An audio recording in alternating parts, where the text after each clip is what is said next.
ancient beast, flames consume but never feast. Metal wings slice the void apart. A funeral pyre, a rocket's heart. Does the air tear or does it yield? What's the cost of the battlefield?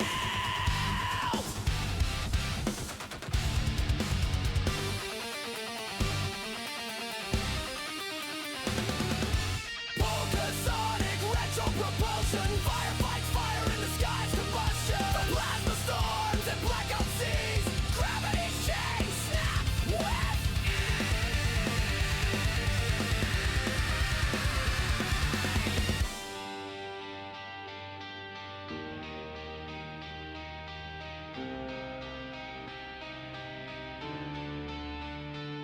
red rivers, burning trails, echoes scream where silence fails. Ashes rain, the sky won't care, but we keep climbing unaware.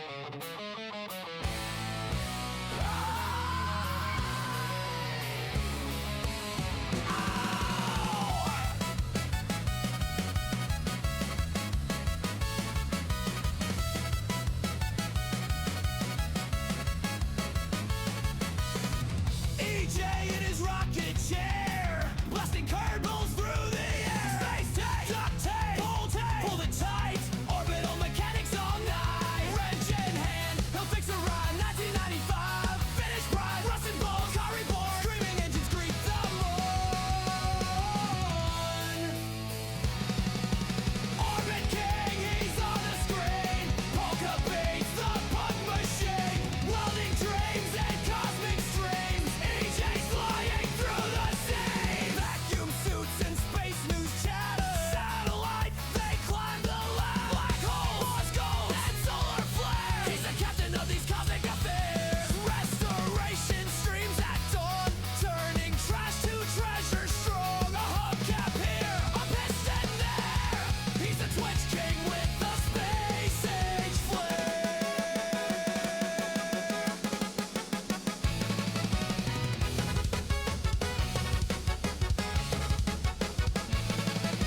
Jebediah, don't you cry. EJ's here to touch the sky. From Kerbin's orbit to deep space flight. He'll build it wrong, but he'll get it right. We'll get it right. Go get a weight. Well, hello. Hello. How are you? I freaking love Duncan, guy. What are you talking about, kid? Did you happen to watch any of the Flame Trench last week? They had some bad takes on government contracting around like 1 hour 50 into the stream. I heard some things about that, Dean.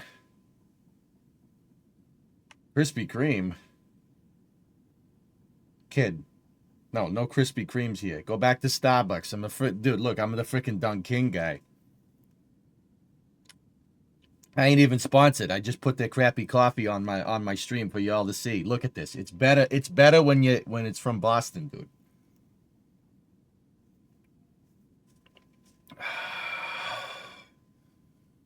Oh God, that's freaking good. This is the Nectar My People guy. Oh. I felt like they saved that discussion for when you weren't there. Dude, I will go. Look. Everybody over there likes agreeing with each other. I don't like it when everybody agrees, because whenever, like, it's not even that I have a dissenting opinion. Like, okay, Dean, I'll give you an example. Everyone is like gung ho about New Glenn 9x4, right? And I like it, dude. That's a sweet rocket. I love it. Like, I kind of want to make it in KSP, to be 100% honest with you. But we can't go, dude. We can't just go sit there slobbering over Starship and New Glenn and Falcon 9 on Flame Trench all the time. You know what I mean? Like, there has to be something to it. Hey, AW, $20 super chat. Thanks for the thanks for the great channel. All right, man, I got you. You know what I mean? Like, if we're gonna have a talk show about this, dude, you gotta have something. That's always been my thing. You gotta have something. Like, you know, like. So, dude, I threw a monkey wrench into the last Flame Trench that I did. I'm like, yeah, it looks like trash. And everyone's like, you know, like, you know, I'm gonna keep doing it. I'm gonna keep doing it. I have nothing against Blue. Their casts suck. Their casts suck complete ass. They're terrible. But other than that, like, the rocket's great. New Glenn's awesome, man. Jaeger, what's up, man? EJ Merch ugly Christmas sweater when? Oh God. We need to get festive? Yeah. Yeah. You could bring up OpenAI trying to buy Stoke. Ugh.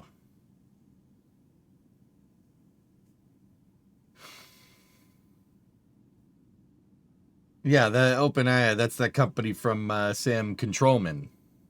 No, Sam Deleteman. No, Sam Control Alt Deleteman. Sam Bankman? No, that's a different guy. No, it's a different guy.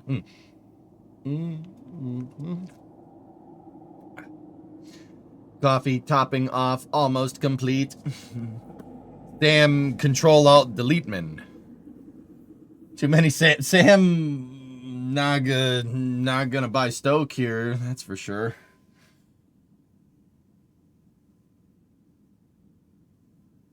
Anyway, yeah, like Dean, what did they talk about, man? Like, they said no government contracting? Yeah, whatever. Like, yeah, yep. EJ stage locks load is complete, or coffee loading is complete.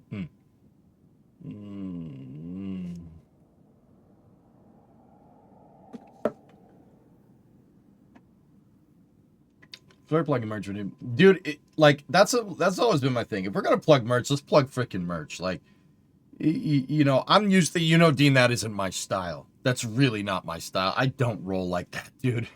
I just don't do it. But if we're gonna do it, like,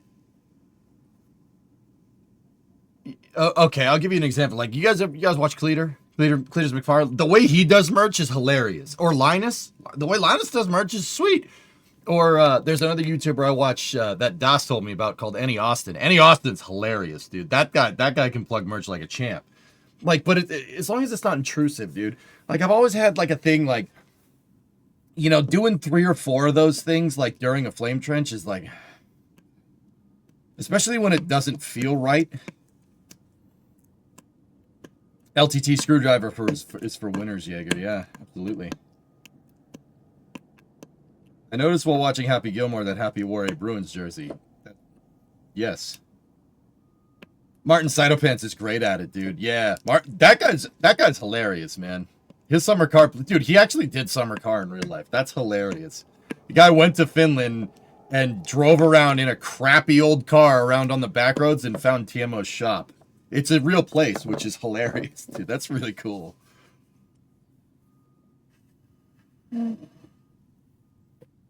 Yeah, yeah. We need to. We at NSF we gotta find our niche. Like, what does an NSF merch plug look like that's not annoying? You know what I mean? I think that's really important to understand. You know, like, you guys tell me, let me know. Like, we can't not plug the merch. Like, I get it. Like, dude, unlike me, who's just sitting here burning like stream profits on car parts, right? Like, and I say profits because we have an operating margin to keep the shop running and stuff, right? Like, you know, NSF has a lot of upkeep. I've worked on the tech, the back end tech, like in the dunes, to get all that working, that doesn't come cheap. The connection alone is a lot of cash, right? Like, that's a lot of work. I totally get it. Like, you got to plug merch somehow when you're running a business like that. You never did make Coronet shirts.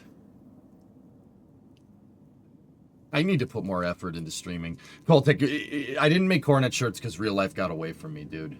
That's no excuse, right? Like, I gotta be better, dude. I gotta be better. Dude, the stream content has been like lukewarm lately.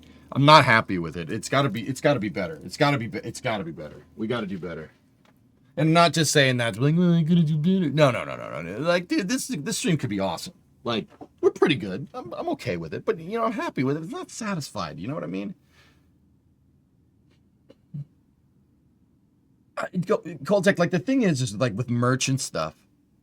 I don't mind what we're using Redbubble right now. I don't mind that. Redbubble's okay. I don't have a problem with it. Their cut is kind of, you know, but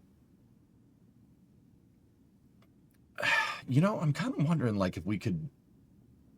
Oh.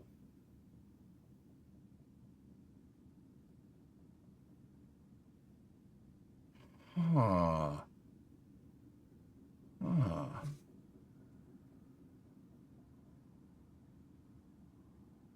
Discovery, go at throttle up. Think bunker branding would take you on? I think if I went over there and introduced myself, Hellfist, which I'm not afraid to do. I was afraid to do that for the longest time. I don't care anymore. Whatever. I'll go talk to anybody, dude. I don't care. In-house merch would be a little bit difficult. I would pretty much have to convert the shop into a merch warehouse. I'm not sure you guys or I want that, but last, if you want to plug merch, do it as unknowingly as possible. Take 5 seconds to say, buy our stuff to support the stream, please. Or don't, whatever, I'm not your dad. Yeah. No, whatever, I'm not your dad. I'm trying to tell you what to do. Yeah, spoiled. That's what I was thinking, dude. Yeah. Coronet aside, I have a possible, you have a possible line on some items for the blue truck. Are more car parts showing up at my door? Because you don't have enough of those here? I'm just screwing with you, man. You can drop car parts on my door anytime. I don't care. I got a big yard. It's fine. Yeah. Okay. Yeah, Jaeger. That's what I'm thinking, dude. What if we should, you know what? I'm going to make a note of this, dude. I'm not just going to say, oh, yeah, I'm going to do it. I'm going to make a note right now to ask us about merch supplier. Cool. Done.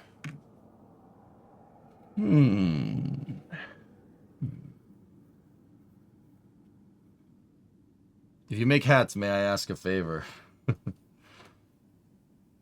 But dude, like, here's the thing. I don't want merch to get away from it. I'm just a one-man operation. Like, I don't want to make the stream like I have a fashion company and I also stream. You know what I mean?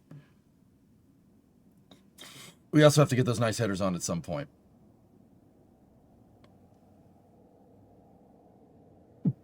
I scored a set of metal car ramps in Detroit from Joey Blue Skies or knock, if that helps. That might be easier to do that when we can get the truck up in the air. It isn't even the way they're plugged, it's just non-stop. Just doing it less frequently would be fine, like 60-75% of what they do now. Well, Dean, here's the thing. I'm hosting the Flame Trench, I think, this week, so Sawyer's out this week. He's going to the doctors. I won't get into it. It's not my place to tell you. When are you hiring your team? Jaeger, my thing is that this isn't an excuse. I mean, it kind of is, and it's, you know, I probably should have done this a little while ago. I'm afraid to take somebody on. I'm afraid to hire somebody. I'm afraid to start a company and do that. I really am. That's a lot of time. That's a lot of investment, and I'm worried that it would take away from the stream. I would be distracted by running the business, and that's something I never really wanted for the stream. You know what I mean? I don't want to turn it into a business, dude. I mean, it is a business, but do you see what I'm saying? Yeah, that's a huge risk. Huge risk. You know, like, That's why I've never done it. And yeah, I don't know. I just should I have taken that step? Yeah, probably. Would I? Dude, I can't hire somebody. Like I can't. We don't. Like I said, guys, you take care of me, and that's great, and I'm like eternally grateful. But you know, this isn't that big of an operation comparatively to some streamers out there or YouTubers. You know, like it's just not. I'm sorry. I'm small time, and I'm cool with that. That's fine. You know.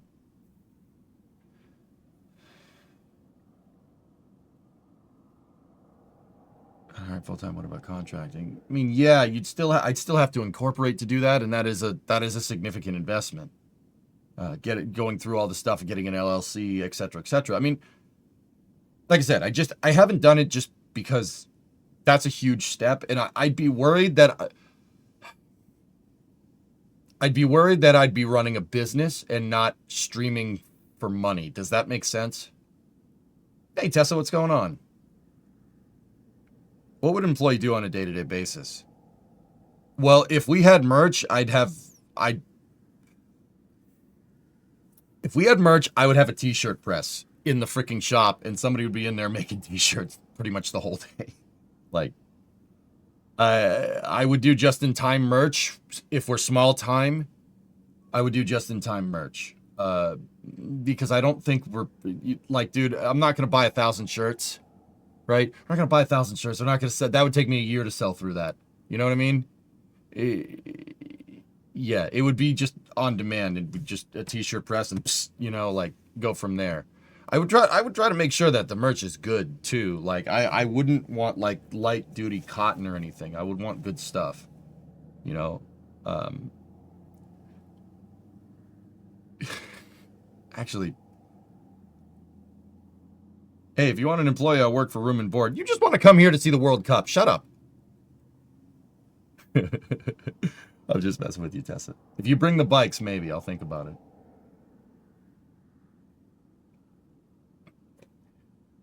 Fellas, I actually just had a pretty crazy idea, and I'm not sure if I'm competent enough to follow through with it, but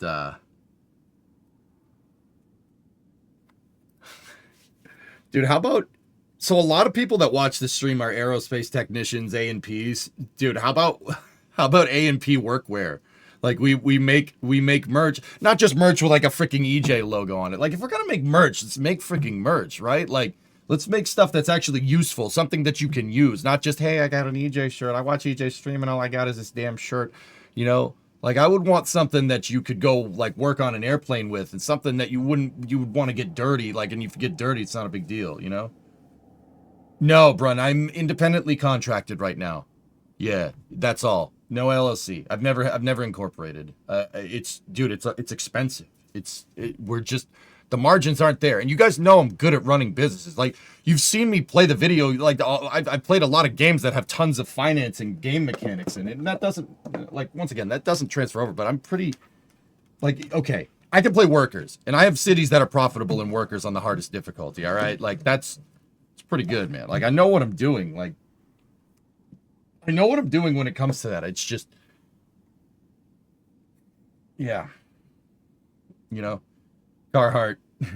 Yeah. It wouldn't be like workwear like that. Like it would be workwear for like AMPs and stuff and technicians. Like if someone's gonna be welding steel rings on Starship, what would be like the ideal shirt to wear? You know?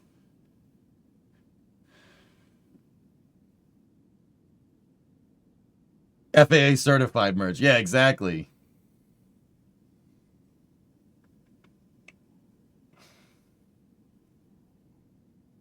Yeah, but you live in Boston, and I don't know if you ever did its profitable Snow City. I did, long before you started watching the stream, though. When the winter, when Seasons DLC came out in cities, I made a Winter City. It was pretty good, man. It had centralized heating too. It was pretty good. You got your LLC for $600, professional and real person attorney, not just an online one.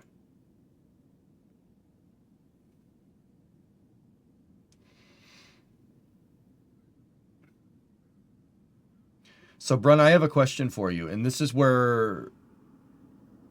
Okay, this is gonna sound stupid. I'm loading up Kerbal, by the way. Um,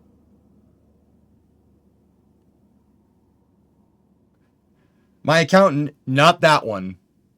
The accountant that was doing doing my accounting for 10 years before that, and the new guy took over and screwed me. The guy that runs the firm is a good buddy of mine, you know, which is why I am not taking him to court. You know what I mean? If you know that story, you know that story. I won't rehash it. This is the dude that really knows what he's doing. He said, "Don't do that." He keeps telling me not to do that. Because it's too involved. And I'll admit I am parroting what he's saying to an extent, but the guy that runs the company, the guy that's a good buddy of mine, he's good. He's done good things on my taxes. It's just that new guy that's screwed up. The new guy that no longer not gonna work here anymore. The big issue is due to you streaming. You don't have the luxury of putting off a video. Yeah, exactly, Hellfish. Like, running a business, it requires a good amount of time. Like, I have to get all the paperwork done. But guys, I could do it. That's no big deal. You see some of the problems we solve in the games that we play? Like, that's not an issue. It's just, I'd be worried it would detract from time away from you guys. And that would fundamentally change the dynamic of the stream and we wouldn't even notice. It wouldn't be a quick change, but it would be something that happens eventually. That turns the stream into a business. Like, and don't get me wrong, the stream is a business now. But I would be worried about running my business, losing the LLC, legal, you know, like now I have to be much more careful with the money and stuff. You know, it's just something my accountant keeps saying, don't do it. You know, he says I don't make enough to do that, which is interesting. Starship models, yeah, right.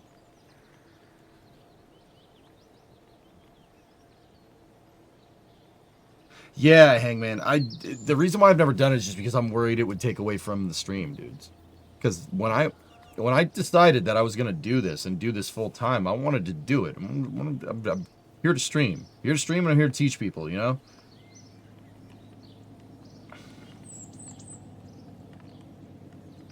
Yeah, Hellfish, for sure, for sure. Okay, here. This is Elon Brain DJ. I'm sorry. I wonder how much it would cost to make a damn shirt. Like, don't get me wrong. I know you need textile equipment to do that. I get it. I understand. But seriously, if we're not doing high volume, how much is that really going to cost? Like,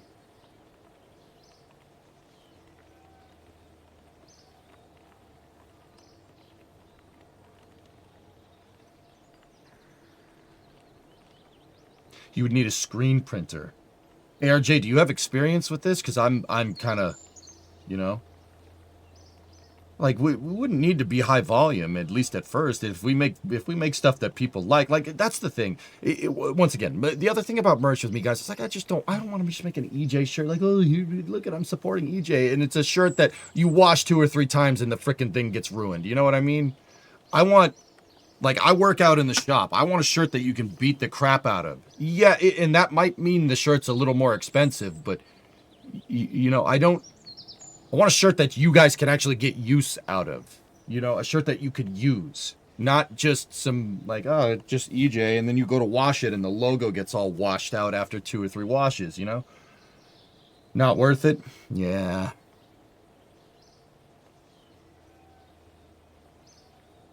Like the screwdriver, yeah.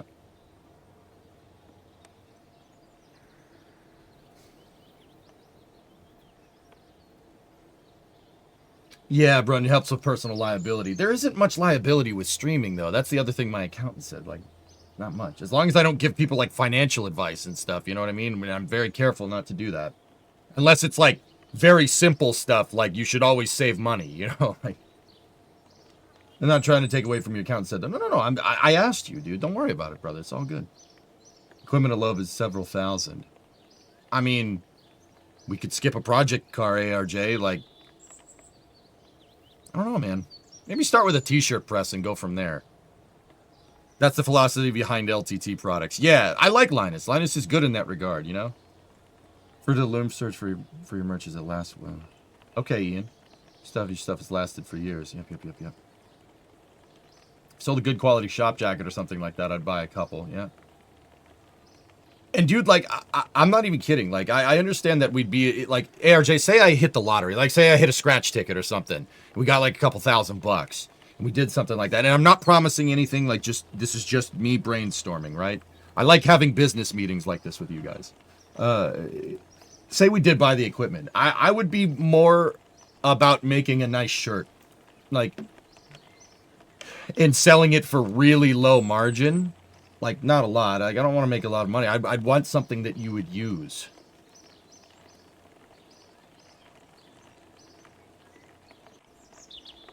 Merch trailer at launches would be hilarious. See, why doesn't it, like, you know, Hellfish, why, you said that and immediately my mind is like, why doesn't NSF do that? Why not have a merch trailer at River or something during a Starship? Das! Oh, Das! Gonna hit you a message, bud. Right? Like,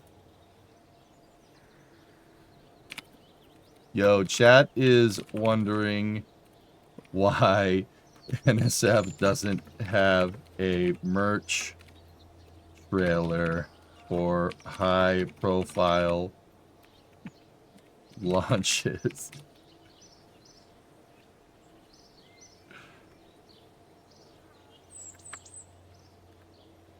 All right, you think I didn't send that to him? Oh, I sent that to him. I like doing that. No, it's good. It's good to write down an idea. Can we have NASCAR style team jerseys but rocket themed? That's a good idea.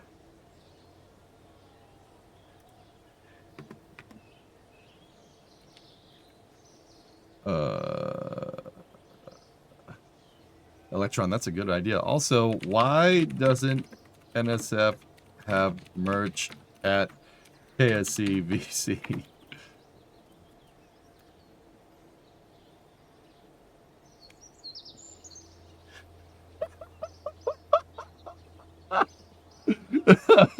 I gotta, which means, here it comes. Das is typing. Uh-oh, I pissed him off. No, I'm just kidding. I gotta,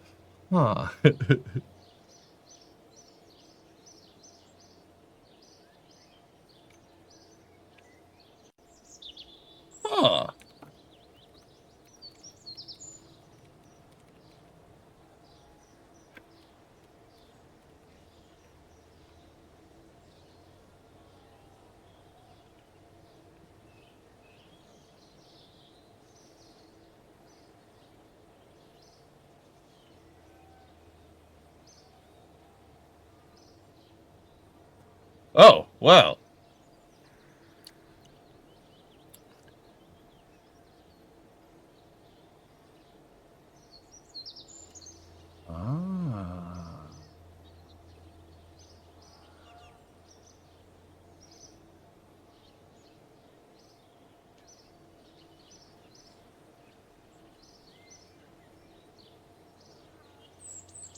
Rarest, it's funny you mentioned that.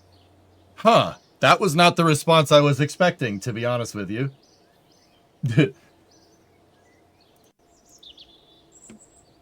Oh, no, but you get timed out for that. Huh.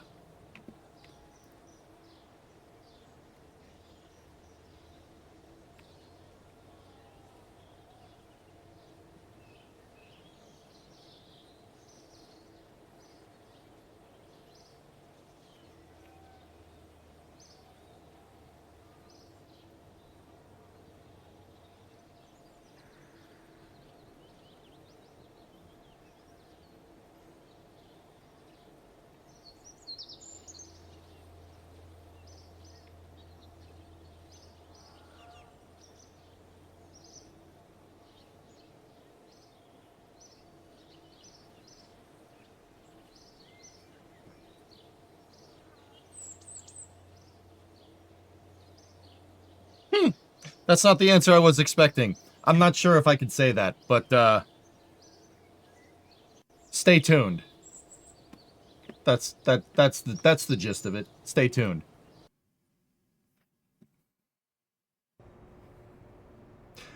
Hellfish, I actually had something. Das actually said something a little more specific than it's in the plans, dude. To be honest with you, like, Believe me, I'm good at gauging DOS responses to things. I know what a no means and what yeah, maybe, and what yes, that's happening soon means, and yes, we're actually doing that. Like, there's many phases to this thing. Yeah. Yeah, that's actually not the response I was getting. I told him chat called me out on asking you and said I wouldn't, and he thought that was funny, and then, well, that's not the answer I was expecting. So just stay tuned, I guess. You did lead off with chat says, so he knows he's on the record a bit. Yeah. Yeah.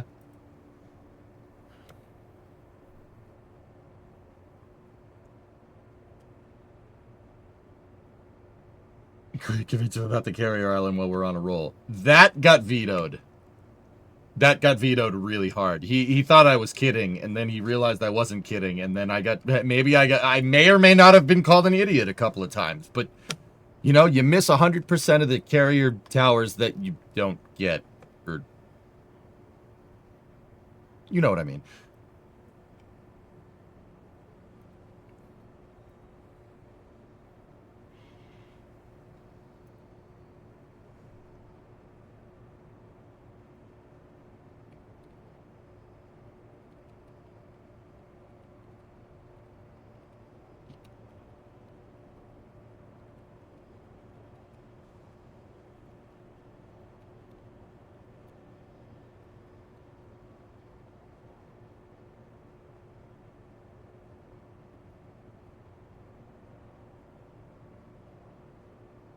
Someone should buy the CV67 Island before it's gone. Lunprod, I proposed to DOS that we buy this CV67 tower for scrap, put it on a concrete slab at River, and make it a press site observation post. DOS thought that. He was like, oh, that's hilarious. And he's like, oh, you're serious? I'm like, yes, I am serious. That's the Kennedy. It's president for my state's namesake. And he's like, yeah, no, we're not doing that. And I'm like, it got vetoed.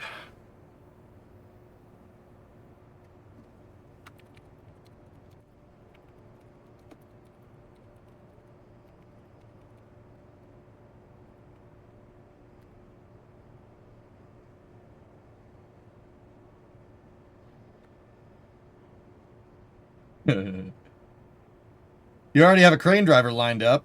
I mean, saying.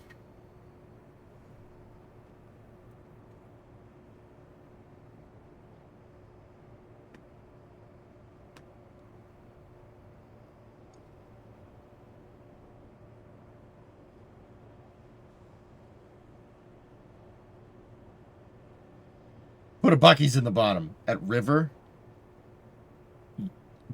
I think you're vastly misjudging how remote Starbase is. There's nothing out there, dude. Discovery, go at throttle up.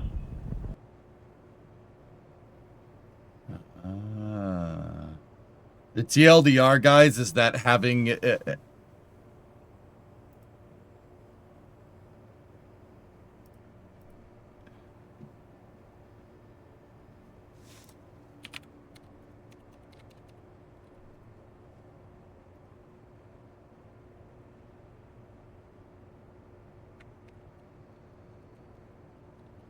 TLDR is that having a physical presence, like a merch booth or something, you're running into... Das is telling me you run into all kinds of sales tax stuff in Texas. It's the same reason why I don't do merch in-house. It's the same reason why I don't... It's the exact same reason that started this conversation, interestingly enough.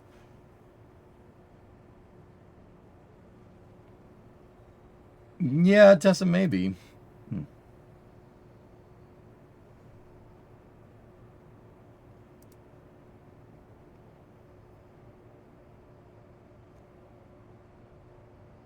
Yeah, I got you. But he said I don't know if he wants to say what stuff's in the works, but yeah.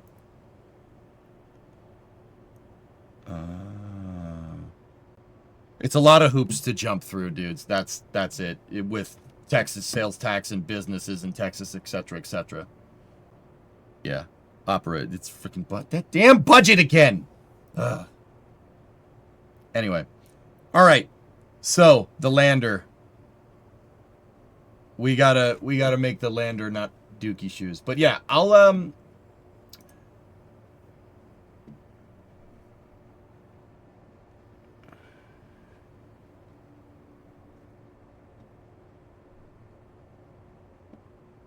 just reading through, make sure I understood that correctly. Yeah, cool. How much are you doing? RCS? Well, let's get the lander out and let's go. It really comes down to more like... It really comes down to more what do we want out of this lander. That's really important to understand.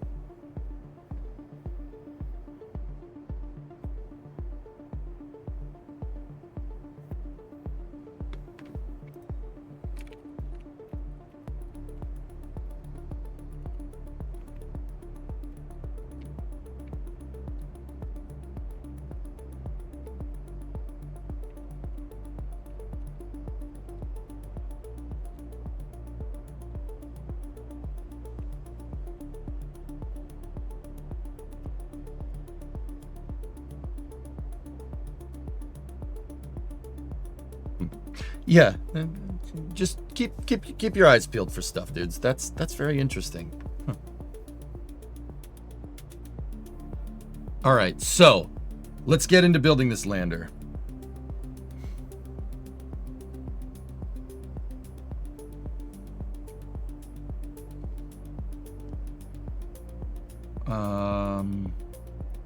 We have our reusable descent module here that was used in the other career mode save. I did end up liking this, but this isn't exactly what I'm looking for.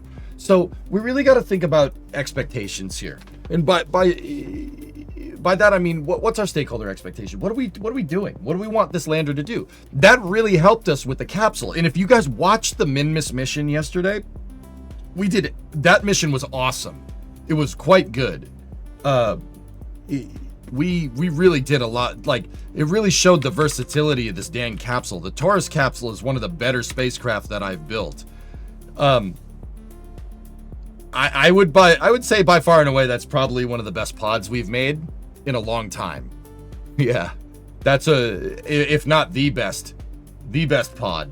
Like, this thing is real good, and we could make it better. Like, you know, we got to work with solar panels. The RCS could do with some tweaking as well, but clean sheet lander or just rework? Well, Fox, that's what I'm kind of wondering. My lander, I built it basically as a stopgap.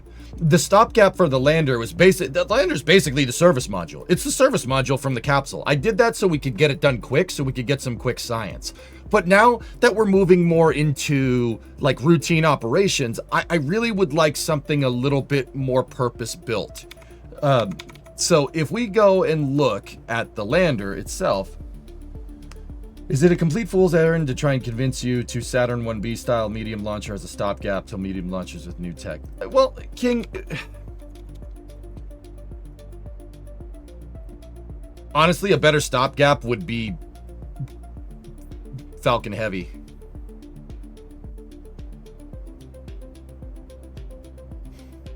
That would be a better stopgap. Yeah, Black, that's a lander that's specifically designed to build a base. I need to build something like an RDM, the RDM from the other career mode save, something that can be reusable, because I don't want to litter the ground with descent modules everywhere. Didn't Jack want the superstructure off of the JFK? I did convince Jack that that was a good idea, Rarest. But we got vetoed.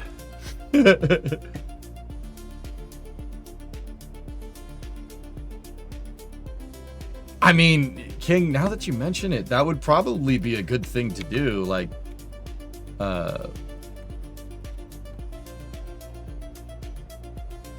Falcon Heavy extended fairing that the DoD is using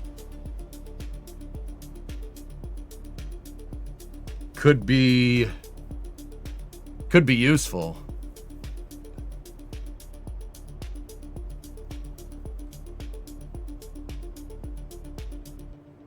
The Chinese Falcon Heavy that stays all in one stage. I think I would rather punch myself in the dick than make that. If I'm gonna be like very, very honest with you. Like, just straight up, like, you know, like...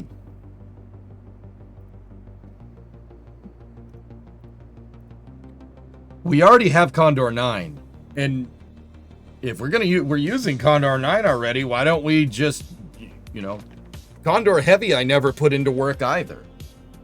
Well, screw me then, you know, like... Sorry, Blacklist. I just can't stand that thing. We did make it once. Do you remember when we made that? I made it once to see if it would work, and it does work. It's just...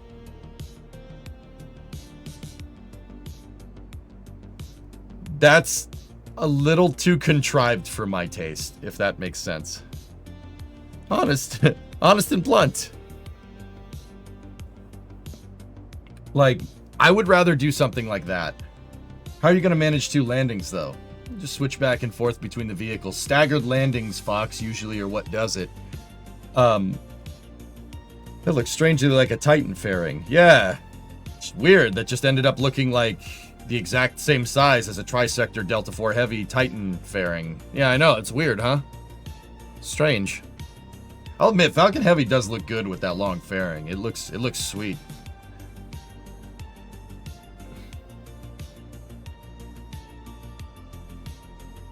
Land all 3 cores, easy. I would probably expend the center core like what SpaceX does. Or we could make the drone ship. Like, that's a hell of an investment. But we could do it. I've made drone ships before, guys. I can make them. We've made them. I can show you the one that I've made. But that's with lifters. We really got to get that lander redesigned. But, I mean, if you want to see the drone ship, I've built it. Well, something like it. And we could probably refactor it and make it better. And, you know, like if we're playing career mode, we could just land the thing on the drone ship, right? I say that like that's some easy thing to do. You just land the thing on the drone ship and kind of...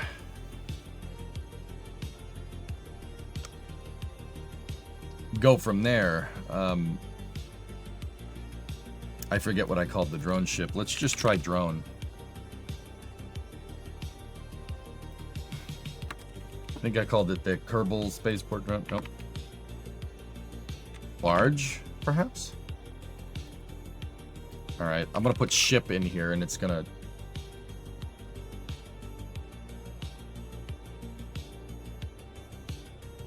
Nope. Landing?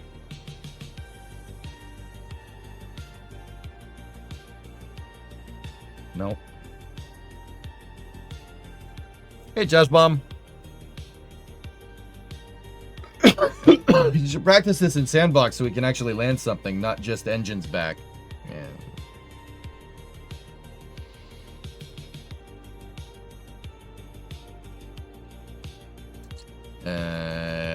Okay.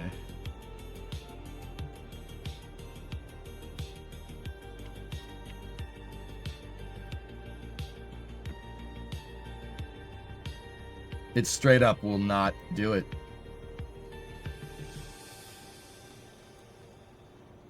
Oh, there it goes. Oh, there's this fun thing. I built this a long time ago.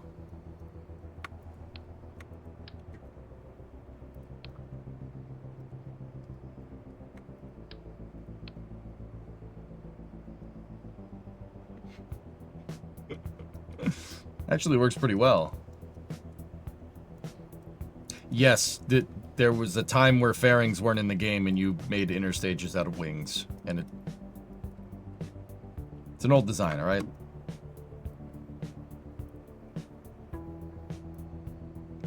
No, Ken's, I got all rain, dude. I live basically by the ocean. It doesn't really snow that much, but sometimes we get certain conditions where if the storm's coming off the ocean back onto shore, we will get railed with snow, but for the most part, no.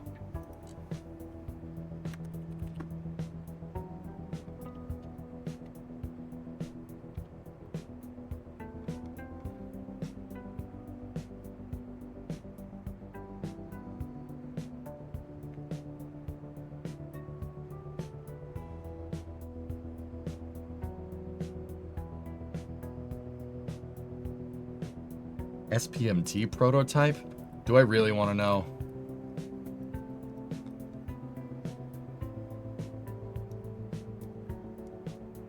what the... I don't remember making this.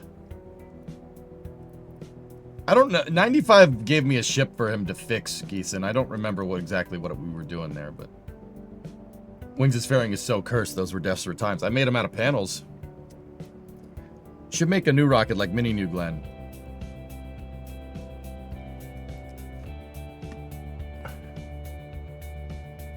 Yeah, see, we were making an SPMT here.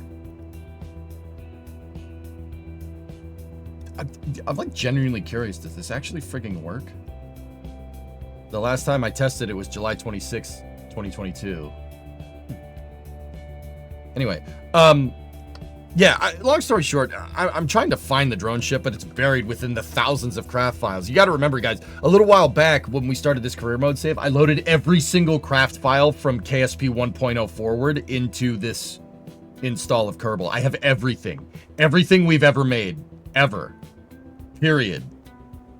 There's thousands of them. It's like 4 gigs of craft files. Everything down to all the different versions of every single plane we've ever made and every single spaceship and rocket we've ever made. Ever. Do I have them backed up? Everything's on Firebox, dude. Don't worry about it. And Rusty now. Actually, it's triple redundant backup. Can I see your Avro arrow? I mean, I don't want to get too into the weeds here, King, but yeah, sure. Kind of random, but what do you think is the most interesting piece of technology that NASA's ever developed? The AGC by a long shot, Chaz. Yeah, the Apollo guidance computer. Dude, it's magic. Chaz, if you're into that stuff, there's a channel on YouTube called Curious Mark.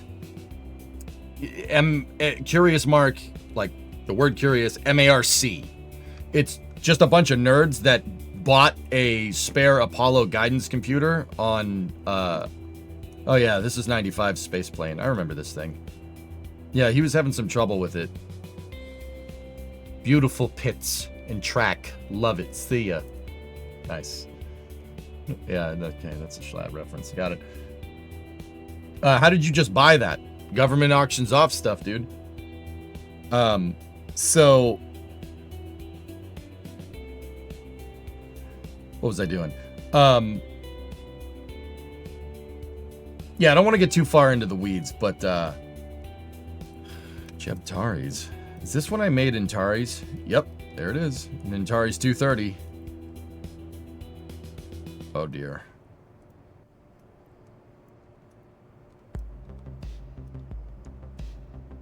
Brother, just overclock the stupid thing next time. Don't clip 4 freaking Bobcat engines into each other.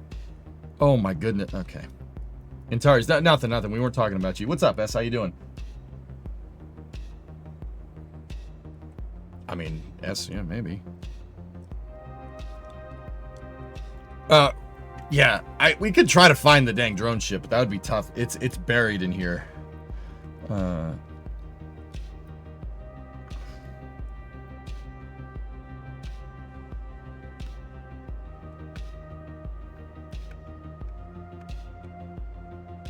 King, I must have shown you the arrow at some point, dude, right? Oh god, that's the Vulcan. Oh god.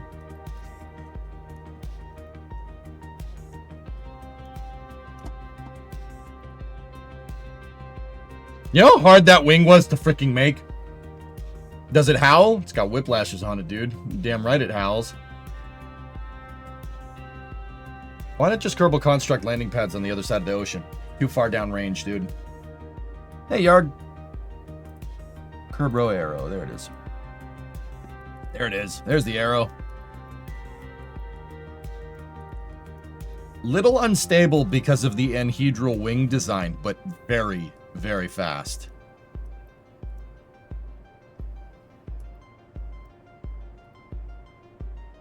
We could probably do a detail pass with fairings on the hull and make it look so much nicer, but yeah, there's the arrow.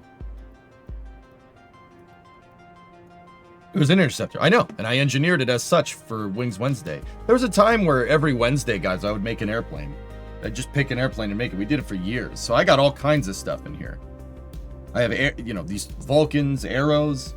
I have 747s. We have F-18s, F-15s, F-14s. I made an F-16 once. Convair 990, a Coronado. Actually, that ended up looking more like a DC-8, but that's another story.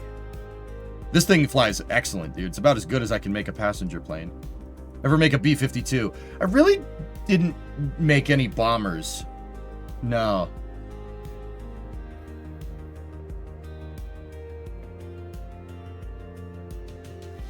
Anyway, I've made a drone ship. It's not too much to... It's just a bunch of fuel tanks on its side with ore tanks underneath it. It works, like...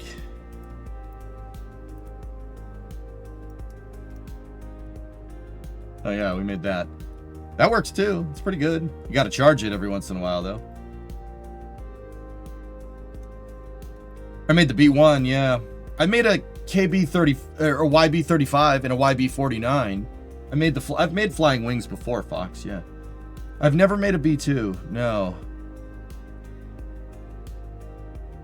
Yeah, that's a Tesla Semi with a trailer. I put a lowboy trailer behind it.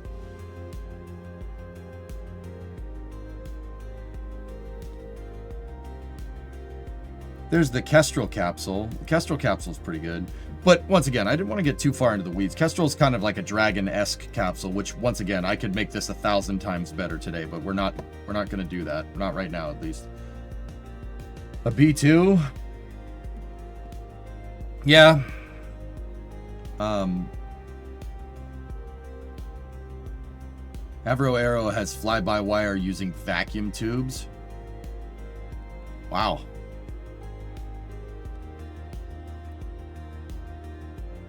I don't know. My drone ship's in here somewhere, dudes.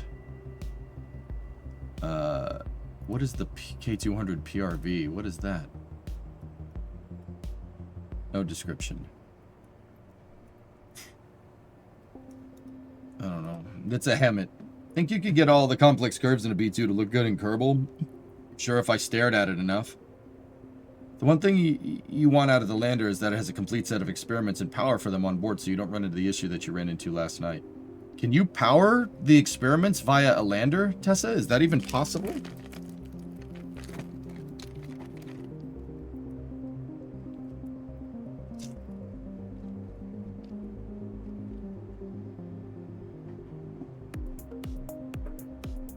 Oh yeah, there's the car.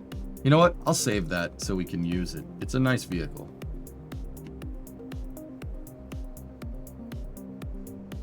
It's just a car that I need in case I needed to get a Kerbal from one place to another. It's basically the lunar rover with some panels on board to protect you from a rollover. Hey, W? What the hell is this? Wide body variant with more bald eagles. Oh. Oh yeah, wider tires. Okay. Needs an LS1. Actually, this is supposed to be... I made it look like a Corvair. Yeah. Made it look like a Corvair. Not via the lander. Yeah, I was gonna say.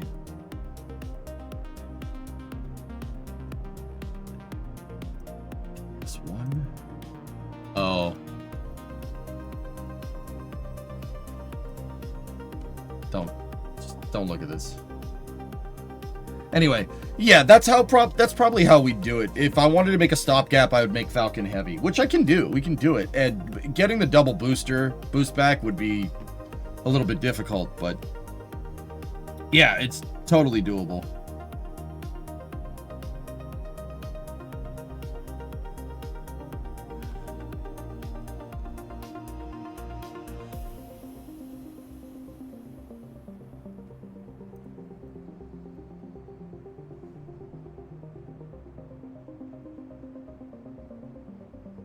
Every time I forget what this damn thing is, and every time I load it up, I look at it and go, what the hell was I thinking?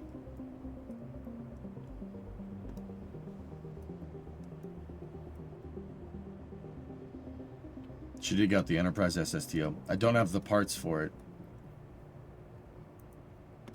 Right now, at least. Anyway. Let's get back to making the lander, okay? I'm satisfied with Condor 9 doing its thing right now. I'm actually pretty good with it. We need to get this newer booster flies the refactored Condor 9 that I've made here. Let's get back to my regular save. The drone ship's out there somewhere. I'll show it to you one of these days when I find it, guys. This thing is way simplified over the last version of Condor 9 that I used. I used a lot of new building techniques like fairing engine sections, much simpler wings. It has robotics that if we tried to reuse this with the landing legs, they would probably drift, if I had to guess.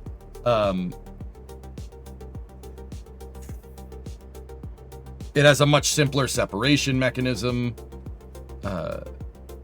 But it is a good rocket. I'm still, and once again, we're not using Bobcats. I have overclocked swivel engines down here working as my Merlin 1Ds. It actually looks really nice. I do appreciate it, but stretch it. No, I don't think we need to. I'm happy with this thing. If we would do Condor Heavy, right? If we're gonna do that, I would want to make sure that I figure out how to land one of these like the same exact way every single time. And that just, in Kerbal, that just comes from flying it. So I'm happy with Condor 9 the way it is. We did show that the capsule with the lander and its service module can pretty much make it out to Minmus from low Kerbin orbit, towing the lander, which is actually pretty cool. But therein lies kind of what I'm getting at. Like, we can make a better lander, dudes. I want this lander to specifically be centered around moving stuff to the moon. Add SRBs. I am not adding SRBs to a Falcon 9 rocket. I'm not doing that. No. So this is Moon Crane. We refactored Moon Crane, and it does have the old lander on it. Ooh. Oh, now that I'm thinking. Yeah, Toma, of course. When I made the wheels of the Saturn V crawler. Yeah, Garrick.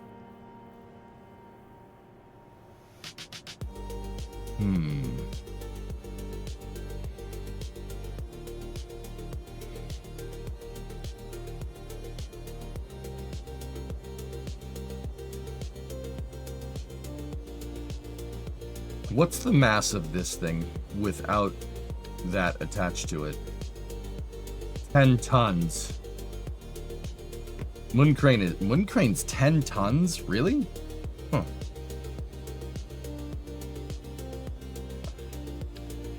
Yeah, the descent module, you know what, Pigsig, you're right. The descent module actually is not bad. It's actually quite good for what it is.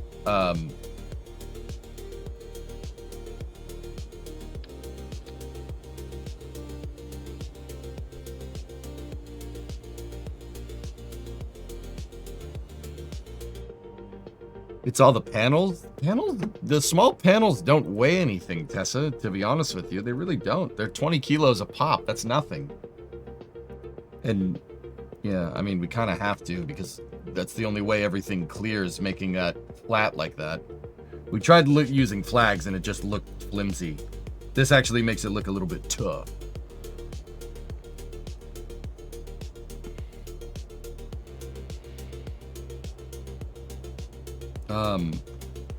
I do like the upgraded Moon Crane, and yeah, maybe it's just we need a better ascent module to the lander. We need a better ascent module, and we need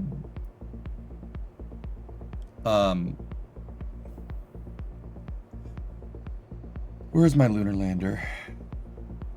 We need to work on the con ops, like, and maneuverability. The RCS on this thing sucks. It's really not great. But the reason why the RCS sucks on this lander is because I had to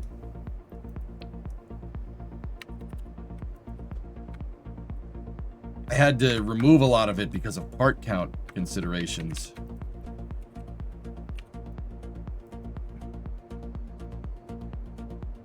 Let's get rid of the lander and let's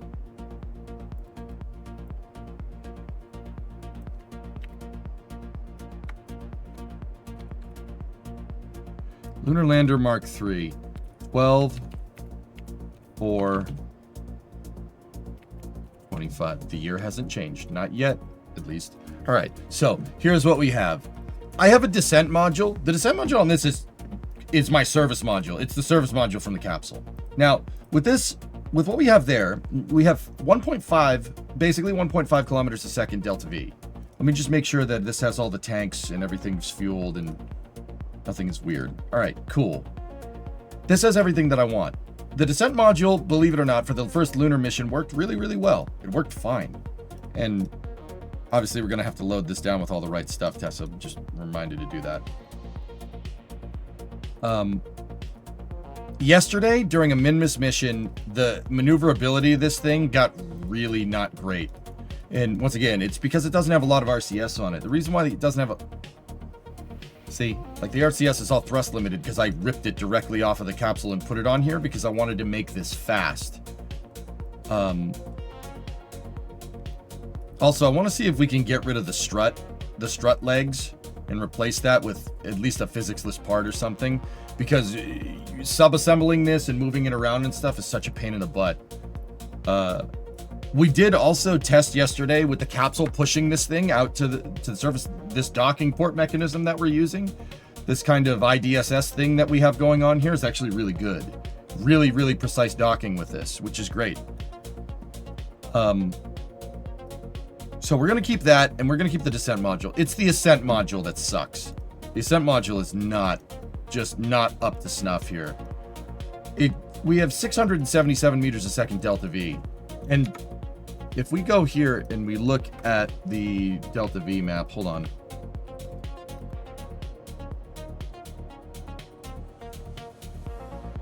I don't know why I made a new tab. It's right there. All right, so this kind of shows you how much change in velocity you need to land on different things. From here, we're really looking at this.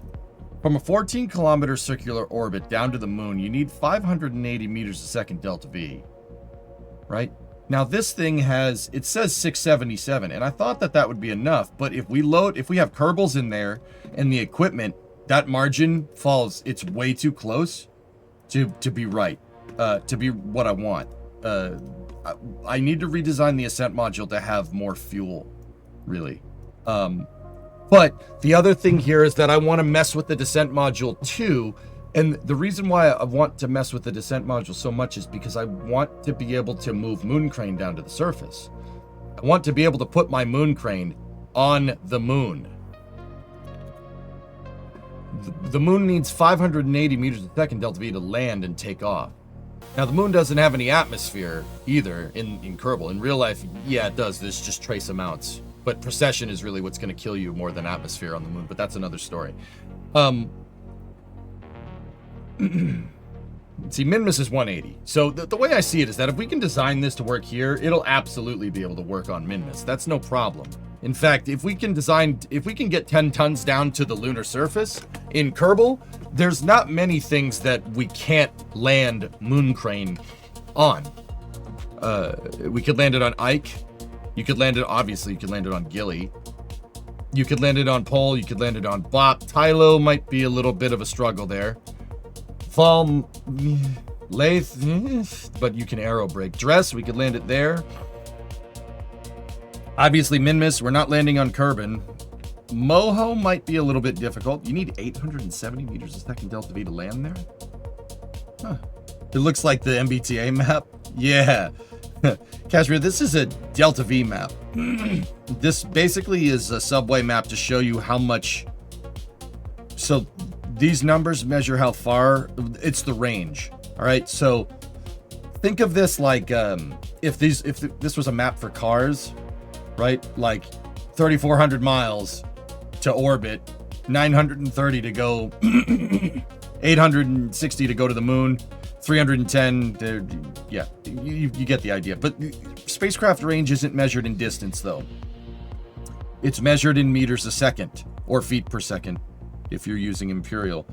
So this spacecraft range is measured in acceleration, or at least the change in velocity. So how you read this is you start on Kerbin, which is the Earth analog, and then you go from here. How much delta V does it take to get to a transfer? to the moon, or transfer to geostationary, or transfer to Minmus, which is a captured comet around the Earth-like planet. Moon is like our moon. From there, how much would you need to get to the sun? You need 67,000 meters a second to get to a circularized low solar orbit if your spacecraft doesn't melt. And then these are just all the other planets in KSP. Yeah, it does look like a subway map. That's the whole idea. It makes it easier to read. Where's BC? Well, you'd take the green line, so it's got to be over here. It's got to be over here around Joule. So, long story short, this Delta V number for our ascent module is no good.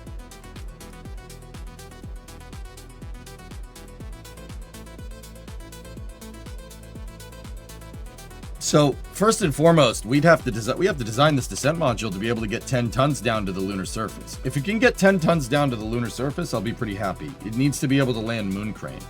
So we might have to go redesigning the service module. So the first thing I'll do is redesign the descent module here. And we'll work around making the descent module. We'll work around the descent module being able to move 10 tons.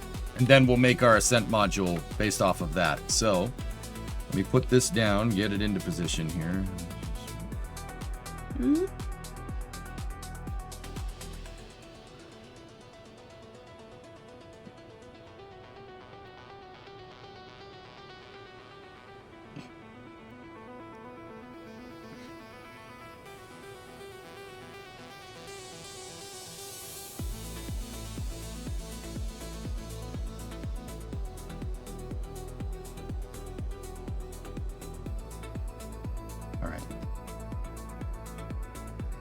So the first thing I want to do is get rid of these triangulation struts. They don't really particularly do anything, and that makes the craft file harder to reintegrate onto something because these things just start breaking.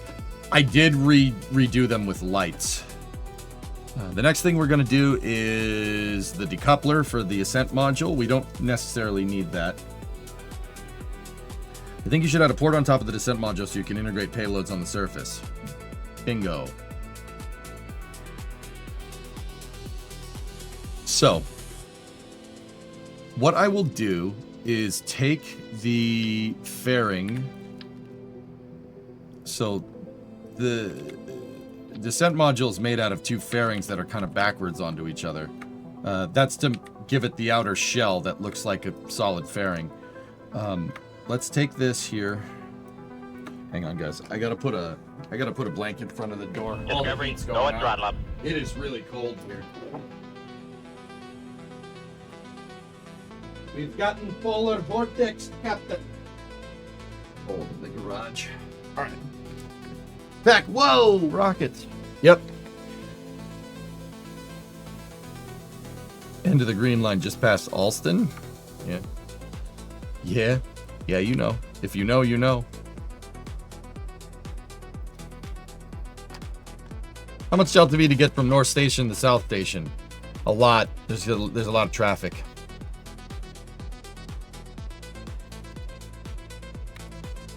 Also, that needs to go out one tick. Actually, well, it doesn't need to just yet. We haven't made the ascent module, but any self-writing ideas for this one? Yeah, build a better control system so it doesn't tip over. Does that make sense?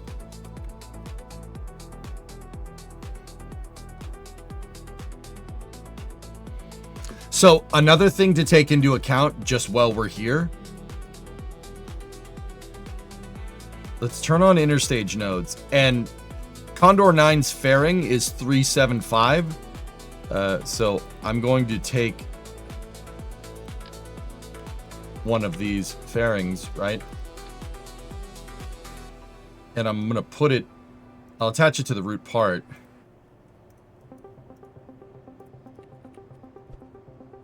And we'll build the fairing. Just make it an open shape like that, and this should help us with figuring out our clearance. Yeah, trying to make a lander that self-rights, Wolfie, I don't like that type of engineering. Like, you're not solving the right problem there in my mind. You know, building a lander that self-rights itself basically means you built the lander that tips over, and you're okay with that. Like, I don't want my lander to tip over, so how about we engineer one that doesn't tip over, right? No, it's cool. It's just messing with you. Right on. I figure I'd at least explain why there was a bit of savagery going on there. No, man, how about we just make it not tip? Huh? You know?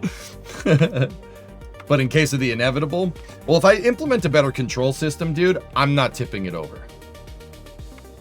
Yeah. I've landed, dude, like, here's the thing. The EJ guidance system is quite good. I'm pretty damn... Did you see me, like, do some of these hops yesterday?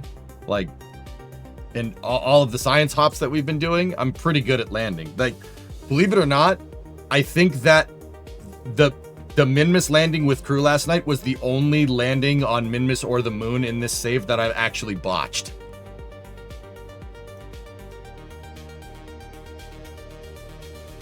Damn, it was.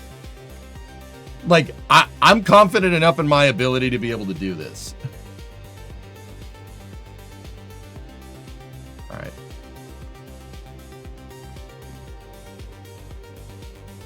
Yeah, like, I'm confident enough. Like, dude, but once again, I'm not trying to be like, well, I'm the best at this game. Bro, dude, I have like 20,000 hours in KSP. If I can't get that thing right, if I can't implement a control system to get this stupid thing to land straight up, that's my problem. That ain't your problem. That ain't nobody's problem but mine, you know? Like, all right, so now this thing needs to be able to move. Yeah, we gotta be able to move 10 tons. Oh, that's the other thing. You know what? I'm gonna take the fairing and we're gonna put the fairing in a spot where we can easily attach and detach the thing. If we need to get a good delta V reading. I don't want to keep enabling page notes. So now what I want to do is put 10 tons on this. So that tank right there, the Rockomax X216, is 9 tons on the dot. And what we'll do is overestimate, because overestimating always is a good idea. I usually like with something like this to take into account that you might have a crappy set, a 1.5 safety factor here in Delta V. That's what I did with the capsule in the service module, and that thing actually really came in handy, especially with that Minmus mission yesterday. If I didn't engineer the service module to be anemic, right? If we engineered it to, if I built like a 1-to-1 copy of Orion, we would have been screwed yesterday. The extra Delta V is really what got us home. So we have 9 tons, and I'm going to take 4.5 tons and put that on top of it. Yeah. So we have 13.5 tons up here. And I know that's not a 1.5 safety factor. It's close, though. In fact, if I could get a tank that's like 5 tons on the dot right there, that would actually be quite good. All right, cool. So I know no matter what, if we put 10 tons of anything on here, provided it's structurally sound, it will land on the moon. That is my primary stakeholder expectation here. And it has to fit into Condor's fairing, which is 3.75 meter right now. So I obviously have fold up legs. I want to give this thing a wide berth. I like that. I like giving it a wider berth because, yeah. We actually could give ourselves an even wider berth if we look into some prior lunar lander designs. So this is where I really want to check this out. But before we do that, how much Delta V do we have right now? 676. 580. This thing could do it, but 676 to 580 is cutting it a little bit close. You got to remember that we got to think about what we're doing when we get near the moon. The moon doesn't have really anywhere that's like completely flat, right? Minmus, obviously, there's the flats. They call them the flats for a reason because they are flat. On the moon, you don't necessarily have that. There's uneven terrain. There's rocks and stuff. Like, the real moon is like that. Neil Armstrong on Apollo 11 with Buzz Aldrin actually hopped the lunar rover. They didn't land. They kind of entered a hover for a second and then hopped and then found another spot. And that is where you eat up delta V due to grav loss, especially when you're coming into land. I don't want 676 there. That number needs to be, well, I would prefer 1.5 safety factor on delta V here. So if I do 1.5 times the max payload volume and 1.5 times the delta V, right? So 676 times 1.5, right? That gives us 1 kilometer a second on the dot. I know that I could put anything on this that's 10 tons, up to 10 tons, and I know it'll land no matter what, and it'll give me a little bit of extra margin, right?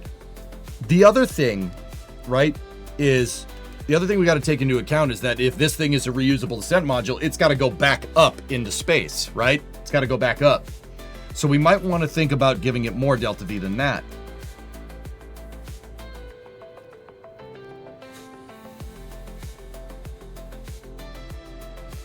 And Mike Durant on. Who's Mike Durant, Helfus? Refresh my memory.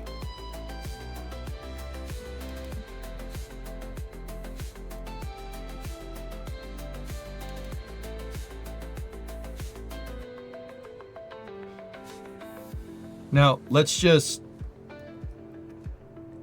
Oh, the Black Hawk down... Oh, man. Yeah, okay. So here, let's do some checking here. Say we have a picture perfect landing on the moon, and it takes us 580, and we basically just put this thing down straight centered, right? So 676 minus 580. Hold on.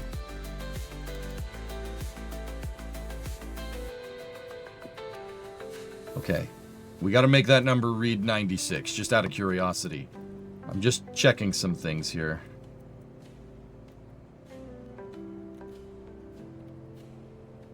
D6.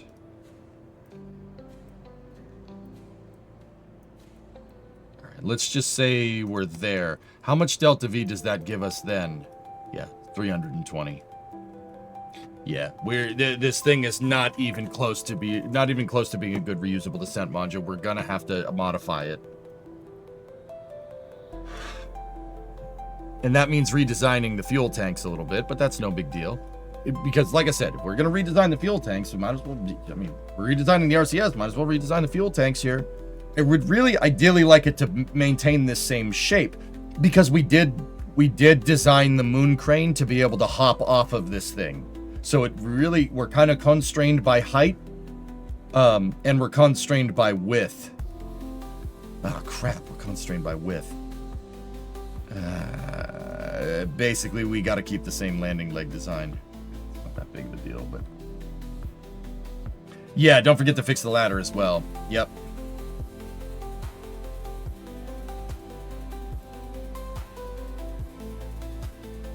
All right.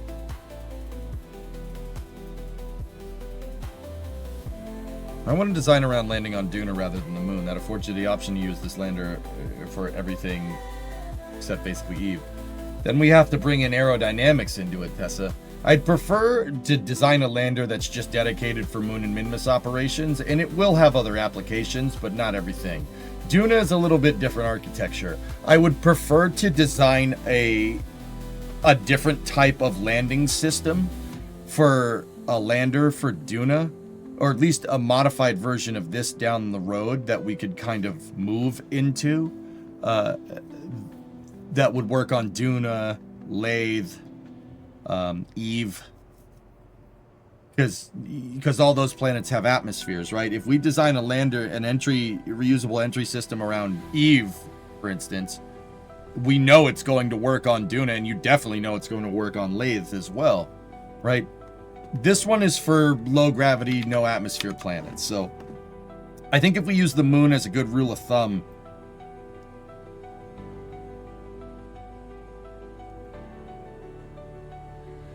actually, you know what, dude? You gave me an idea. Yeah. I was going to say design it for whatever this number is. Design it for the planet that any celestial body that has the lowest...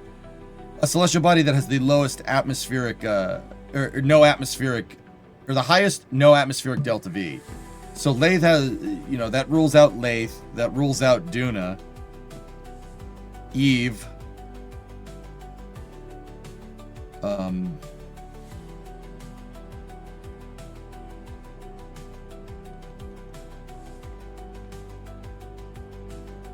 ooh.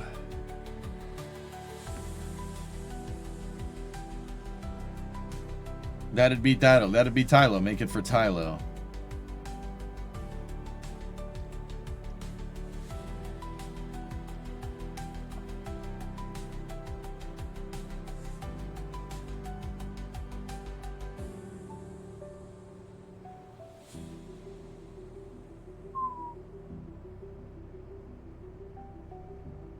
I do all but Tylo, so Moho and Vol. Yeah, Tylo is 2270 Delta V. Wow, I never realized that. Ooh. All right, so let's run some calculations. So 870 times 1.5 gives us 1.3 kilometers a second is what we would need. That would make it so we could do the moon. You could easily do Minmus.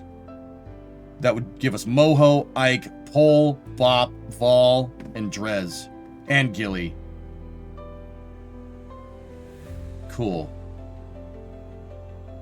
Yeah, that's a good way to do this. So we need something that has 1.3 kilometers a second with 1.3 kilometers a second with 10 tons on top, and it also needs to... Oh, and it needs to be able to come back up.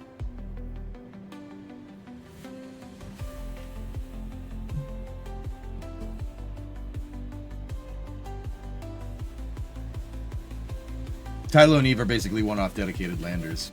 Yep.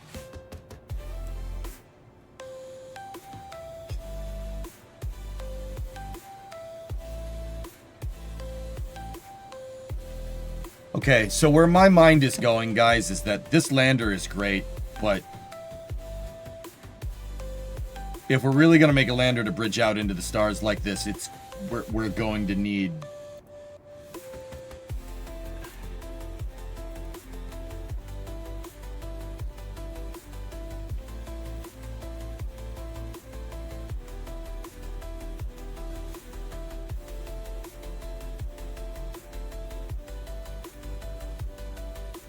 Hey, Hinrez, are you ever going to revisit your tower catch project in the future, or is it done? Hinrez, the right way to say it is that no project is ever done unless I say it's done in KSP. Everything is on the table. I like really putting a good focus on one thing or another, for the time being. Like, for the time being, I want to mess around with career. But that doesn't mean we won't go maybe play a sandbox save, or even won't go back to mission mode or something. How cool would a mission mode save be with a catch tower? That would actually be... Dude, a catch tower would make mission mode operations amazing. Even if we were just catching, not even a super heavy, just a smaller booster. That would make it so much easier.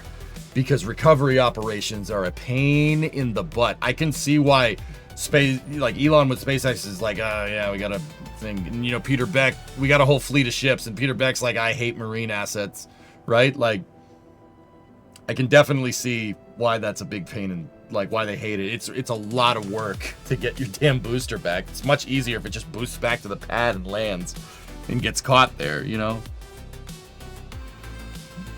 So, no project is technically ever off the table. I do like switching it up, but I also like topical projects too. Like, I was working on a catch tower when they caught super heavy. You know, maybe we'll go back and just have a little side project.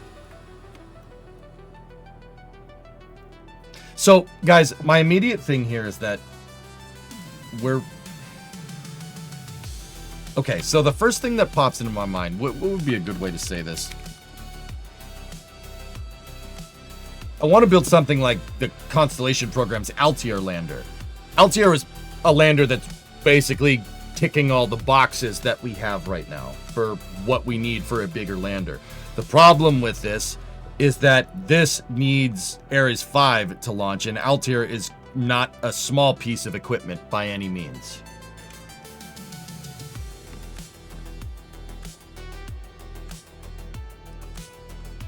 Damn, that would have been cool.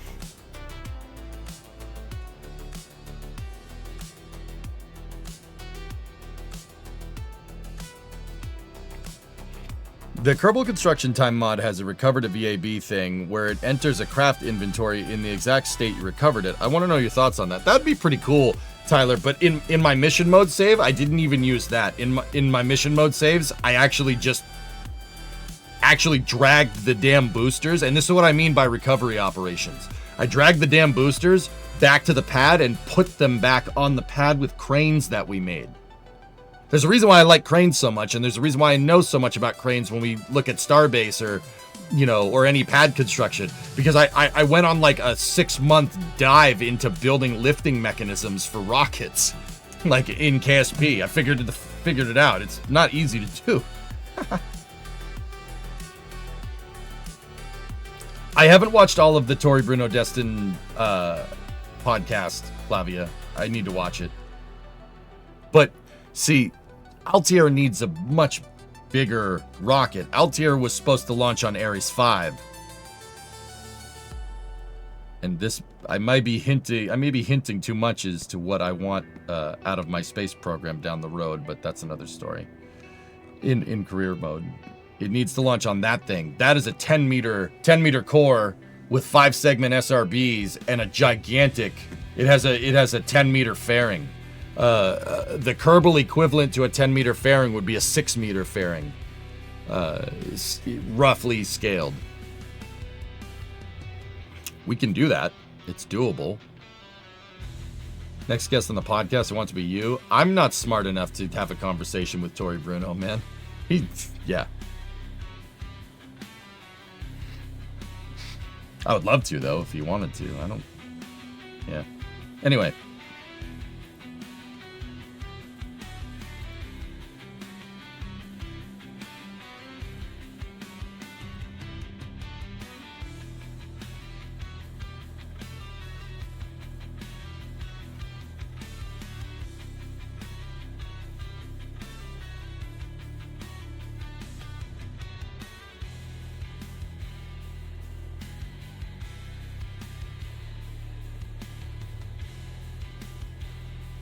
You should interview Tori Bruno while you're both on horseback. Dude, I know nothing about riding a horse. I'm from the city. What the hell do I know about horses? I'd make a fool of myself.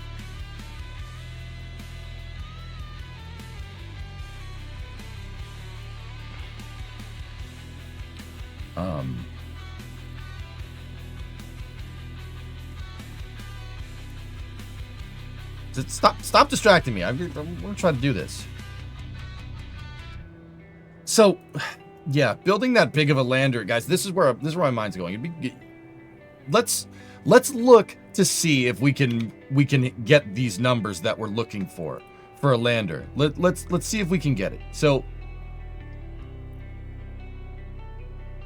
we need enough Delta V to be able to land on Mohor Vol, right? And then we need enough Delta V to have 870 on the way back. So it needs to be able to land like SSTO on Moho or Vol. And if we do that, landing on the moon would be nothing, right? But once again, that requires us to redo the fuel tank design here. So let's start experimenting with some numbers.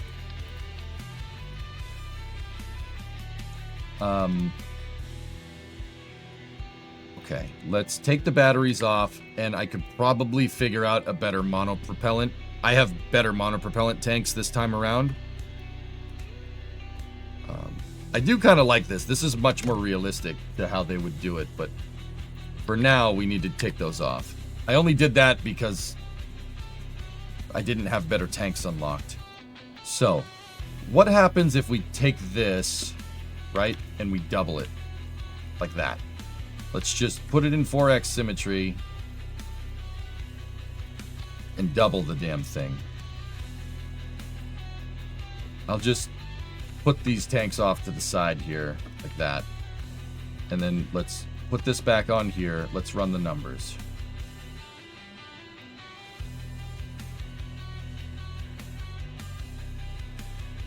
Not integral to the design, King. We'll just put a science package on the top, dude.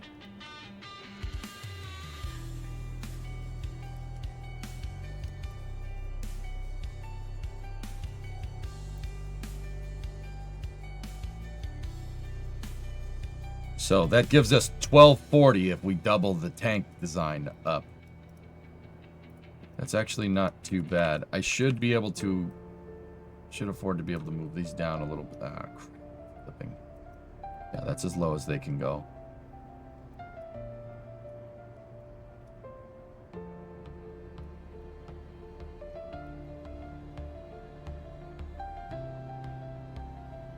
Nah, Tessa, if I had put a 2.5 tank in here, first of all, the FLT 200's pushed to the Rockomax tanks. There's no benefit to doing this other than part count.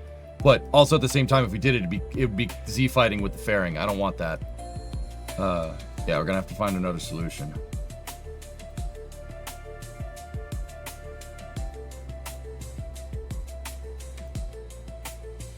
Let's get rid of those. That's the same.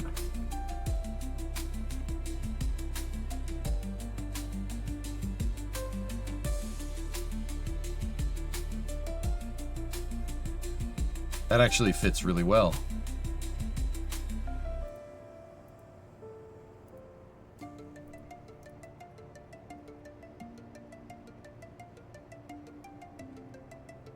And I know there is some tank clipping going on.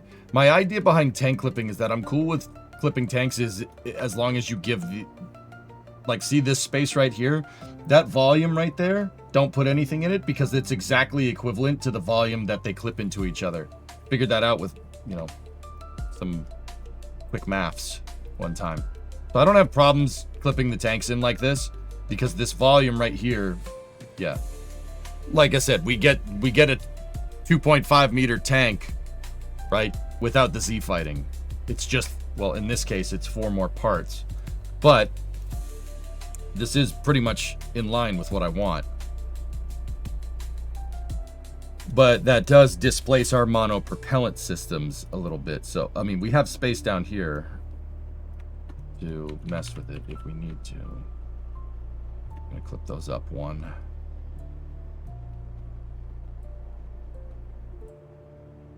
Nice. That's actually pretty good. Yeah, I don't want to do drop tanks necessarily.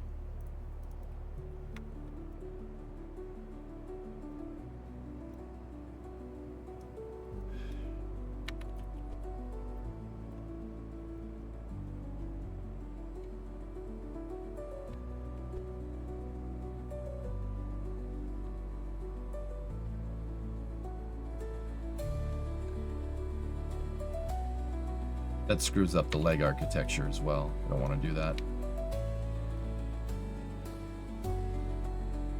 I wish those didn't clip like that. I like snapping everything to absolute. It keeps the design nice and clean. I wouldn't necessarily be worried about extending the top of this thing by 10 centimeters. I'm pretty sure Moon Crane has the clearance because we lengthened the legs to get off of it. I mean, we're going to have to test it, but this should be okay.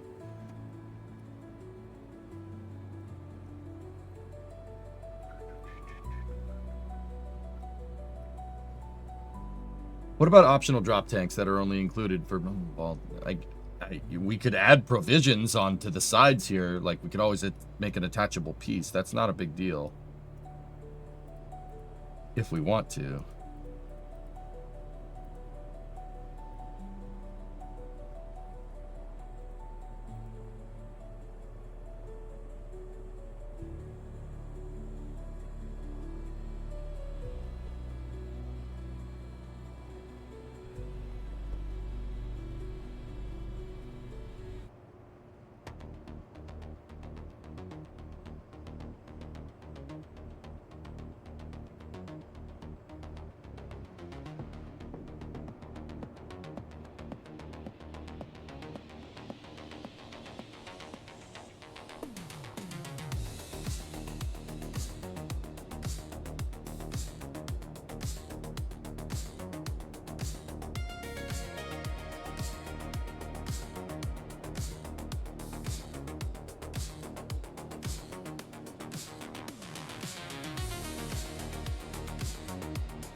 Clipping.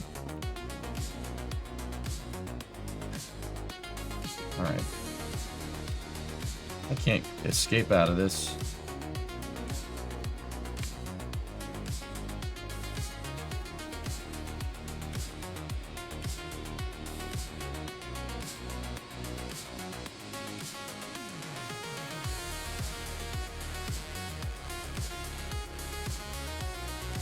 Oh, it was the ladder.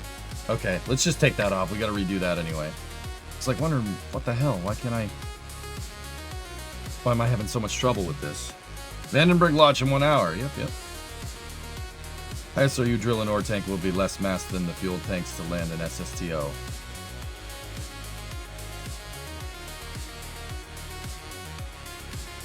Man, the scope creep. No. Scope creep. Too much. Nah, Tyler, I think I got it. The ladder was just clipping a little bit.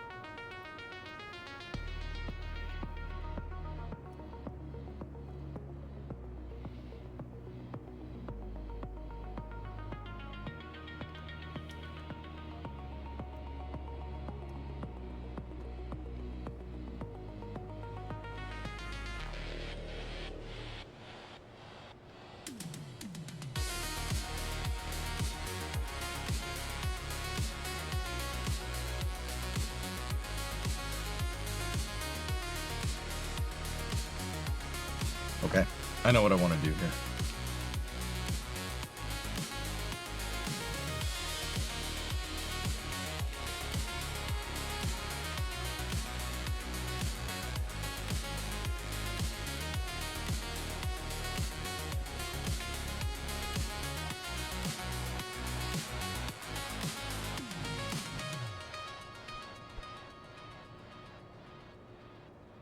Yeah, that's fine. Okay. So, first thing I want to do is I'm going to edit the fairing so the fairing stripes are lined up. I'm going to leave a little bit of room. I'm going to have to make the lander just a little bit taller. And we just need to make sure that Moon Crane has the legs to be able to do that. I'm pretty sure it does. I'm pretty sure it can lift a good ways off. So, we're just going to have to lengthen this thing just a little bit. But because I have two fairings that are pointed, like, one's pointed this way, the other's pointed that way, and they're kind of butted up against each other to make the fairing shape look right, I'm gonna have to kind of refactor this a little bit to figure out where everything lives. We can get rid of the decoupler, and then just so we don't have a bajillion freaking nodes when I try to go to attach things, I'm gonna take small nose cones and I'm gonna attach them to the tanks. So yeah, we don't attach to the wrong thing by accident.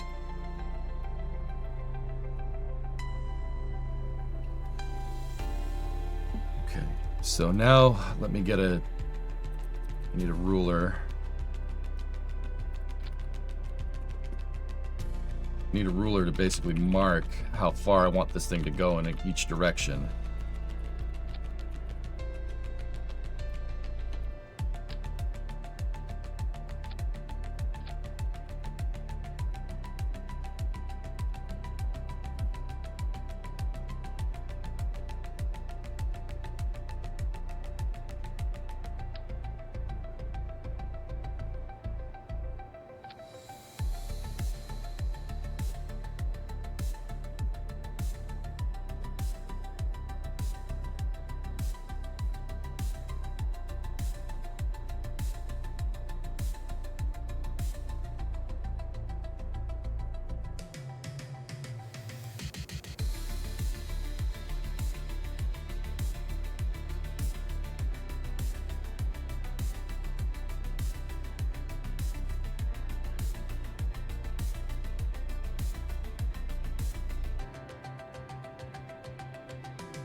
KSP and the expansions are 70 to 75% off right now. Nice.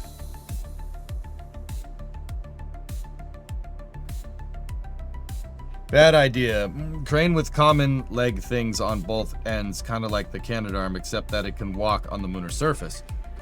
I did experiment with that idea, Tyler. It does, yeah. I'm just not sure. I built an analog to space station remote manipulator system. I'm just not exactly sure if it's strong enough to be able to do what I want. That's why I built a dedicated crane. Freaking love Duncan, guy. What are you talking about?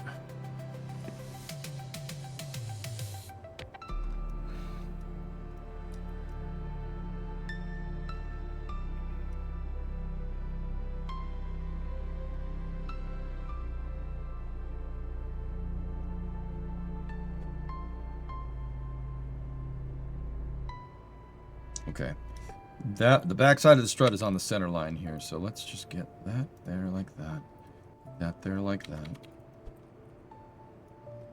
And how far does it take to get to the fairing base from here? So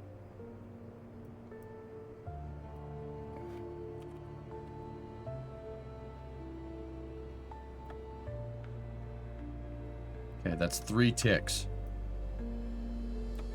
Now it should take 3 to get to the back of the other fairing base. 1, 2, 3. Yeah, okay, cool. Okay, so I was making sure that the fairings are kind of equidistant from each other, and they are. Which means wherever we wherever we put this line here is where the center is. That center black line on the lander is going to be. So that's fine. Easy peasy.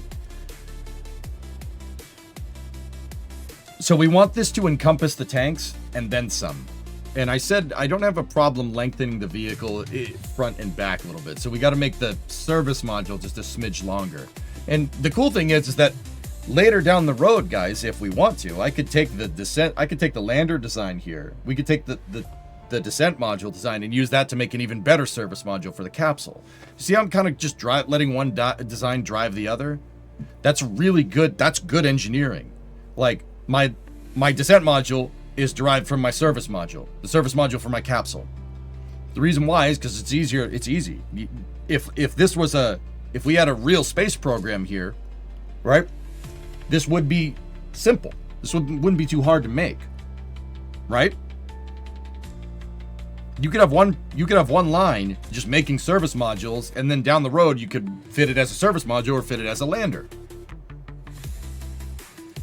And I make it a thing in career mode to make sure that all of my systems are using octos. Same avionics package.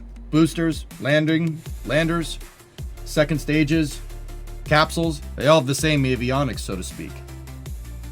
I'm doing that on purpose. Not because it's beneficial in KSP, it really doesn't matter. But if this was a real space program, like if we were a real space agency here, this would be pretty. You make one design kind of drive off the other, and it gets really. It's easier to have flexibility and adaptation, right? It's good, yeah. Good systems engineering. I love systems engineering. Spacecraft systems engineering is my favorite. You're letting one design drive the other, and they go back and forth. This is something I've learned, not from. I mean, Falcon does it to an extent, but.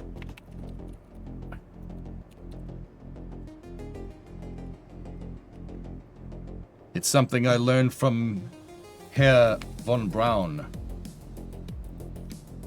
Let one design drive the other and then go back and forth.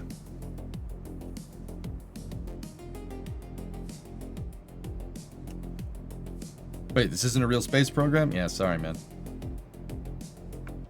So von Braun, they built the Saturn 1, right? And they made it out of, von Braun made it out of spare parts from the tooling from the factories from the Jupiter missile, Juno, and Redstone. This is just a bunch of missile fuel tanks kind of wrapped into a cluster, like what you do in KSP, right?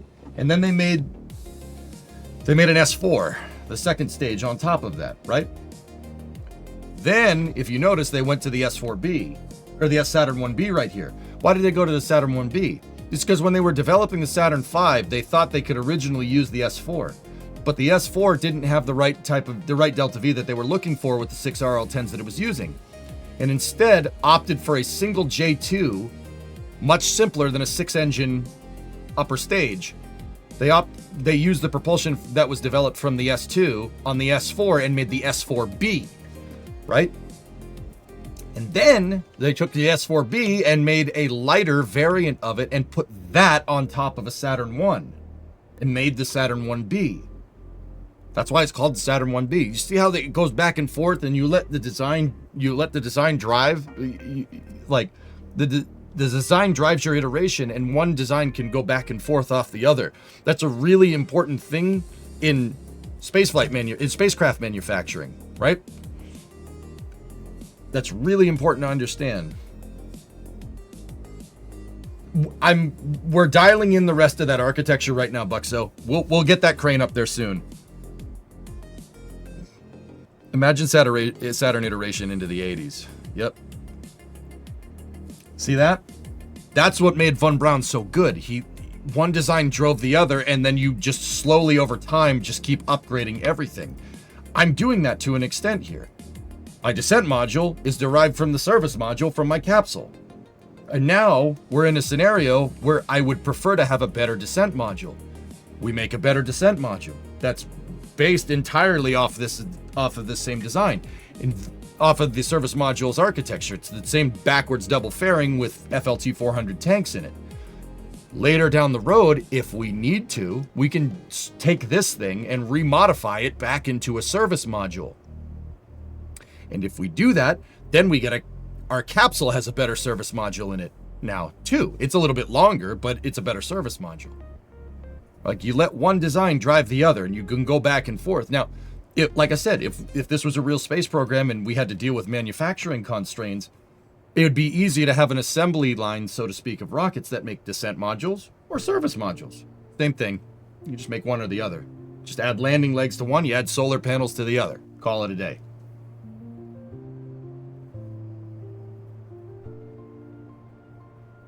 That's an important thing to understand with systems engineering, especially when it comes to rockets. You can kind of bounce back and forth. It's a really good hallmark. It's a hallmark of really good systems engineering. And it's not just the rockets with the Saturn family of rockets either. Hold on.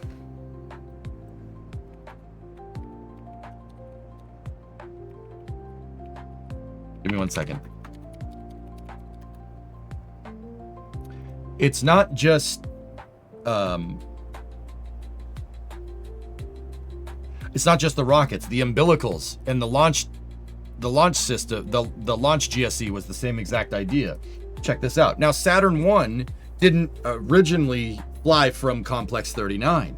Saturn 1 started at LC-34 and then moved to Space Launch Complex 37. And then in the later parts of the Apollo program, they adapted Saturn 1 to be able to use the VAB and the crawlerway. They did that by putting a launch pad where the S1C would be, and then having the Saturn 1, right, the S1B, that would be where the S2 is on the Saturn 5 design, and then the S4B, which is the same between Saturn 1B and Saturn 5, in the exact same spot, so all the umbilicals line up. That makes it so minimal modifications to the launch tower. You just take a Saturn 1B pedestal and put it on a stool, and then boom, you have all minor modifications to the mobile launcher. Now you have a launch complex that can launch 2 different types of rockets.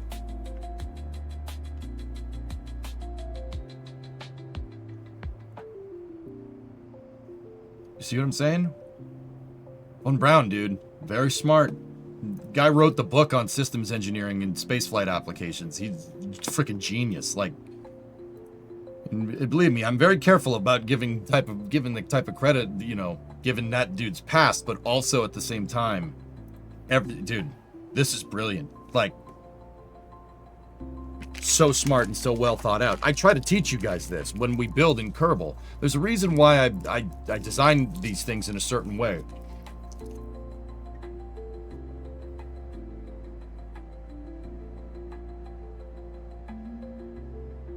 Do the turbopumps run at 100% duty cycle, or the engine computer's keeping the flow under the max capability, say 85 to 90, or is it sort of a max sustainable flow rate? Hellfish, I'll answer your question with a question, which I know people don't usually like.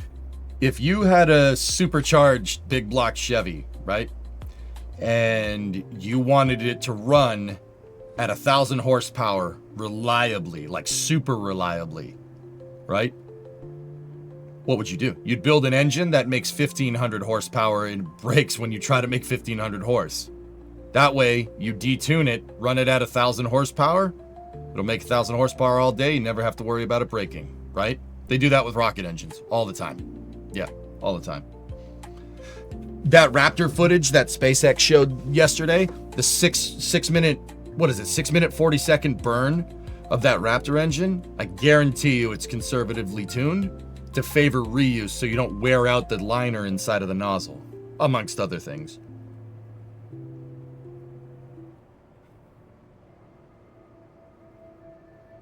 Yeah, they were running a very conservative mixture with Raptor in that Raptor 3 yesterday, from what I can tell by looking at it.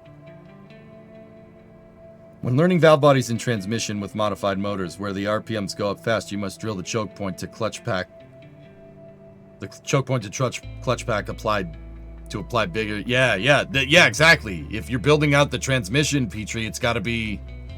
Transmission got to be built for applications. You have a car, you have a project car that's making 500 horsepower. You build the transmission to take 600 horsepower, and then you never have to worry about your transmission getting shot out the bottom of the vehicle, right? They do that with rocket engines all the time. Oh yeah. How do you think they were just able to squeeze so much extra power? SpaceX was able to squeeze so much extra power out of Falcon 9. Falcon 9 had trouble doing drone ship landings, then all of a sudden it can just do drone ship landings like that, no problem. It's because the Merlin 1D, Tom Mueller engineered that with a little bit of wiggle room, so you could dial it in over time and really get a good tune with that thing. And those things are dialed in. They're really good. I asked because car injectors close while rocket engine injectors don't.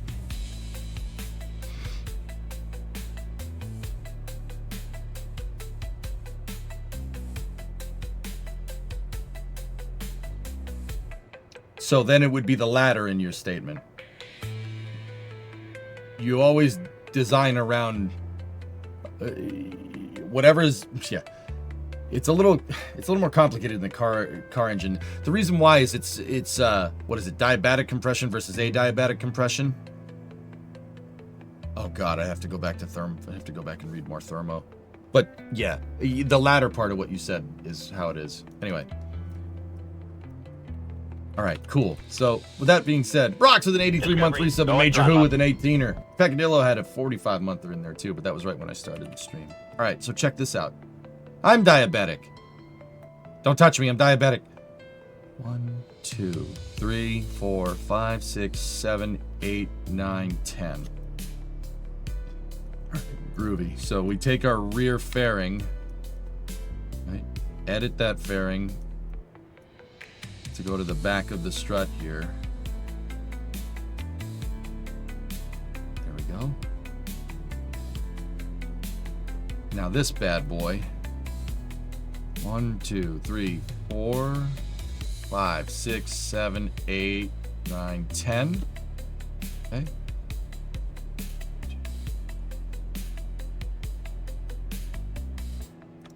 Okay. Now we take that fairing, edit it.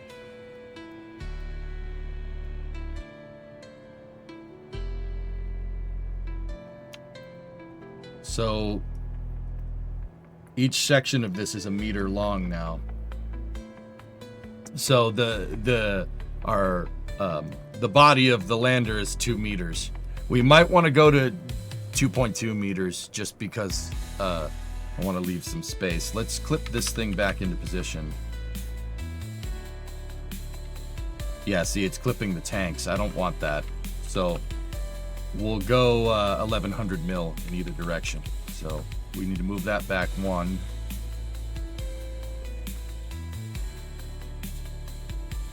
Right. And then we need to move this forward too. Fun fact, if you have absolute and snap on, or even local snap, if you're using the gizmos in KSP and you have toggle snap, it moves in a 10 centimeter increment. So if we move 10 clicks, 1, 2, 3, 4, 5, etc., that's 1 meter. 3.3 feet for people that use lunar units. All right, so we need to measure one up there. Cool. All right, now let's just redo these fairings a little bit. What's the trick to get stuff to snap to grid? What do you mean?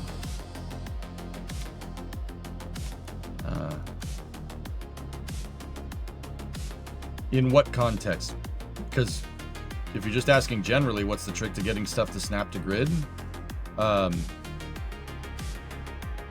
Just toggle snap. All right, Muffin, I think I understand what you're talking about. Give me 1 sec here. I got to go into Paint to kind of explain object orientation. So, if I have a rocket, this is from a front view. Say this is isometric front. So, this would be like looking at it from this angle, right? Note that my legs are at 45 degrees, right? If we went and placed a part like this, and say I wanted 4x symmetry, and I wanted to make sure that this was a meter. Actually, let's say I wanted this to be 2 meters off the dead center line of this. So this needs to be 2 meters off of the center axis of the vehicle, right? The center long axis, right? The center long axis obviously is in the center of the circle, right? So you have your part, right? And you place this here, right? You place that here, you place that here, you place that here. You could sit here trying to mess around with the part with local orientation, which means your gizmo is going to basically work off of the orientation of the object. The orientation of the object is obviously 45 degrees tilted, so the local grid for incremental movement would look like this. And then the long axis here would be Z, right? That's not going to work. Right, so it'll move like that, but that doesn't get you your distance to center line for the specifications that you're, because, I mean, you could sit here and try to move this on the local axis to try and get it centered, but no. You don't, that's not how I do things, okay? Watch. Remember, we're calling these, just say hypothetically, we want these cubic octags to be 2 meters off the center line of the vehicle. What I would do is rotate this thing 45 degrees, rotate the entire rocket 45 degrees, right? And you align with the world grid. So remember, this is our front isometric view. X and Y are like this. Oh, sorry. X and Y are like this now, right? If we tried to orient an object right here and then tried to move it to the center, you're moving on a diagonal. There's no way to do that in KSP. I can't type in numbers for coordinates here, but here's the trick. If I rotate the entire object 45 degrees, right? So I say I wanted the leg here, and then I rotated the whole thing, and now we place here. Now, your object placement is lined up with your world grid. So what you do now, absolute, right? And then obviously move these things, just quickly gizmo all this stuff into the center, right? So they're all clipping symmetrically. And now we go 1, 2, 3, 4, 5, 6, 7, 8, 9, 10, 11, 12, 13, 14, 15, 16, 17, 18, 19, 20. Now I know for a fact that that's 2 meters off the center line, right? I know for a fact. Then you could take the rocket or whatever and you move that back into position. And now here's the cool part. If I select local orientation, because when I attached this piece, I moved it on an increment on the absolute grid. Watch this. We take these things, move them back to the center line. They'll clip exactly the same. Boop. See what I'm talking about? Now, don't get me wrong. That'll happen if you just placed it and then you moved it into position, but it won't be perfectly symmetrical. Let me show you. So let's just take these pieces here and just move them into position where they're clipping into each other in the center.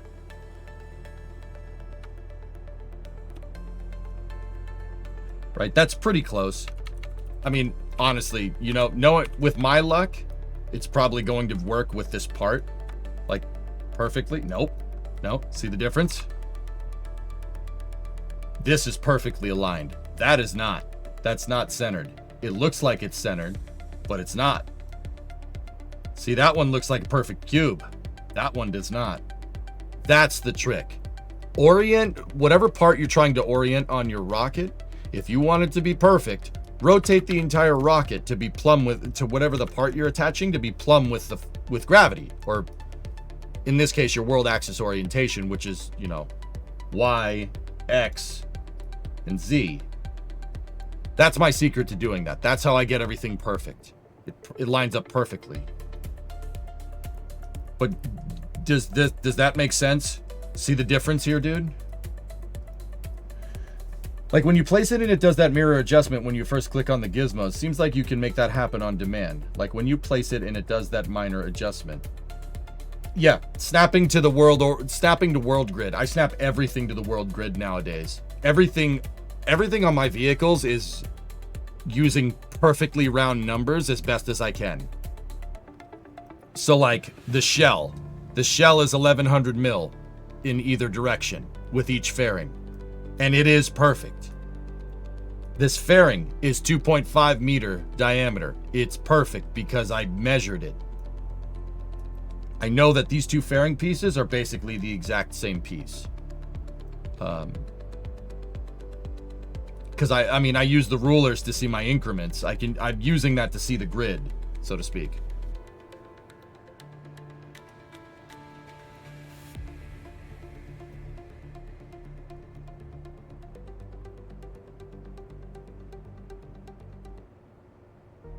Hey, Sebi, what's up? Is that a 112-month resub, dude? Nice.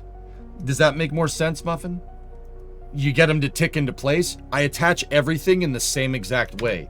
Now, once again, plumb with gravity, so to speak, right? Fun fact, real rockets do this. This is how you attach components on the real rocket, because it's easier when you to try and attach something when you just have to lift it up instead of having to lift it up and attach it sideways.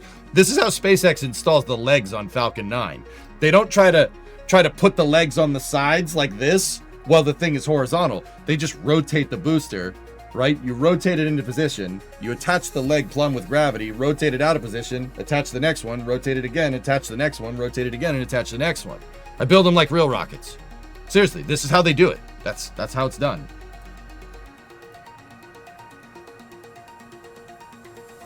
I'll stick to Counter-Strike. Oh, you'd stick to Counter-Strike? Yeah, this isn't for everybody, dude. I do like myself some Counter-Strike. And Battlefield. Kind of got a little bit of a Battlefield addiction going. Sorry about that. If it's hampering space content, believe me, I know. I will fix it. But that's how I get everything to line up, dude. Good therapy, though. Absolutely. Now, just because I don't want craft filing. There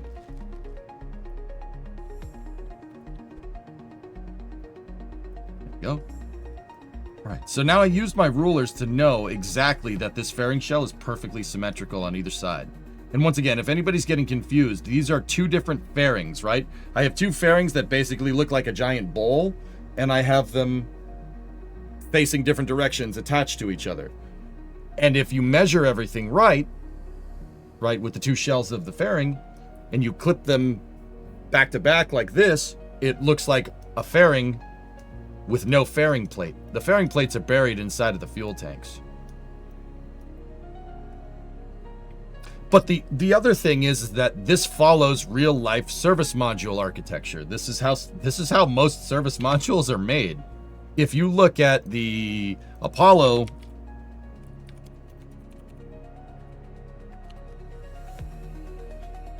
if we look at a diagram of the SM, it's made that exact same way. In fact, the SM is made actually much more like a thrust structure for a rocket, believe it or not. It looks like the engine section for Falcon 9, if you really want to look at the dang thing. The reason why is they compartmentalized the bulkheads on this. it's basically an aluminum structure that looks like if you looked at the service module from the, once again, we're looking at it from the front isometric view, right? It looks like that. Well, let's just, it's not exactly this. It's got a circle in the center. It's got like an open structure in the center, and it looks like this. That's 8 slices, you idiot.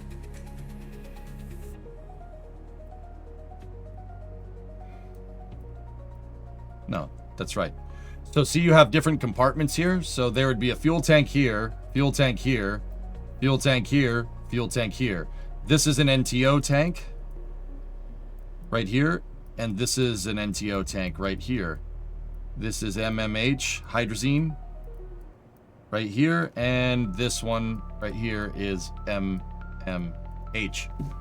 Now, what about the sides? Oxygen tanks, the O2 tanks, so you know you need those so you don't die. They're in here.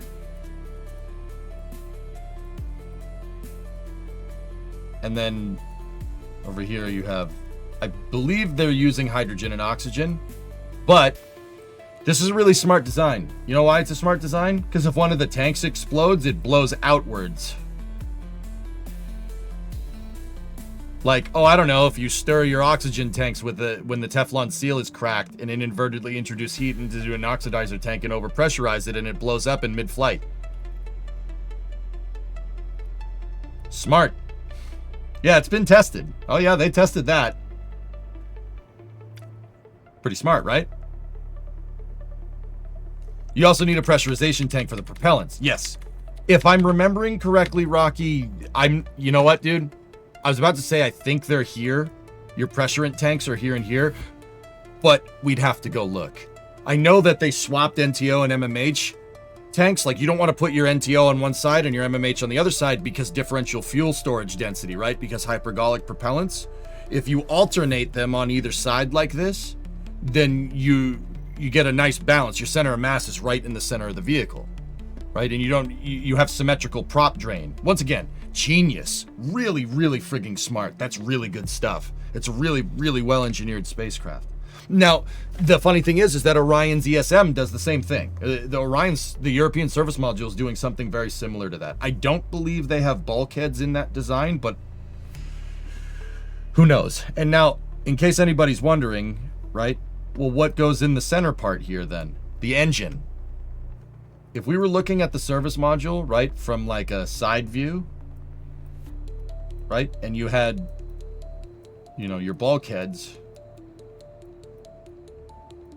right, and it goes down, the center bulkhead goes down to here, right? If you guys notice, the CSM has the huge nozzle coming out the back. That's the big nozzle version of an AJ-10, right?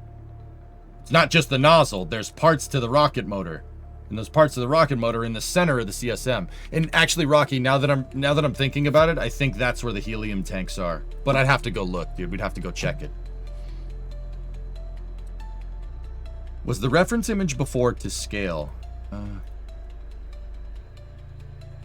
Yeah, that's about right. The fun fact, though, what this actually allowed you to do is because you have individualized bulkheads. Believe it or not, one of the bulkheads has extra space in it, and they used it as a cargo rack. Yeah, the CSM had a trunk, just like Dragon, but not the same exact shape. It's one of the bulkheads. It's one of the empty bulkheads on the side. Yeah, it has they actually put, fun fact, they put a lunar observation package in one of them on Apollo 15, I think. They put science equipment in it. Like I said, really, really freaking smart, dude. This is such a good design. It's actually crazy how well made this thing is for what it is. No toilet though. Sorry, didn't have the mask for that. Poop in a bag. It's true.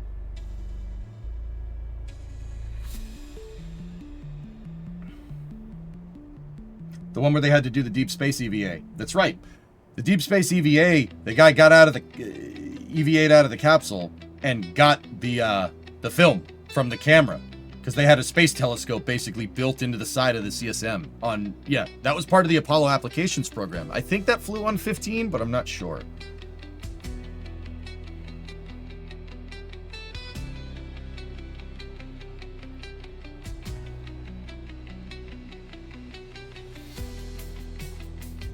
Once again, really great design. But also, I make my stuff in the same manner. I'm not making bulkheads. It's kind of abstracted, but that's the idea. I try to build spacecraft somewhat plausibly realistic to their real life counterparts. It's kind of a little bit difficult because I can't change fuel pressures. We have liquid fuel and oxidizer and monopropellant, and that's it. You know, so it's kind of tough to get it exactly right, but this is close. Like I said, see, mine's following the CSM architecture and the ESM architecture. That's how service modules are made. A little bit of a convergent design, but you get the idea. Rocky, now I'm really wondering, where's the... Yeah, see? The pressurant right there. There it is, dude. 2 helium tanks are on top of the motor. God, dang, this design is smart. Helium tanks are centralized, so you have one helium tank up top for NTO and another one for MMH. Man, this design's good, dude. Like, this is so well thought out. I can't believe they cooked this thing up out of nowhere, dude. I mean, seriously. Going from the Gemini capsule to that is like going from a Lada to a Rolls Royce. Like, this is a completely different ballgame. It's super cool, actually. All right, anyway, back to our design. So, now, it looks like my engine is attached. What the hell is the engine attached to? The fairing? Okay, the engine is attached to the back fairing. Okay. AJ, after Apollo 13, what changes did they make to 14, 15, 16 that went so well? T-Man, what happened with Apollo 13 is not far off from what we saw with Ship 36 or, I mean, Booster 18, so to speak.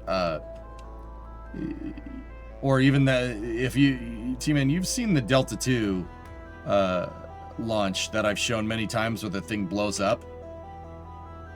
Like right after liftoff, and then it rains fire and brimstone down.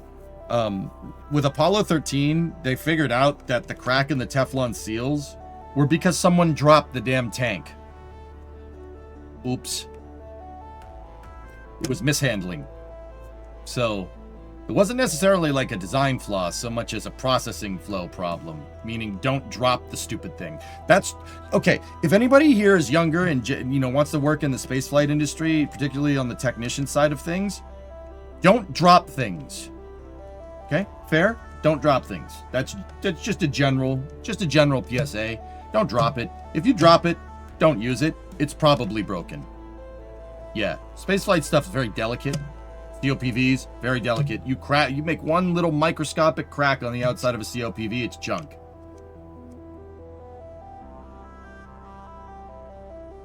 Wasn't that tank supposed to be used on Apollo 11, or am I misremembering? I don't remember. But if you do drop it, please say something. Yes, exactly. If you drop it, say, look, I dropped this tank. I'm sorry. I got to figure out a better processing flow. Don't use that one. Believe me, your boss will thank you despite you breaking the tank. Because usually, like, especially if, like, it's human spaceflight, you're going to get somebody killed. Don't do that. Yeah, don't do that. Bad idea. General PSA. I mean, Rocky, Jock, you guys know. Heck, we're at the point where a lot of you guys know more about this than I do. But my goal here is to, there's younger folks watching. You know, we got plenty of industry experts here. People that work out for different companies. You know, they're not telling which ones, but you guys know. Trying to teach people how this stuff really works, you know? Don't drop it. Don't drop it. All right. So my RCS design, I don't like it. I'm gonna redo it, and it will be derived from the SM again. But yeah, let's have this thing find its home again. There we go. And because we lengthened this thing a little bit, let's put that there.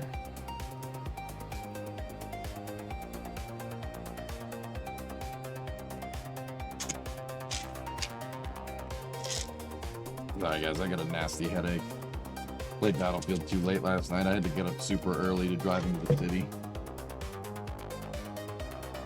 I'm gonna go get some water. I gotta take some Advil. Pickles here.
Okay.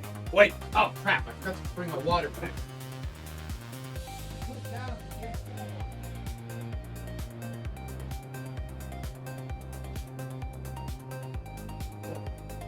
All right. Here we go. Man, it's cold in the shop today. You have a migraine too? Dude, it's the cold. The cold is just like, it messed up everything here because it's so damn dry. Shop class, but for rockets. Yes, exactly, Space Ghost. Yeah, that's it. Wasn't the Teflon crack more than drop? Well, dropping is what caused it initially, if my memory is serving me right. And then they did testing with it. The testing exacerbated the crack, but it didn't show up, and it didn't show up. And by the time they put it in the spacecraft, then it popped.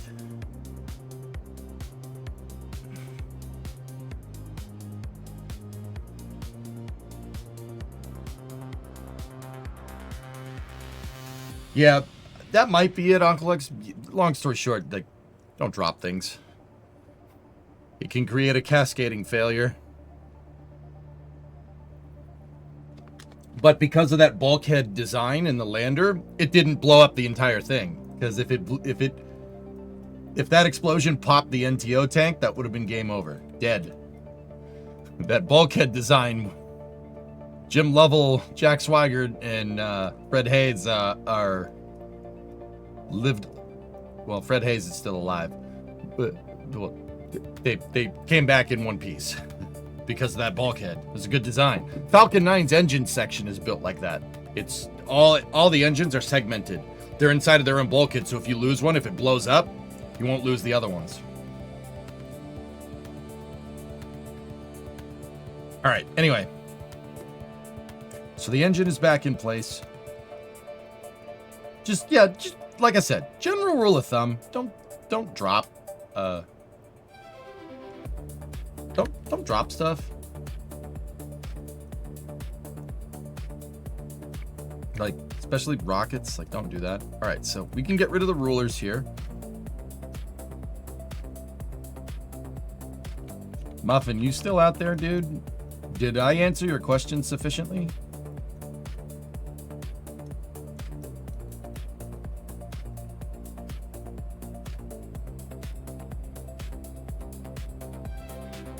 Did you see one of those podcast dorks that brought Charlie Duke on and grilled him about moon landing conspiracies? Yeah. Yeah, that's yeah.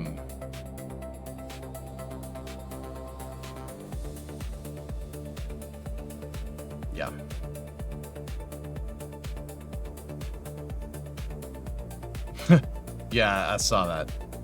What do you think of the Sukhoi-3 rocket? Had a little bit of trouble with landing, but overall, they did pretty good. If you have reusable rocket and your first attempt gets it to the landing burn, you're pretty good.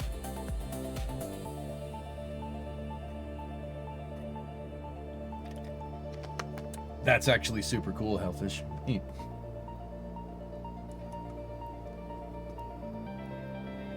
Oh yeah, I saw that Tim got pissed, dude. He was like, "No, this is bullcrap. Get me on there. I'll answer all these questions. You guys suck." Like, I was thinking about posting in that thread and be like, "Yo, I'll get in there too with you, pal. Let's go. Show these these fudgers what's up." Fudgers. Okay.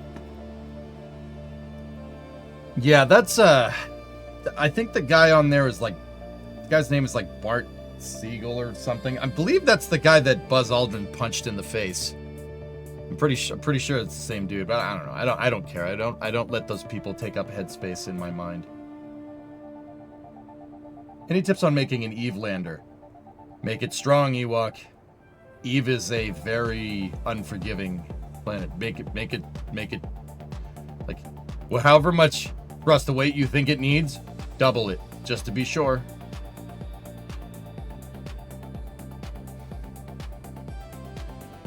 Bart Sebro? I don't know the dude's name. I don't care. I don't care. I don't let those people occupy my headspace. Like, guys, I know this is okay. This is gonna sound real stupid coming from me, considering I'm self-taught, right? But hear me out.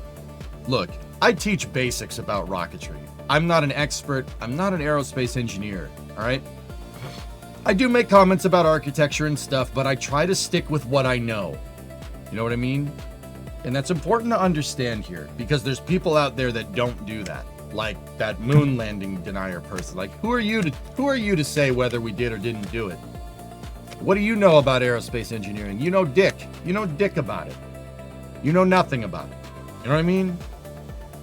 Like, with me, I make no delusion. I'm not an engineer. I enjoy engineering, but you don't see me going and trying to make a rocket, right? You know? Bob Seeger, I'm pretty sure he's not a moon landing denier. Yeah. You know? And if I'm going to weigh in on a topic, I'm going to be at least pretty damn well researched in it. You know what I mean? But I don't think that starting out with a hypothesis and trying to prove hypothesis is... that's not being very scientific, to be honest with you. It's about... You don't try to prove your conclusion. You come to a conclusion based off of trial and error. Like, if you take the scientific method, these people don't follow it. They have a confirmational bias. They think this, and then they try to search for stuff to prove it. That's not being scientific. That's being intellectually stupid. Like, that's not how this works. If you don't have an open mind with this, it's an immediate red flag to, you know, your credibility. You know, like. Yeah, it's just important to understand that. Long story short, you know, in this day and age, I know it's like you don't gatekeep things. Like, we shouldn't gatekeep, you know, no. Engineering needs to be gatekept. It needs to be, because look, I'm not an engineer. If I went to try to build a rocket, I'd probably blow myself up. Unless I had somebody with me that really knew what they were doing. And I know a lot about rockets. I still don't try to do this. So I don't weigh in on whether, you know, people that really do this stuff and know way more than me about this, I don't try to weigh in on, you know, like whether we did or didn't do it, you know? With my current knowledge and understanding of this, I'm pretty sure we went to the moon. It's not as complicated as you might think. It's complicated to do, but in theory, it's pretty straightforward stuff. Just go over there. You know, like, It's amazing to me, these people out there that are skeptical, like, yeah, who are you to talk about it, man? You don't know nothing. Like, what do you know? Where's your aerospace engineering degree? You know? Like, do you know what delta V is? Do you know what thrust weight ratio is? Do you know what specific impulse is? Do you know what mass flow rate is? If you don't understand those things, right? If you don't understand those things, who are you to say we didn't go to the moon? You know what I mean? I understand those things. And if you understand what those things are, it's pretty straightforward.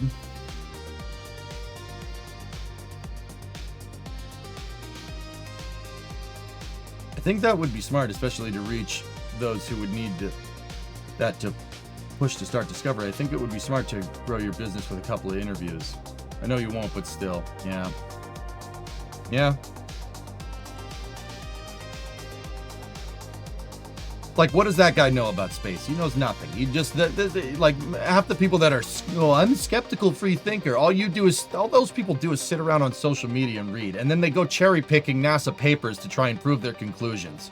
That's the opposite of science. That's the opposite of science. That is the opposite of how you should go about thinking about this problem. Right there shows me that you have no idea what you're talking about.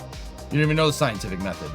And the funny thing is people are like, well, I'm a free thinker. I believe in skepticism. Yeah, okay. You're trying to prove a conclusion. You're like, that's not being scientific at all. It's really funny to me, dude. Like, these people are they got their head so far up their tailpipe, dude. They don't even see that. They can't even see that. That's really funny to me. I don't know. It's just, all right.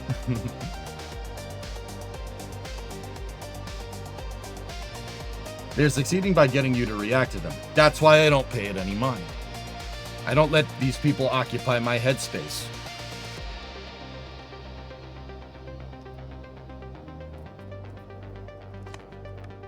SpaceX is live for a Starlink mission. Cool. All right, so I got to build out the top part of this and integration pieces, but we have made some pretty good progress here. Let's just pause quickly for station identification. This is the Eric Johnson Space Administration Twitch and YouTube stream. No, let's get some Starlink action in here. SpaceX is online. Thanks for letting me know. I mean, you guys are pretty good, but you guys are no Next Spaceflight app. The Next Spaceflight app pings on my phone when a launch is about to happen. Really useful, actually. Ads? Yeah, let's run ads, guys. I run ads on Twitch, on the Twitch side of things. I force the ads right now, so you don't have to see one during the launch. So, pop that through. No way, you just came full circle and plugged.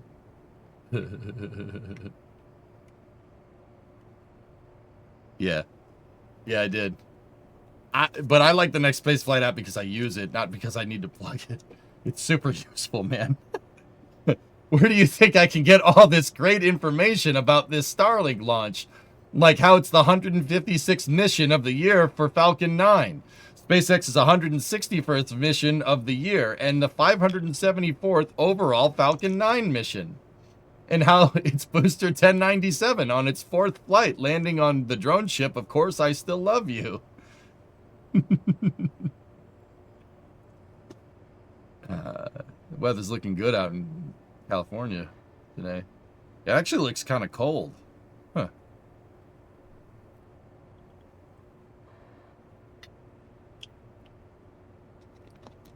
Yeah, Shadow Mask, exactly. Like, that's always my go-to with the skeptic. Like, you know, you think you're talking about, you think you know what you're talking about. All right, what's delta V? Tell me what that is. What's the delta V equation derived from? Do you know what a logarithmic function is? Like, dude, this is the basics of the basics. If they can't explain that to you, they're full of crap, dude. Like, once again, and like I said, it sounds so stupid coming from me, but dude, this stuff absolutely should be gatekept. Like, Not everybody has the brains for this stuff, dude. It is complicated stuff, and I always make that very clear. You know, I make rockets in a video game where most of the hard stuff is abstracted for you or done for you. You know what I mean? That's why we stick to systems engineering.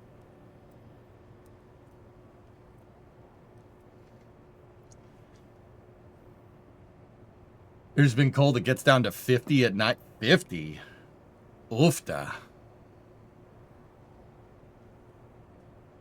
So I was 3 minutes behind. Ah, it's good, man. We good. Trying to convince my mom the 3i Atlas isn't an alien spaceship is a Sisyphean task. The comet, man. Box load complete. Comet, like comet.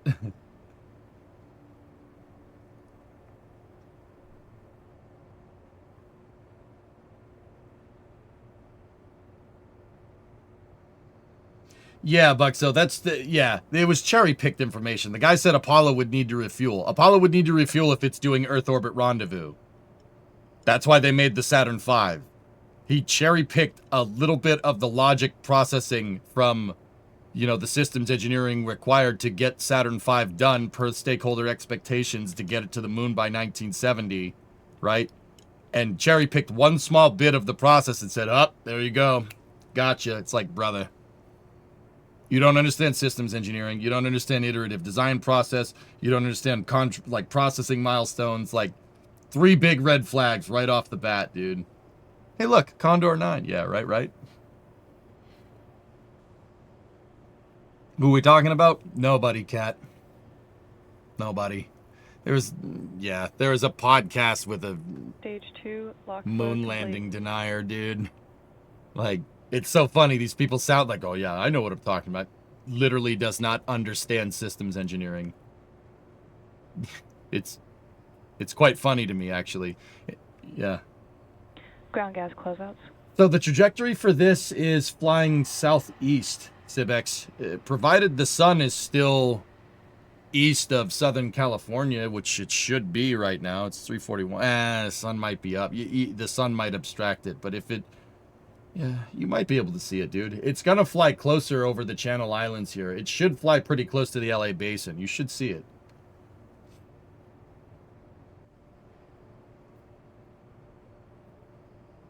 Falcon 9 is in startup. You didn't understand even basic orbital mechanics. Yeah, exactly, dude. If one of these people can't explain time of perigee passage to you or true anomaly, I don't know what to tell you. For launch. You probably are not qualified to talk about how we got there. Fingers crossed it's been a minute. Cibex, she's Falcon 9, man. No fingers crossed. She's gonna go. And now that I said something, watch. 30 seconds. T-minus 3 seconds. So, quick break here, and then we'll get back to working on the lander.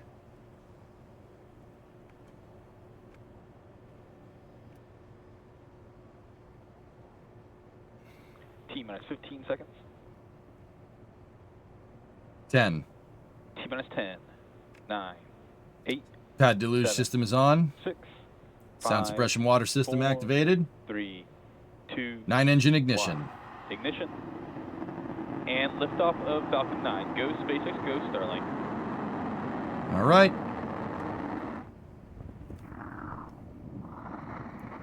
M1D, chamber pressures are nominal. Okay, this is Starlink 11-25.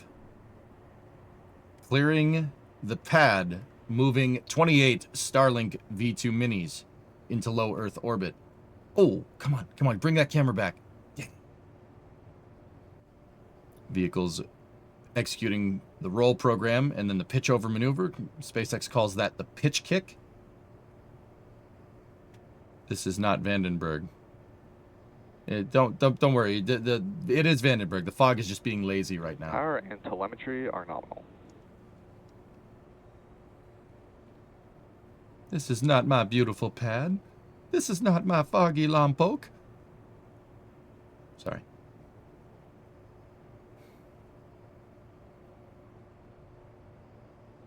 Yeah, so nice of SpaceX to validate Condor 9's design in real life. Yeah, I know, dude. They're doing me a huge solid. Max Q. Maximum dynamic pressure indicates peak aerodynamic load in front of the vehicle.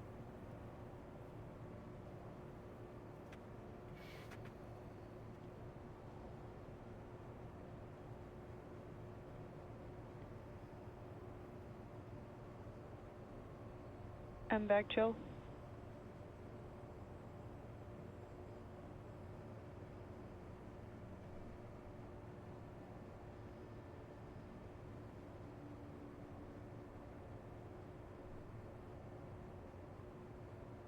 Okay, second stage engine thermal conditioning and priming has begun. In about, give or take about 30 seconds, we should see the 9 engines in the first stage shut off and the second stage get ejected out the top, and the single engine, which they just primed, will ignite. I think you said Falcon rolls with the gas generator. No. No, not at all. Falcon has 9 engines. The E1 and the E9 engine do this. See, you have 3. The 3 engines, they do... You can't make my fingers do it. They do that to move around. And then the center one controls pitch.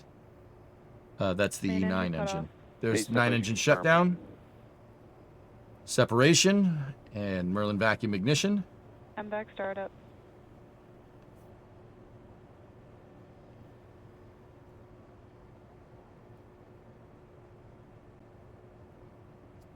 Okay, good ignition. Falcon 9 first stage will coast here for a little bit. Got a beautiful shot of Southern California on the right here. Okay. Fairing separation. Separation confirmed. Good. Starlink lights are on. There's the fairings. Fairings will re-enter, and All they will vehicles are on nominal parachute trajectories. down and land in the ocean, and SpaceX will go fish them out. They reuse the fairings too. Second stage is the only thing that gets expended with this thing. That looks like Santa Barbara right there. Yeah, yep, Santa Barbara, and then Los Angeles should be like right here. Well, Santa Monica's right here. Los Angeles is there, and Long Beach is over there.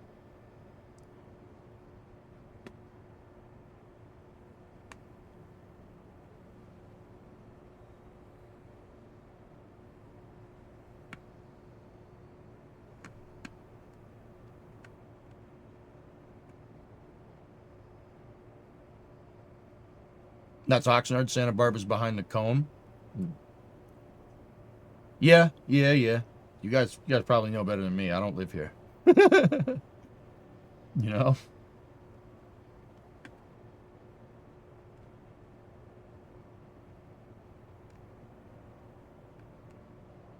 I heard that SpaceX can release a new version of their software even just 8 minutes before launch. Oh, yeah. Software side of things of this company are crazy, man. Yep, these are Channel Islands. It's freaking Catalina wine mixer.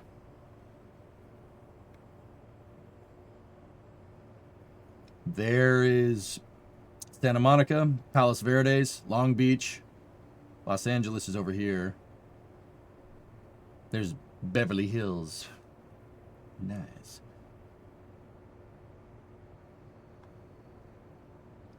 That's Port of Long Beach right there. Huntington Beach is right here. Manhattan Beach is right there. Good stuff. Great view today.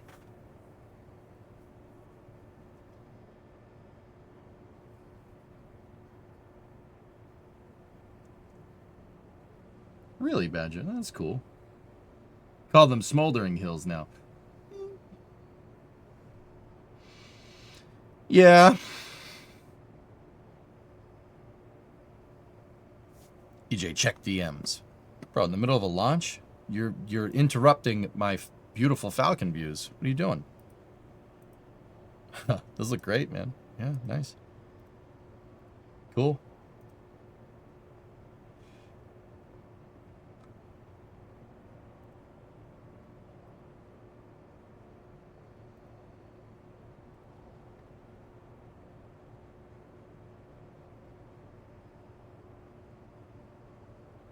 Stage 1 FTS has saved.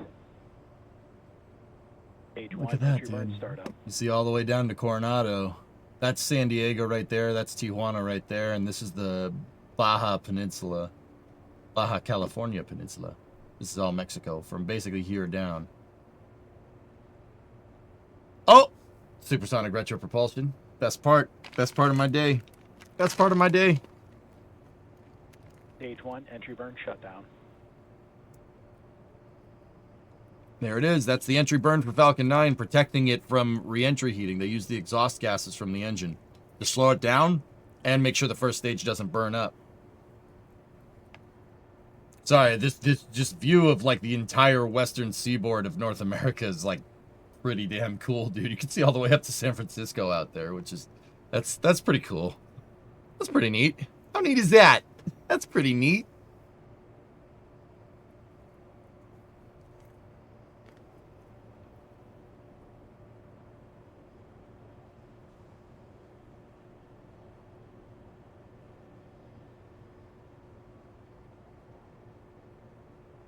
Nice, Graham. That's cool. Stage 2, FTS is saved. How neat is that? All right. Stage 1, transonic. Okay, first stage, start the landing burn here. We should see the drone ship under the left grid fin, but it looks like it's a little cloudy out in the Pacific today. Ah, I'm jealous, Shawno. There's the drone ship. Over there. Should get a landing burn right now. I said right now. Stage 2, terminal guidance. I said right meow. Meow? Stage 1, landing burn.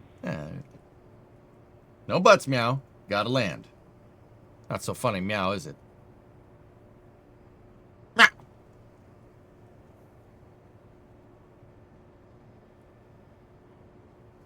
New camera on the drone Stage ship 1, here. landing leg deploy. You got a nice 3/4 view over the drone ship. Oh, this should look awesome. Oh, very nice. Yep. Stage 1, landing confirmed. Don't hate that. don't hate that. That's pretty good. That's pretty neat. How neat is that? That was a new camera, dude. I haven't seen that one before. Look, we should be I'm back getting with them. 27,300 at 138. Yeah, good. Should get a call for nominal orbit insertion. Right, meow. Nominal orbit insertion. Meow. Perfect. Sweet. Starlink 11-25 launching out of Vandenberg. Another successful Falcon 9 mission. Once again, that was the 156th Falcon 9 launch this year. 156 Falcon 9s this year. That's more than the Space Shuttle program in its entirety, including the approach and landing system test flights. Just this year. Yeah, that's a lot of launches, man.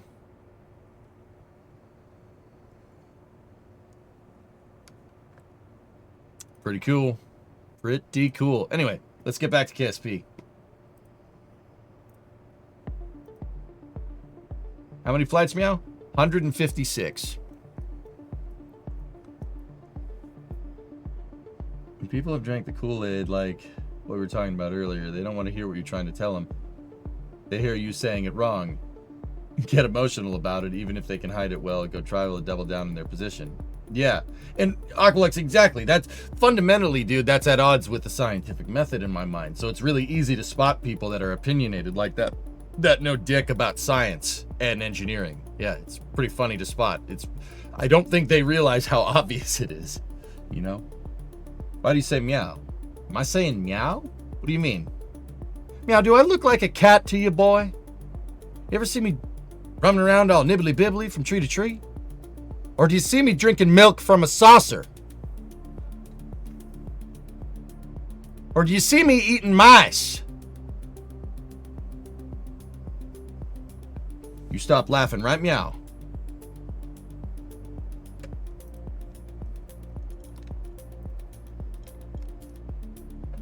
What booster was used? That was 1075.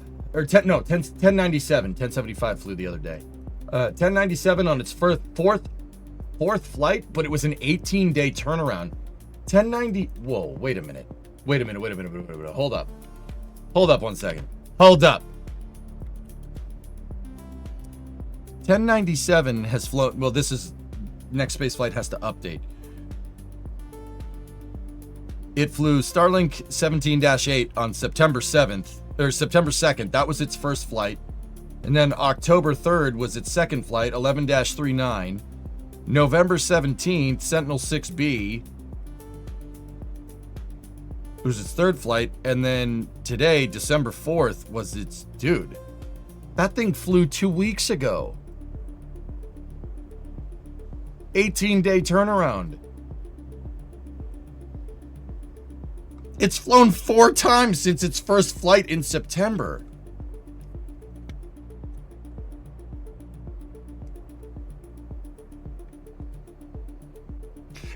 You know what's bananas to me, dudes? Oh, okay. Wait a minute. I know why. I know why it had a quick turnaround. It's usually about 30 days for Falcons. And believe it or not, that's not because they need to refurbish the booster. They do need to do some checkups and stuff. But the reason why is this Sentinel 6B was an RTLS. That was a return to launch site. So that landed at landing zone forward. So it didn't need to land out on the barge, and the barge didn't need to go all the way back to Long Beach, right? About 15 days of the, if you have 45-day turnaround before that. That's why. Okay, it came back on the drone ship, dudes. But you know what's actually nuts about that? That shows that, dude, we're at a point where Falcon 9 could probably just launch the same booster like once a week, or at least they're close to it. The bottleneck in turning around. Think about this for a second. The bottleneck in turning in getting Falcon 9s to fly more times a year isn't even the rocket anymore. It's the damn barge. It's the drone ships. Because it takes forever for the drone ships to freaking get back. Can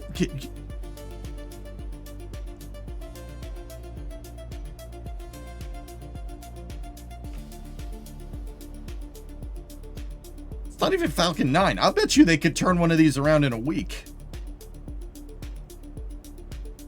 The technology's finally caught up with the visions we had generations ago. Yeah, just got to do that with second stages of mana. But yeah.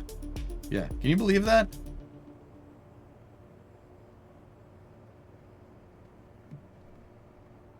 Build an airship to pick it up off the barge? I mean, Jim, that would be cool. I'm not going to say we don't want that, but maybe just building another drone ship might be a better idea. You could solve this problem by having just a train of drone ships just going around. Like what they do at the Cape. One goes out, the other comes back in, the other one goes out. There's 2 drone ships out on the Cape. I'm almost convinced that having just, of course, I Still Love You on the West Coast is inhibiting West Coast launch cadence. Seriously, the barges are the bottleneck. Can you believe that? That's ridiculous. How does that even happen? Like, what, dude? That still blows my mind. This isn't a new thing either. Like, we knew this, but it's just poignant to think about. Poignant. Why don't they use less Starlinks from Florida launches to use the landing zone instead? What landing zone?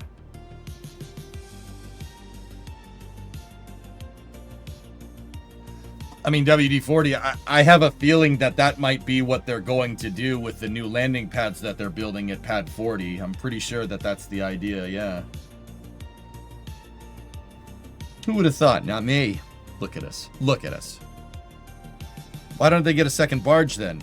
I don't think, Flavia, I think it's because SpaceX is not banking on keeping Falcon 9 around for that long of a time.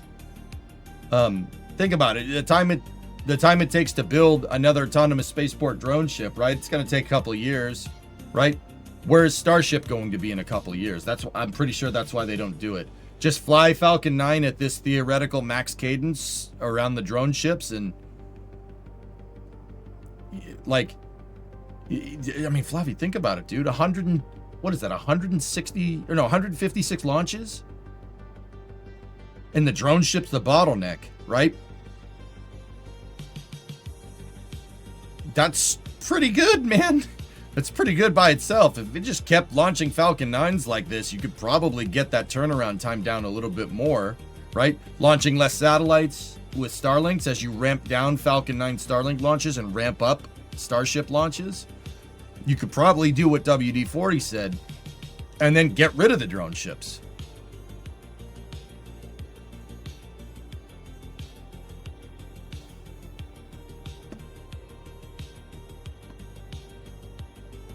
His idea isn't as crazy as you thought. Yeah, Ed Mana, I mean, a dirigible? Does the dirigible go as faster than the freaking barge?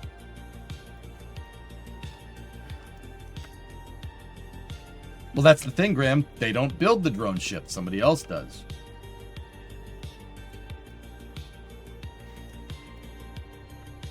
Anyway, let's get back to this lander. I have to build an interfacing mechanism up at the top here. L77 next Tuesday is an RTLS to LZ2. I bet that they could get a rush job done. Except that their drone ship contractor right now, Graham, is building the barges for the breakover devices to transport Starship and Super Heavy between the Cape and Boca Chica. The drone ship guy's all hung up, man. Hey, I got a drone ship guy. Let me talk to my drone ship guy.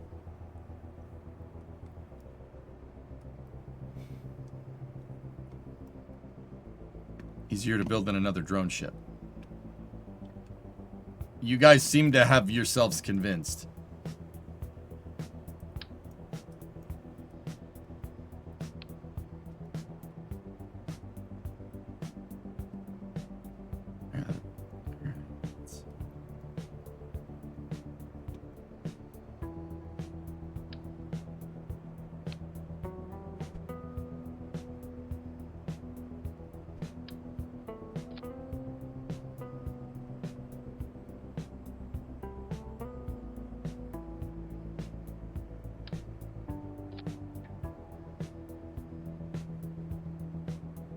So I'm going to work on the top part, and for the top piece, I think I'm just going to make the... Just going to do the same thing. I'll just do the same thing as the bottom, keep it nice and symmetrical. Now, this piece will add a little bit of mass. These ship plates are 80 kilos. I'm wondering if there's anything that we can do to make that a little bit lighter without... Engine plates are 250 kilos. Oh, interesting. Interesting. It's actually pretty light. I'll keep the adapter, that's fine. Did you ever do the crane with the lander as a counterweight? Buxo, did you ask that question already? I'm not trying to be a jerk. I'm asking for my own sanity.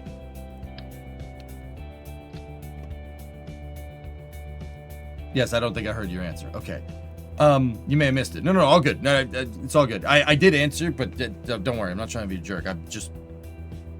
Sanity check. Sanity check passed. All right. Yeah. I do need to build the lander counterweight system for this thing, but I did what I really didn't want to do and redesign the lander anyway. So we kind of have to put Moon Crane through another test. We have to go through another testing campaign because I redesigned the lander. But yeah, this thing should be able to counterweight it. Yeah. All good, dude. Bobby, anyway, Vandenberg launches are not that many less than Pad 40. We've had 70 from Pad 40, 61 from 4E. It's crazy that they've done that much, Flavia, with just one drone ship. Can you imagine 2 drone ships? If you had 1 pad and 2 drone ships, you could probably double that cadence. You could easily double that cadence. But I still don't know why they just don't hop Starship between the two. Sure, it wouldn't be as cheap, but it would have been. Maybe in the future, Aqualex, the barge transport Starship thing is something that is, I'm not going to say a stopgap, but that's more of a temporary thing. Dude, I'm sure that SpaceX will test point-to-point at some point in the future. They'll do point-to-point from Texas to Florida. They'll do shuttle flights. Just lobbing Starships back and forth. But, yeah. Yeah, I'm sure they'll do that. Like, why wouldn't you?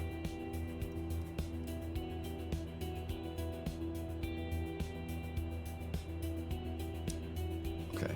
So I attached a nose cone to the side of this thing that I want that I want facing up. So what I'm going to do is I'm going to go in here on the forward-facing fairing, and I'm going to turn interstage nodes on.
The way that piece is made, it's going to favor that piece facing forward. Can Starship make the hop without a booster?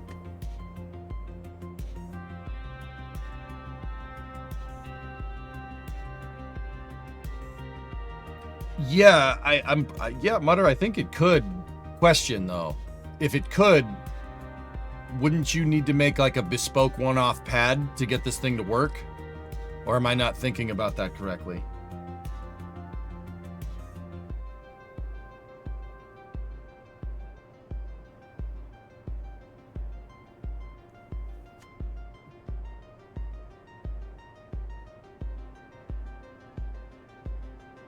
Milk stool it? I mean, who knows in the future? But I mean, Geeson, what is super heavy but not a milk stool for Starship, right? Like, just launch it.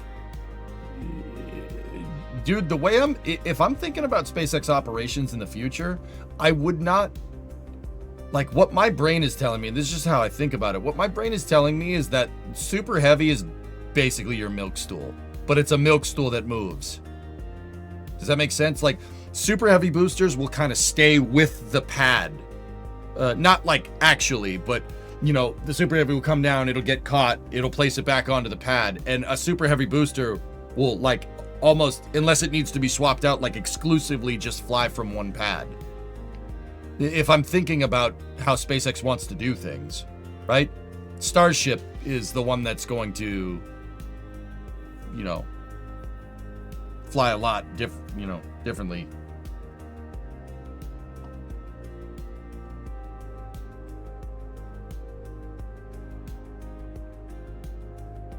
That'd be cool, Andrew, yeah.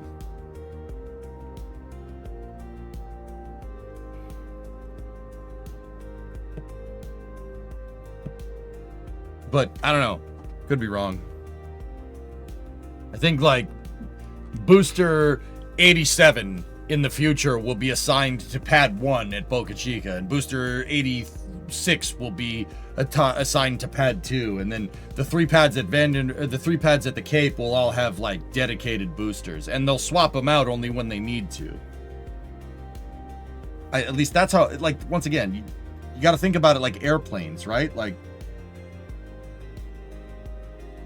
they want airline like reuse, so in that regard, Starship is the thing that needs to be super reusable, and Super Heavy does too, but Super Heavy is basically GSE. Only it's not, it's air servicing equipment.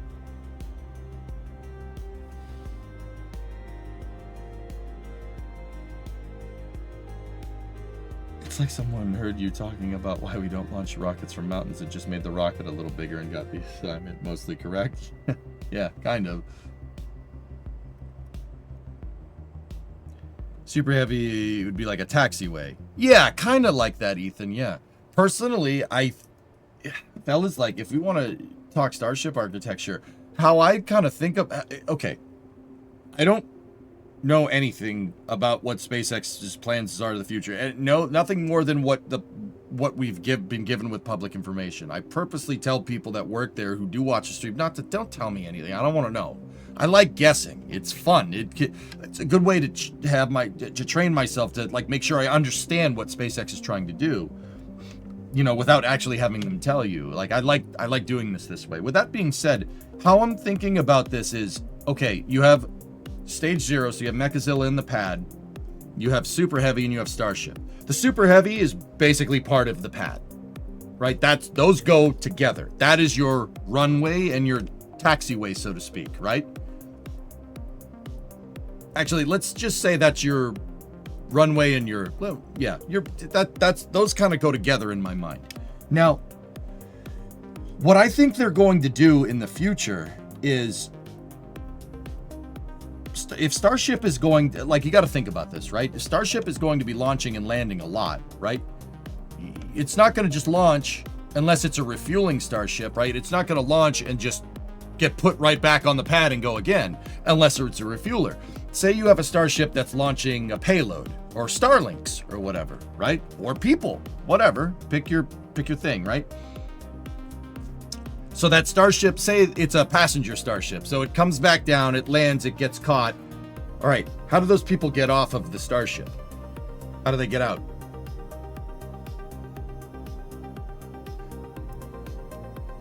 Right? It's on Mechazilla. What is it going to do? Place it back down on Super Heavy? What are they going to do? Have a crew access arm that rolls into position? No. Where are you going to put it? How does that work? Where does that go?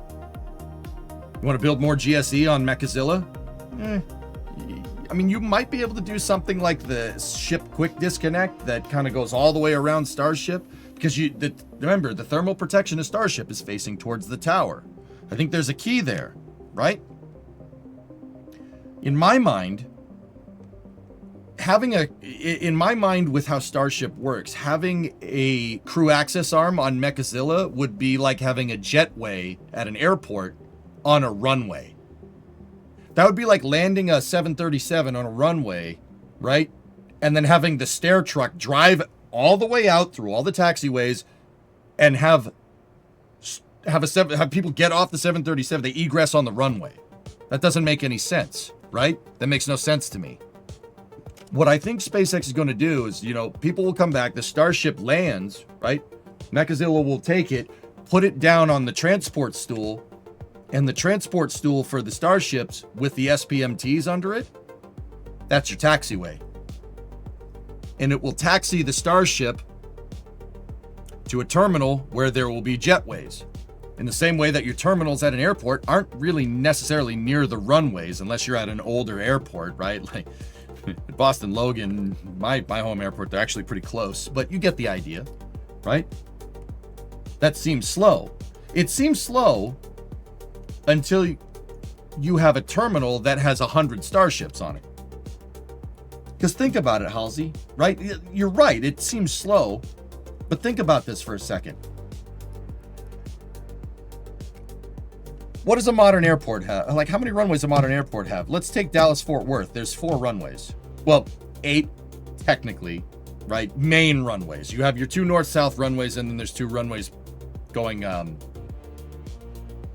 DFW is like, what is it, northwest to southeast, and obviously different directions, etc., etc. Like a runway is 2 runways technically. It depends on which side you land on the runway on, right?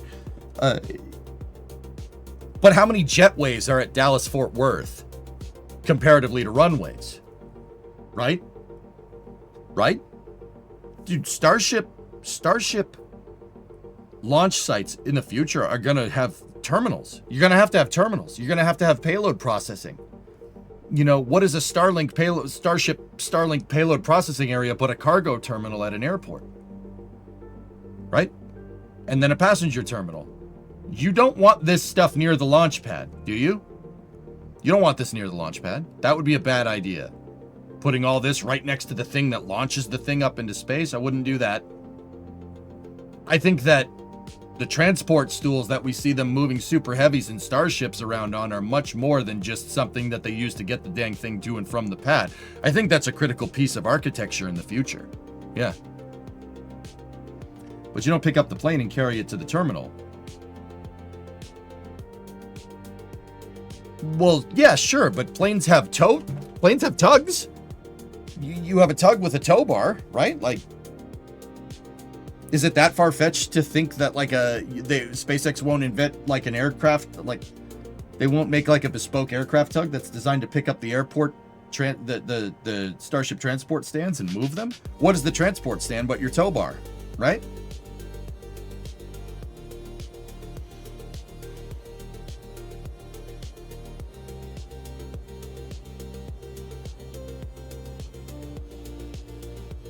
Yeah, Foxwell, of course, but liability issues with what if it tips over?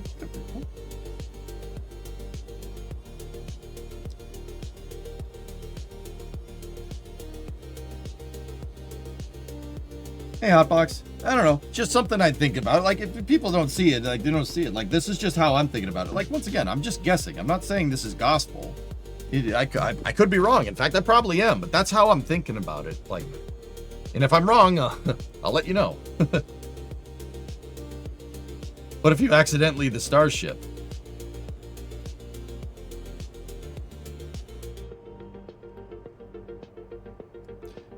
you know what, Halsey? Knowing SpaceX and like just the Elon Musk kind of umbrella of companies, knowing them, dude, they'll take the Octo Grabber, the thing that kind of goes and grabs Falcon 9 when it lands on the drone ship and secures it to the deck. They'll probably have something like that, and it'll probably automatically grab the thing and move it, and probably use some type of full self-driving to be able to move the Starship back to its proverbial terminal. It'll probably automate the whole thing. You think they'll break over a Starship and before people embark and disembark? I think if it's horizontal, they can move it faster. Just a hunch or thought. Sure, maybe. You could theoretically break it over with the chopsticks. Theoretically. I mean, probably wouldn't. They just use 12 Cybertrucks. Yeah. I don't know, just something to think about. The new Grabber will be Tesla branded. Yeah. Plus, you need to save the ship. Well, so 58, the ship lands. They could put it on super heavy, right? Or you just hold it above super heavy and put the ship quick disconnect in place, purge out all the propellants, and then put it down onto the Grabber. Or make it so the transport stand can safe the booster. I mean, I don't know. It's fun to theory craft about the concept of operations. I think that's super cool. But yeah, who knows, dudes? Could be. Maybe not. Maybe so. Maybe banana. You know, like, but from what I've seen with SpaceX's systems engineering and how they're going about solving the problems with Starship, it very much seems like they're taking that whole airline-like transportation thing and taking that to heart. That's just an opinion, though.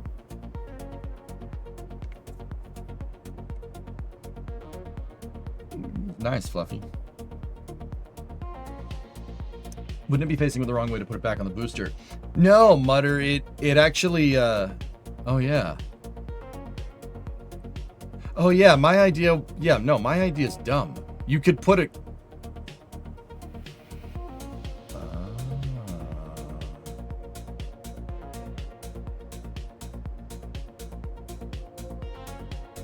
Yeah, that's right. The SQD is facing... dude, why do I always get that backwards?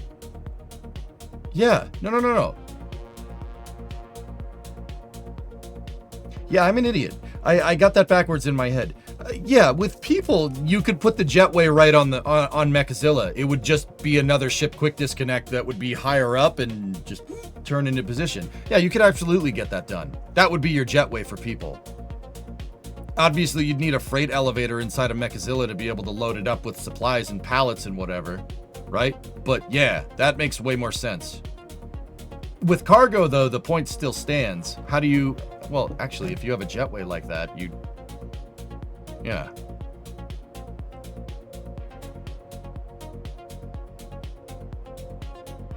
But see, fellas, so here's where my mind's going.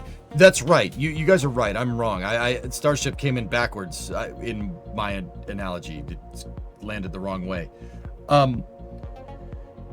You're right.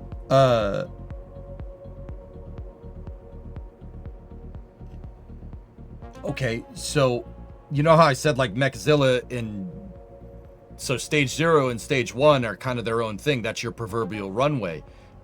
With how this is working now that I figured out that I'm an idiot, see what I mean about not doing this? Like, I still have a lot to learn. Even me, even doing this for this long, right? That tells me you need way more pads now, because now the pad is your runway, taxiway, and jetway all rolled into one. It's your runway, your taxiway, and your terminal. Elevator and an underground tunnel to it, I suspect. Yeah.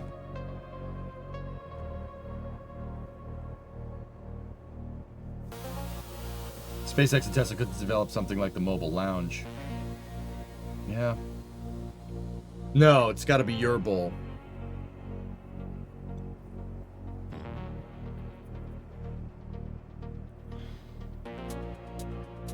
Underground in Florida. Yeah, right, Mutter, yeah.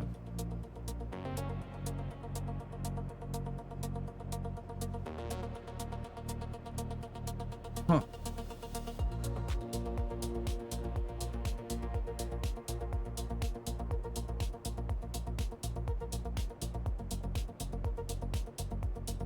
It's a good conversation, dudes. Now my mind's really turning about this.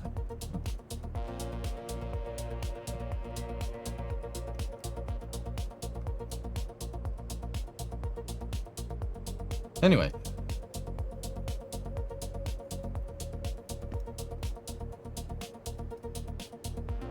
Yeah, Tonbot for sure.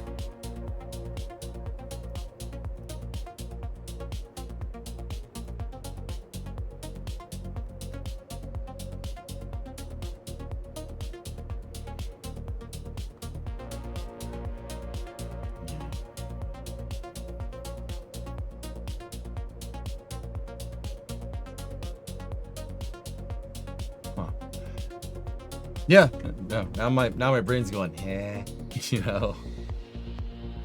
But anyway, let's get back to work. So I'm gonna move the lights back into position, and I moved them in the wrong way. Now I got to replace them doing that fluid snap thing.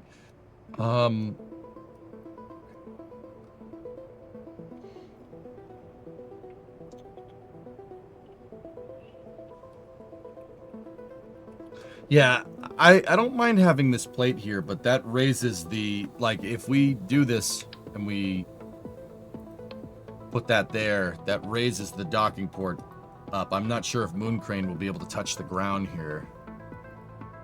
I'm gonna have to figure that one out. I would prefer it if this thing was like this, but the problem is if it's like that is that it clips a lot. Like, see the edge of the fairing? This piece is not exactly, see if we do that.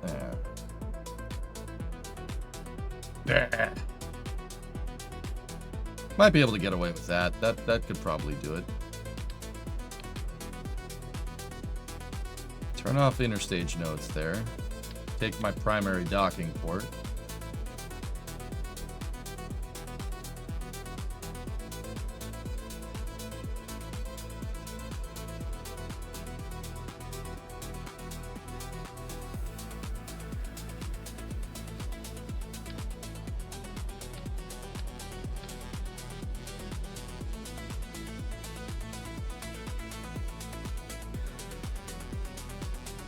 Okay.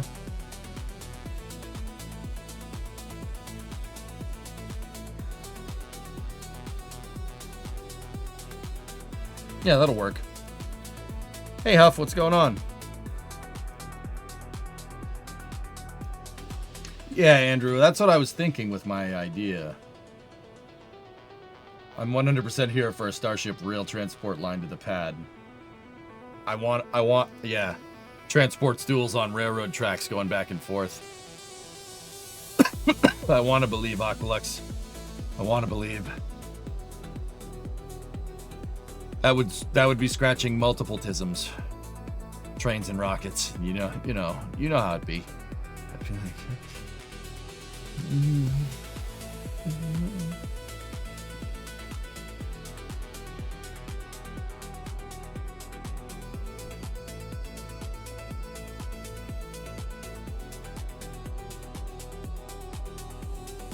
Rocket launching from a train? No, SpaceX just using Starship transport stools on train tracks to be able to move them instead of SPMTs, Tyler. Sure, but what do you think about your question? My only questions are how long until we'd be okay with fueling people on board. I think Starship can fuel so damn fast, dude. I don't think that's gonna be your bottleneck, dude. They can tank a Starship in 45 minutes. Right? Like, so you could tank the thing. I guess you could do it while people are boarding, but yeah, how long? I don't know. Until SpaceX empirically proves it, you know? Like, you got to prove it with data that it's okay. It's like what they did with Falcon and the densified propellants, right? Like,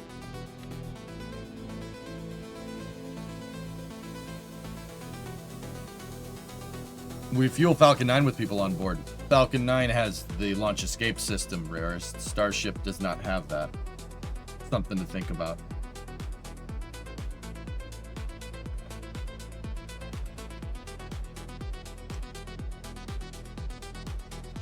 Dude, I want Star to... I mean, Bandit... SpaceX building their own VABs at this point, dude. They're building 2 of them. Oh, they did that no signal thing. Oh, no need chat. Look, so this is NSF, this is Starbase Live here. Look. See all this lattice work? They're building a VAB in Texas and in Florida at the same time, dude. These are called gigabays. 24 processing stands for Starship in each bay. SpaceX is just gonna build their own VABs. I wanted them to use NASA's for a long time, but NASA doesn't want that. I mean, how long did the crew sit in the Saturn V or shuttle? Well, the shuttle and the Saturn V would be fueled before people get near them. It's the fueling process that's dangerous. Like the process of actually filling it up with gas. And, well, fuel and oxidizer, that's the part that's dangerous.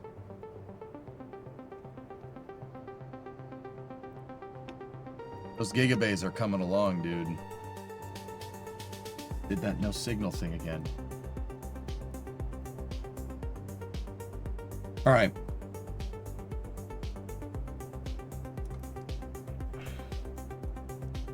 Seems to be growing well.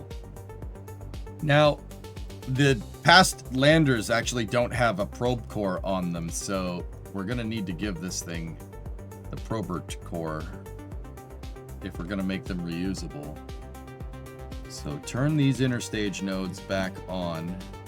Give me the octo core. And then just give me a nose cone. Put it on the front just to make sure. And now... bring it in there.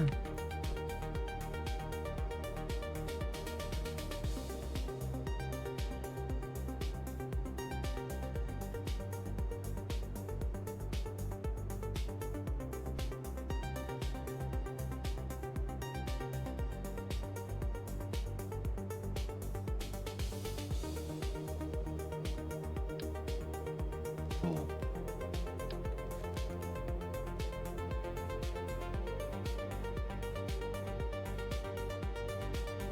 All right, and we are also going to need batteries, but we can attach batteries here. Now, if we want this thing to be able to loiter, it's also going to... oh dear. Yep, there we go. Oh, we have to be cognizant about clearance with this thing.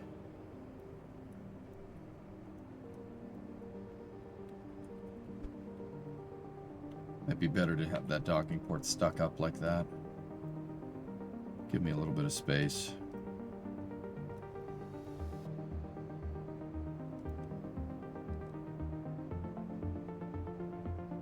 Yeah, Oglex, that's the thing about that's where I'm at with the Starship being, you know, the transport stools being used as the taxiway. Because then, you know, like, yeah, that kind of simplifies your hundreds of people ingressing and egressing into rockets all at once, you know? Just a thought.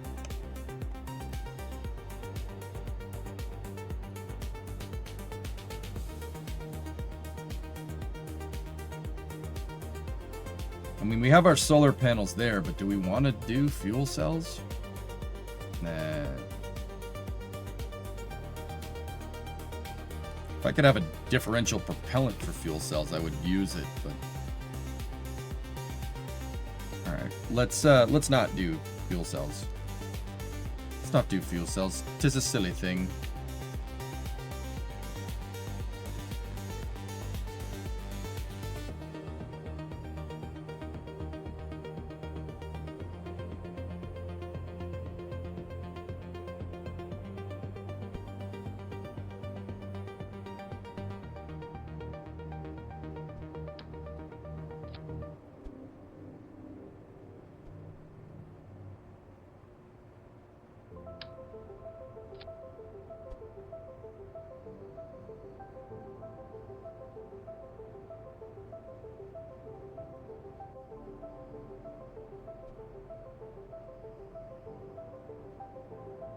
That might make for some weeble wobbly.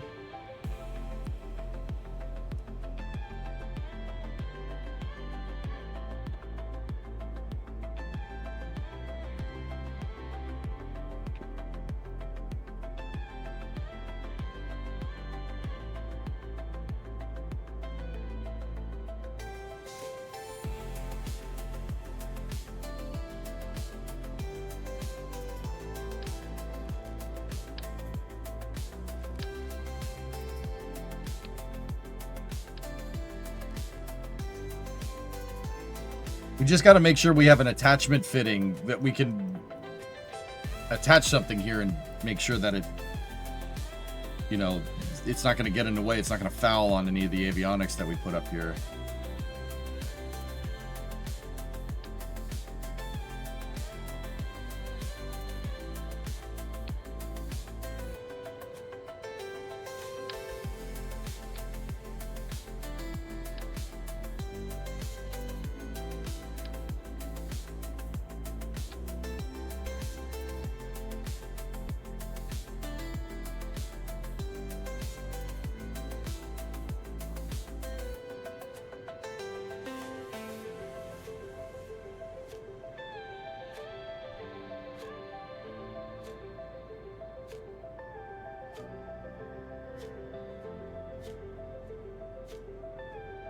So what I'm doing, fellas, in case anybody's wondering, is I'm redesigning the lander to just based off of what we've been doing. I'm redesigning it to be a little bit more capable and a little bit easier to fly. The lander I did end up having tip over yesterday because the way it was built, I took off a lot of stuff, a lot of creature comforts. I took off of the system because I had to work around a part count constriction because we didn't have the VAB upgraded. So with the way we have it now, it should be a lot better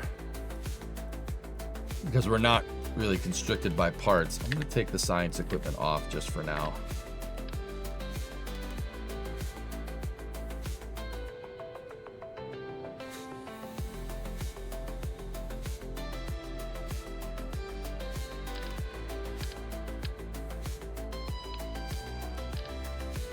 And I'm going to take the inventory stuff out too. We fill that up on a case-to-case basis.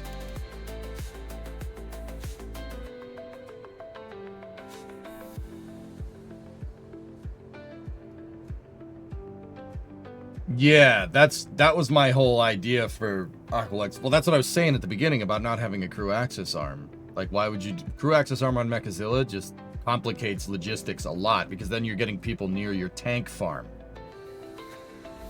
when they're not inside of the spaceship. I'm not sure we want to do that. Right? Like,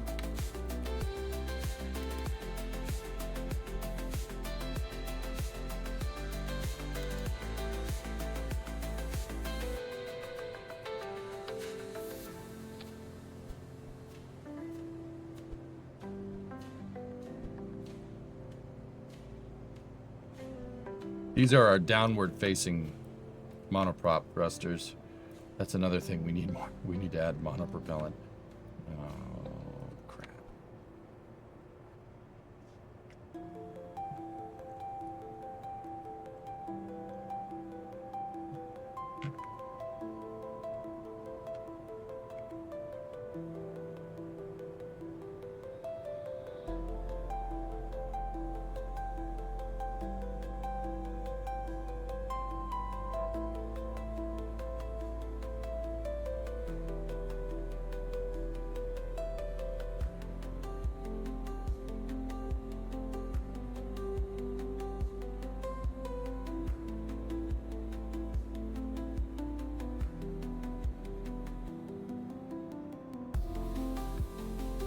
So these are downward facing thrusters that will enable us to be able to do a softer landing. It's basically like if we're coming down and I'm noticing I'm coming down a little too fast, I can flip these thrusters on and just pump the brakes.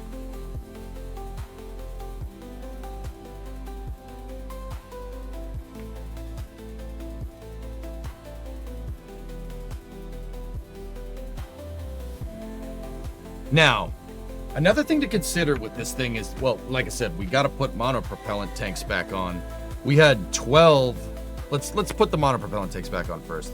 We had 12 of those. 12 of them holding 7.5 units of propellant. So 7.5 times 12. 90. Okay. What other monopropellant tanks do we have? We had those things hold 50 a pop. What about that's 20. Any other types of manoprep tanks?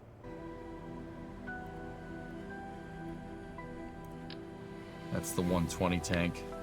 That holds, yeah, what about this one? That thing holds 20. Yeah. Yeah.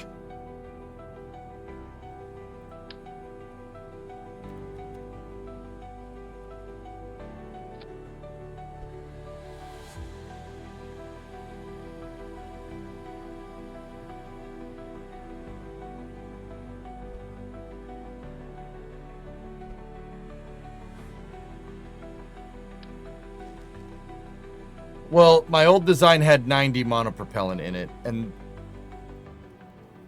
that only became a real problem when we were doing multiple hops. And because I crammed way bigger fuel tanks in there, I don't want to clip it inside of the structure here, so we might need to do something a little bit different. What does that get us? 20 and 40. Thinking.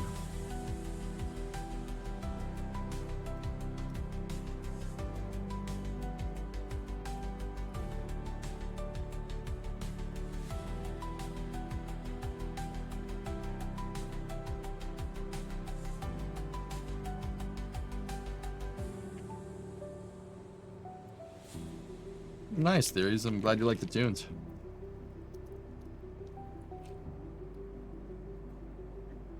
Using reaction wheels for most of this is not more mass concern. I don't want to use a reaction wheel, no, because this I would prefer RCS. Laz, the reason why is because we got to do rendezvous. I have to make it so my RCS can steer the vehicle, pitch yaw and roll, but we also need it to be able to do translate functions. Like it needs to also be able to come back up and rendezvous with a new payload, right? So it can land with it or be refueled, right? So this thing has to be capable of doing rendezvous proximity. The thing is that gets difficult. It gets difficult with when you have changing fuel loads. However, there's a reason why I opted to center everything and lengthen the fuselage of the vehicle. It'll make it a little bit easier to balance.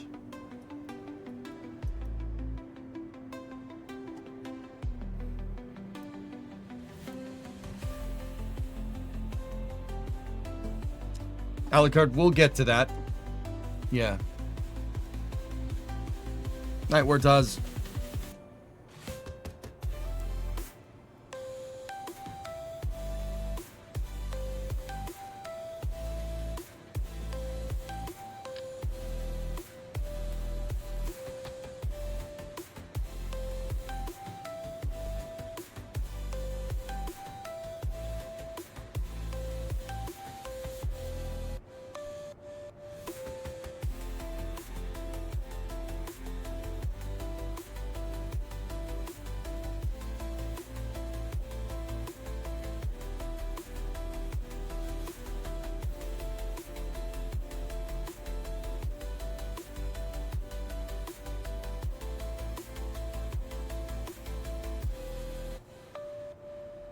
We got Firefly news. What's that, Nova?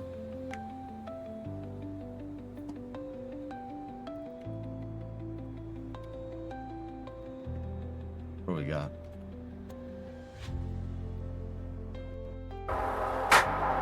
Can't listen to the music.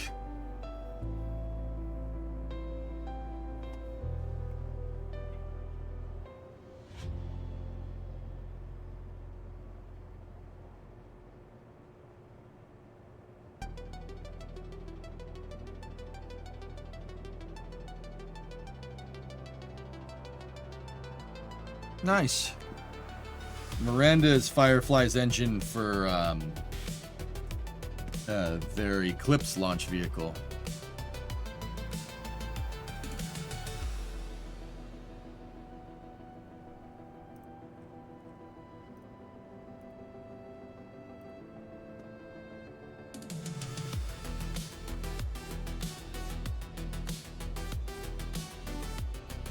Running into spatial constraints here.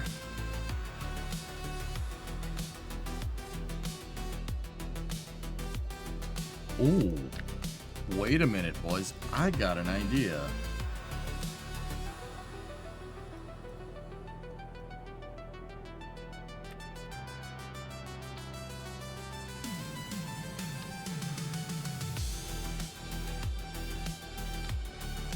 Why don't we just saddle the tanks?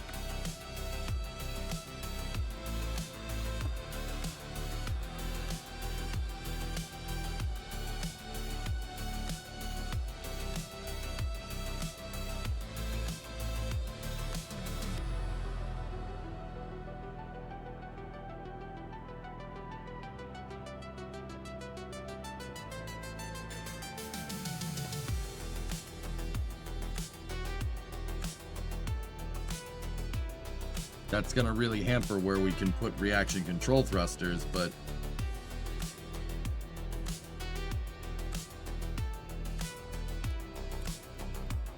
so I just priced out the new GV unit of a C6. I also priced out an E4OD and a standalone computer. Guess what's headed your way after the first of this year?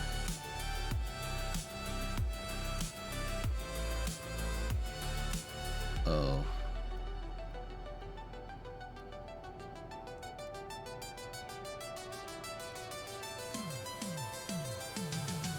Huh.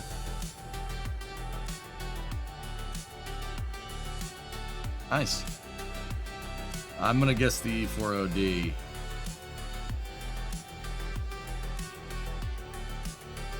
More non-Ford content? I got bad news for you, Gaw. He's not talking about a Corvette. I got bad news for you, man.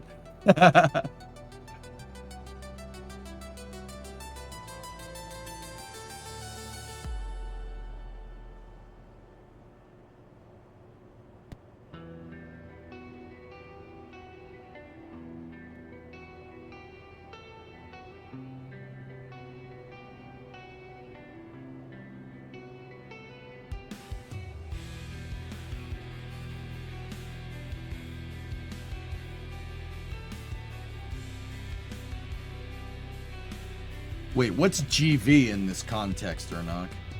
What are you talking about?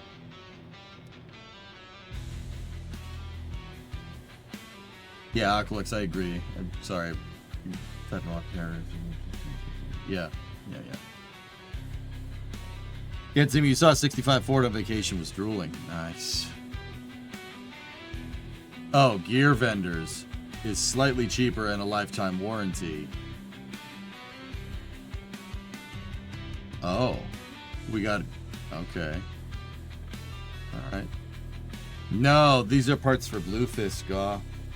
We're getting an overdrive, Gear Vendors overdrive for the C6. Versus getting a 4-speed, an E4OD, which is a 4-speed, an electronically operated, so E4OD. It's Ford's naming convention for transmission. Electronic 4-speed with overdrive. So it's a 3-speed with an overdrive gear. That's electronically controlled. Gear Vendors... Ernok, you made the right decision, dude, in my opinion. If you had bought the E4OD with the standalone, I would have been like, dude, come on. Because think about it, dude. The gear vendors, even if the gear vendors is more expensive, man. A gear vendors is basically a 2-speed transfer case without the transfer case, right? That's what a gear vendors is. That's why you could seemingly install it on whatever, right? That gives us 6 speeds instead of 4. So now you have a 6-speed transmission. If you have a Ford C6, which is a 3-speed automatic, hydraulically controlled, right? You put an overdrive behind it. Now, with a 2-speed overdrive behind it, now you have 6 gears. You have first, second, and third with the first speed on the transfer case, and then you have first, second, and third again with the second speed on the transfer case. So now you have overdrive. Now you have 6 gears. Finally, what's that?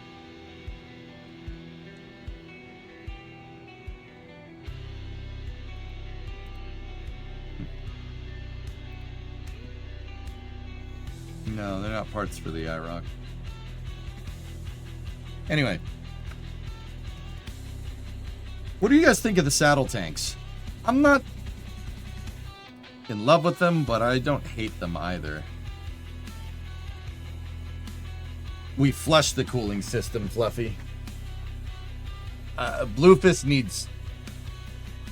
That radiator needs to be taken out and flushed completely. Like, we need to leave the garden hose running through that thing for like a couple of days. You don't hate him, Magellan? Yeah. Yeah, exactly. Whereas with the gear vendors, you get 6-speed.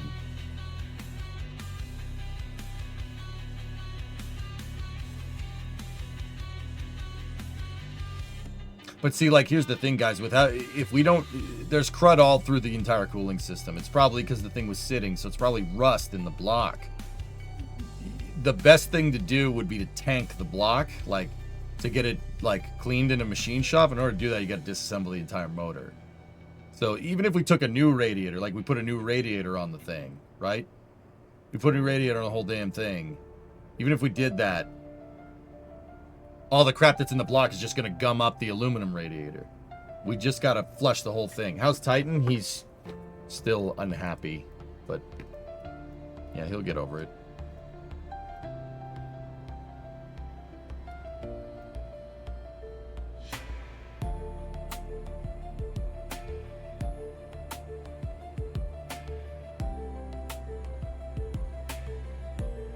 Yeah, that might be what we have to do, Aqualux. It really depends. But fellas, I really want to get this lander done. So, I mean, I know me. I could sit here and talk trucks with you guys for like the next 8 hours at least. So, that's cool or not? Yeah, let me know what's going on.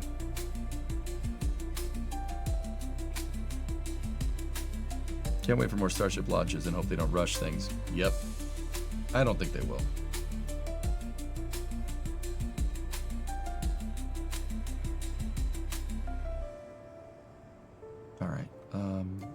The saddle tanks don't look too bad. Will that fit inside of the fairing, though, is the question. Oh, yeah. Oh, yeah. Easily. Cool. Excellent.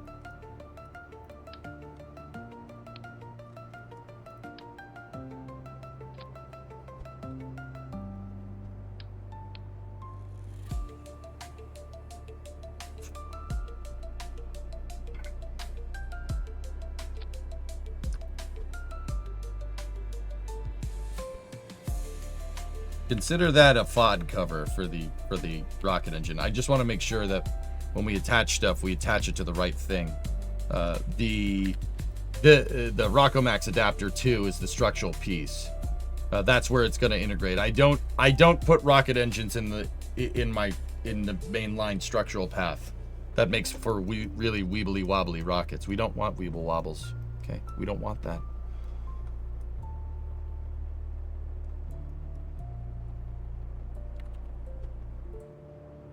Consider that the nozzle plug, a FOD cover.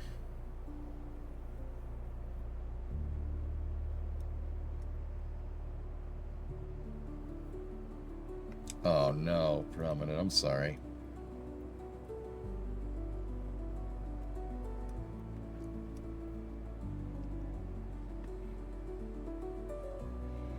Yeah, I don't know, dude. The saddle tanks look cool, but yeah.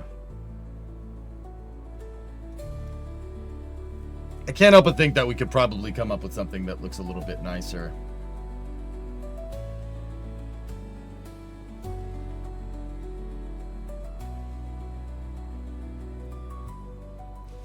Then again, it doesn't look too bad. It kind of matches the aesthetic that we're kind of going for here. What? Let's just straight curiosity. What about the side? Nah. Inline looks way nicer. All right, cool. Excellent. That does reduce part count. It goes from 12 parts down to 2, and now we have 10 more monopropellant. This thing will have more to mess with, which is good. That's what we want. The only practical reason for the saddle tanks is making them ejectable. I can't really fit anything left inside of this thing, man. That's the real big problem. Issue. I could have tanks riding off the back. Try to make it look like a Centaur, but I'm not sure how well that's gonna work.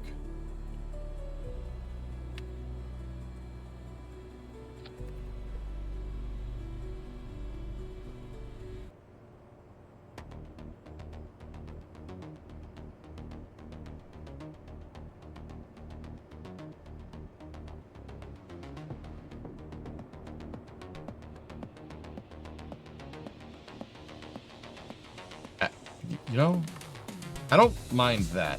That's not bad. What about if we hit some Centaur action? The Centaur has its monopropellant tanks hanging like down here. Nah, that doesn't work.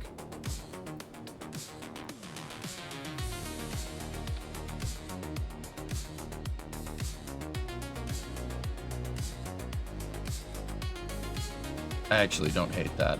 That's pretty good. Go at throttle up.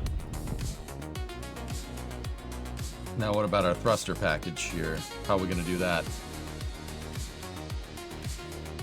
If you have issues, you might have solutions.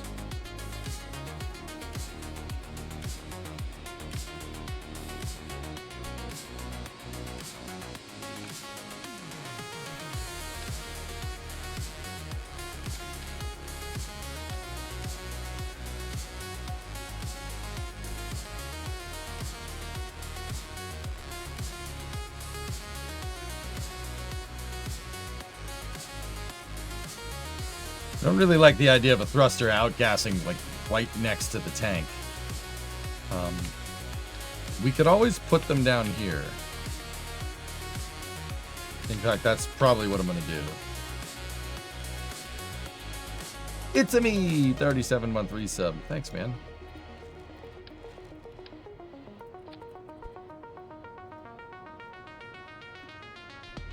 We could put them we could mount them off the aft cargo.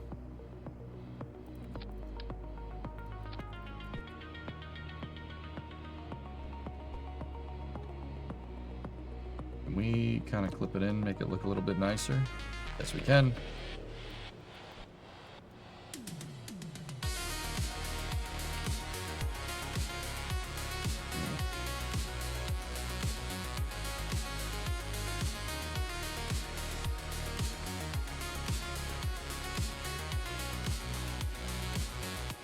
Last good sir, what's up, man?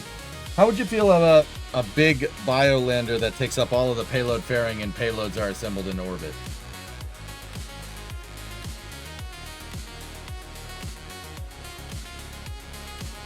Big biolander? What do you mean?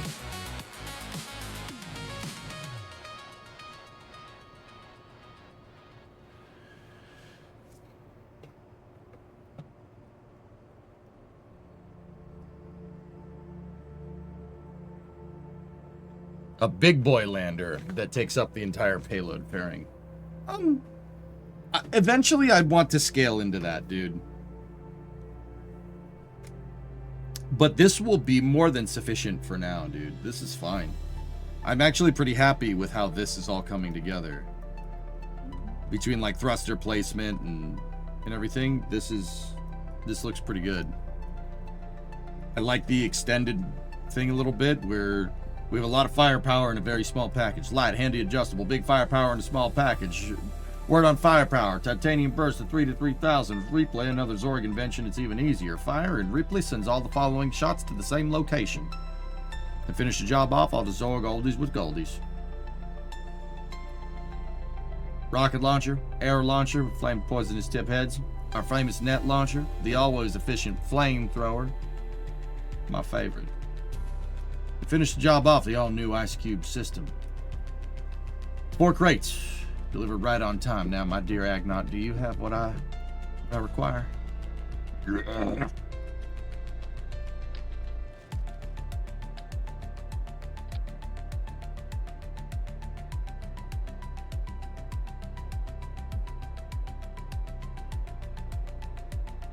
What?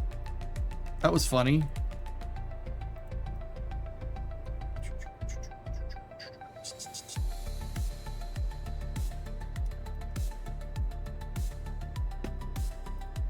I don't like wars to fight worthless causes. Now, I do tell you what I do like, though. Killer, a die-in-the-wool killer, cold-blooded, methodical.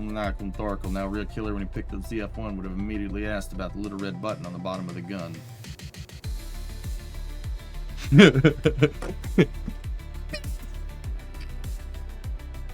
Bring me the priest.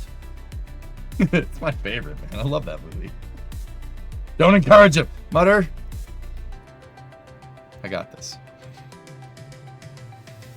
No, I really do think we got a good thing. This is a pretty good lander. Any good news today with space news? Stuff happened. We just watched the Starlink launch. That was pretty cool.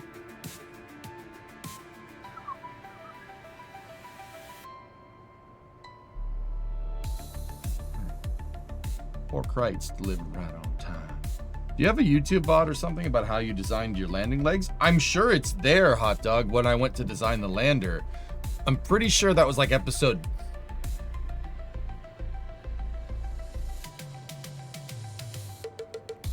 It was sometime in late October, like maybe the 24th. It was like maybe episode 24 or something, 23, something like that.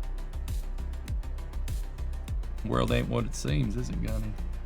I'm gonna change some things about the legs in a second, Hot Dog. So, yeah, bear with me for a second, dude. I'm gonna change a couple of things with them, and I'll show you.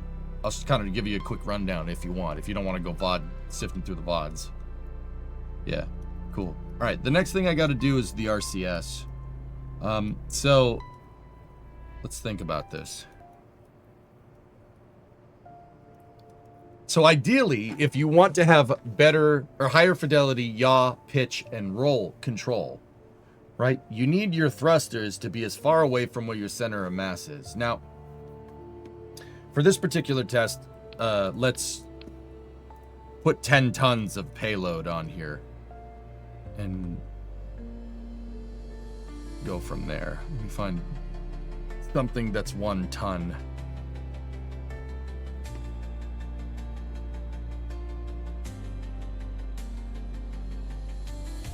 That's 1.2. That's fine. Let's just say we have that. Now, so if our center of mass is basically at our payload attachment fitting right here, the best place for the thrusters to be would be in the back for yaw, pitch, and roll, right? That would be the best place. Also, that's why kind of the reason why I'm like, oh, dude, let's put the monopropellant tanks back there too. That way all my thrusters are near my tanks. Makes sense. That's what you do on a real spacecraft. You don't want to have tanks back here and thrusters up here, because that's more mass of all the plumbing that you need to run up there to get to the thrusters. There are exceptions to this rule, like Dragon's forward-facing thrusters. The Dragon bulkhead thrusters do that, so it is warranted in some aspects. It depends on what you're doing, but in this particular scenario, we would want to keep, if we keep everything at the back, it'll be easier for yaw, pitch, and roll.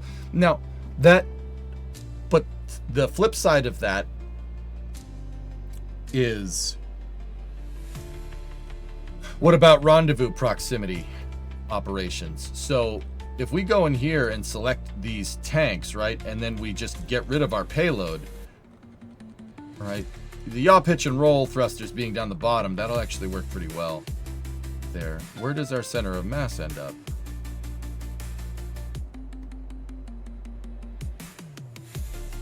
Consider, like, say, you know, we have a lower amount of fuel. Yeah.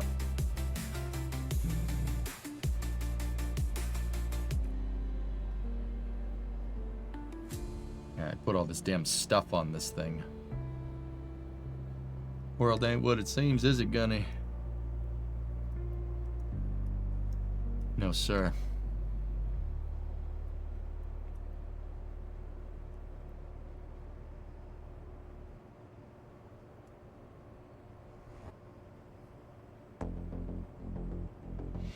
But Duvin, yeah, that's right. Our translation thrusters do not have to be the same as our yaw, pitch, and roll thrusters. I think the best place for the YPR thrusters should be down the bottom of this thing, right? Because that means even when this thing is running low on fuel, it's still in the furthest possible spot away from everything, right? But translation, I mean, is another story. The way I designed this thing, fellas, was that between no fuel and full fuel, the center of mass doesn't move very much.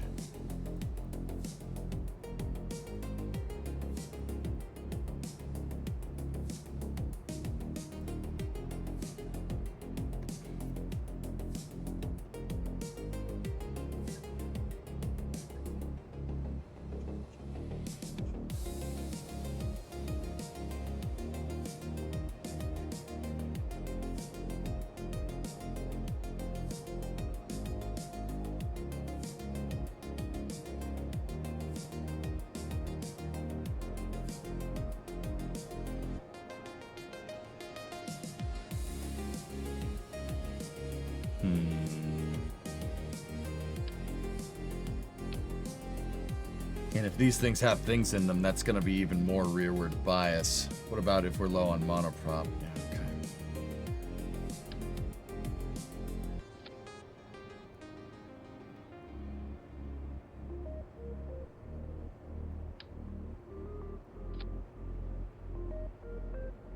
That's not going to be an issue. Yeah, okay. I want my translation thrusters to be down there. That's fine. That's actually going to be pretty sweet. Or rotation thrusters over there. Much does the ascent stage weigh? I don't have a weight for that, Laz, but I do have a payload mass. This vehicle, I designed this lander to be able to land 10 tons onto the surface of Moho and get back up. At least that's the intention.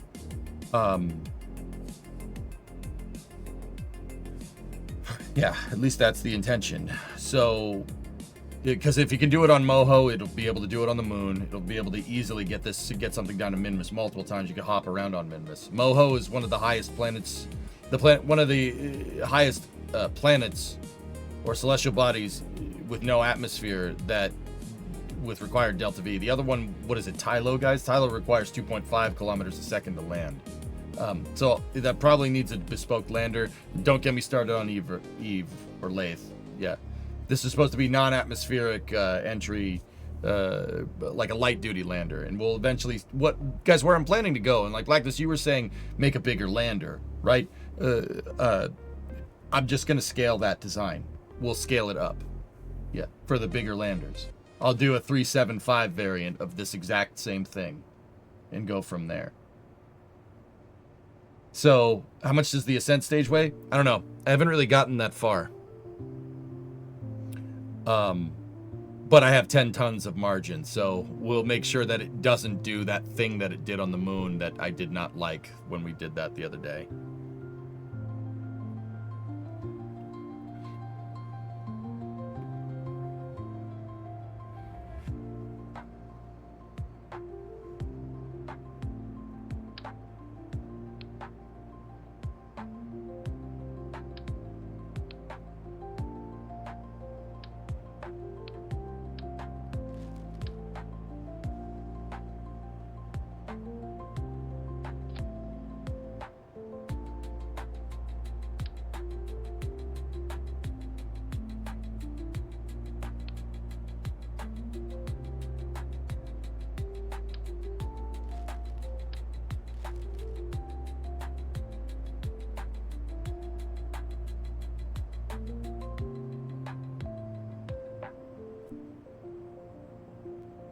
Alright, so the first thing I'm going to do is make sure that these aren't bound to an action group, and they were. Okay, so get rid of those.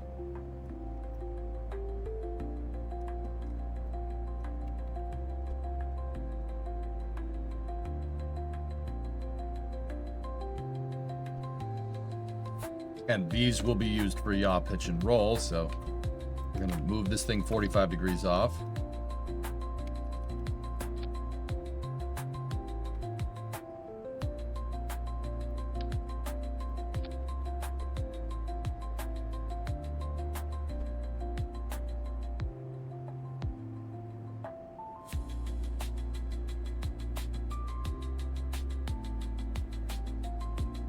And put those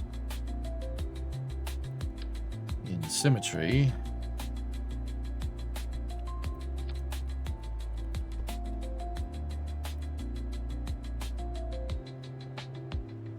Go. Score.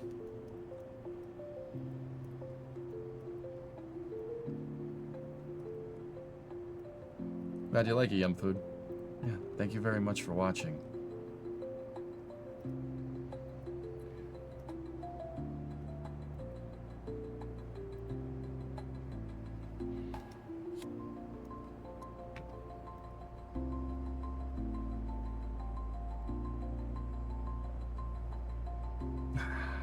Scratch that, hold on. Let me bring the capsule back in here. Yeah, that's right, you put them in the square hole.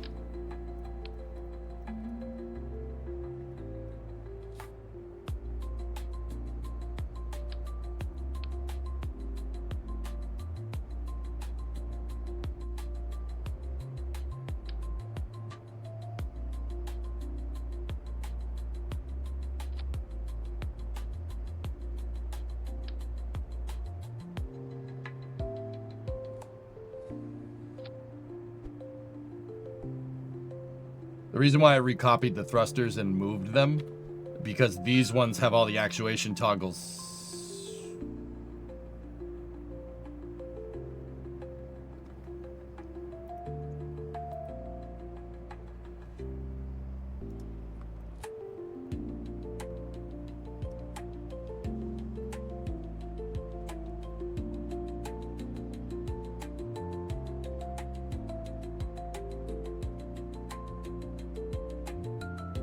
Okay, I see what I did. All right, cool. We can get rid of that. That has the toggles set correctly.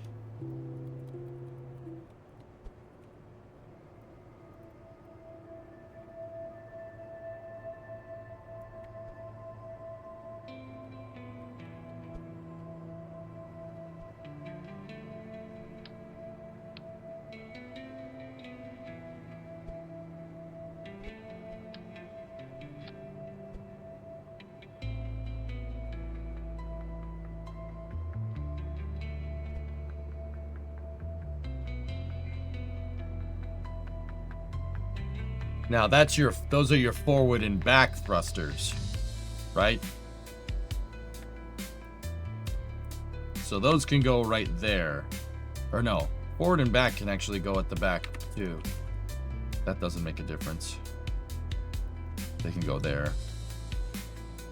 Now, show actuation toggles. We don't need to thrust limit any of these.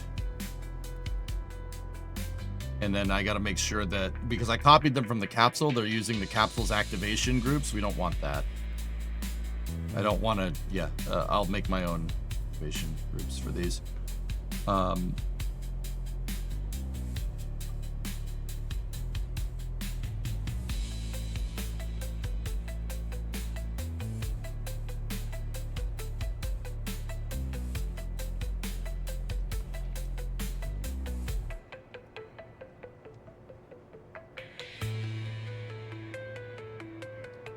But now we need translation thrusters.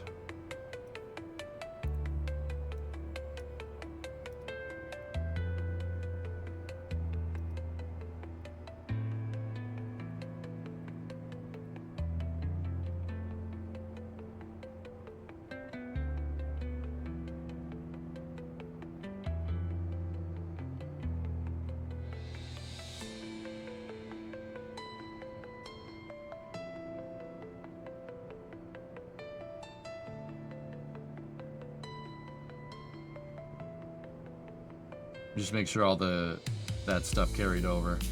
So this quadrant right, those sets of thrusters, the forward ones right there, that's roll control, and these ones are yaw and pitch. That one is forward and back. So we have yaw, pitch, roll, forward, back. Now we need up, down, left, right. A, B, A, B, start. Right? So I'm gonna need another set of these bad boys right here. And now what I want to do is, if we can,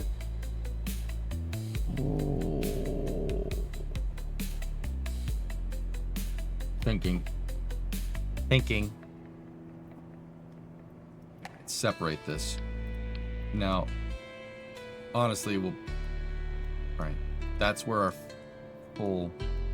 fully fueled position is, so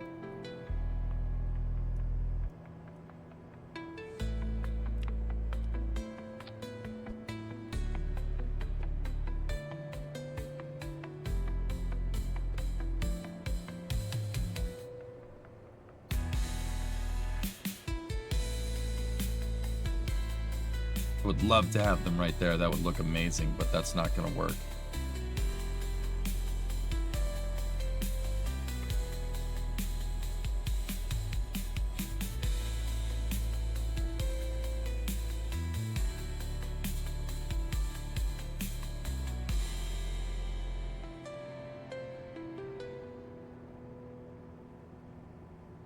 So that'd be great when this thing's going around fully fueled, right? But not so much when we're not fully fueled.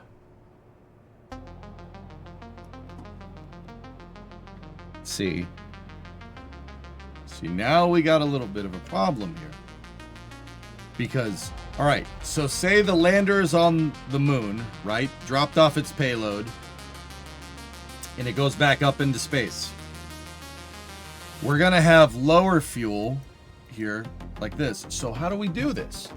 We got to think about this. This is called concept of operations, or ConOp, right? What do?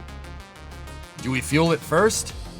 Or do we attach payload to it first? If we attach payload to it first, it covers up the docking port. Do we have a separate fuel umbilical? Do we design a tanker to go with it? I mean, yeah, we're probably gonna have to, right? Do we design that? How do we do that? Do we design it to eventually utilize the ISRU? That's what you guys are saying. But if we're gonna do that, we're gonna need a fueling umbilical somewhere, right?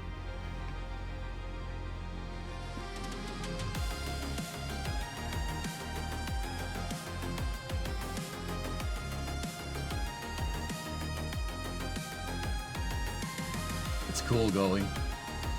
Right? These are things that we got to consider here. Why can't you put the port on the side? Of course I could. The theory is we could put another port on the side, but we need a port forward for docking the payload to it. That moon crane replace the crane with an ISR. Yeah, Pigzig.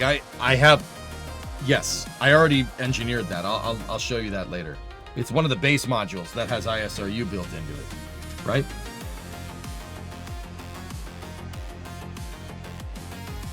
Yeah, that essentially is what we could do. Pick up a fuel tank with moon crane, have moon crane sit on top of the lander and refuel the damn thing. That could work. Or we could just take moon crane's chassis and put a tank on it, right? Have it dock to my base, refuel it, take it, get it up over it, attach, refuel, and go. That could be done eventually, but for now, our concept of operations, because we don't have ISRU unlocked, right, is get the thing back up into space and refuel it up there. And since we're doing that, like I said, we run into a problem. Because, okay, in order to rendezvous correctly, I would have to line up my translation thrusters with where this thing's position is with a relatively empty fuel tank, right? Let's just say, take this off absolute for a second.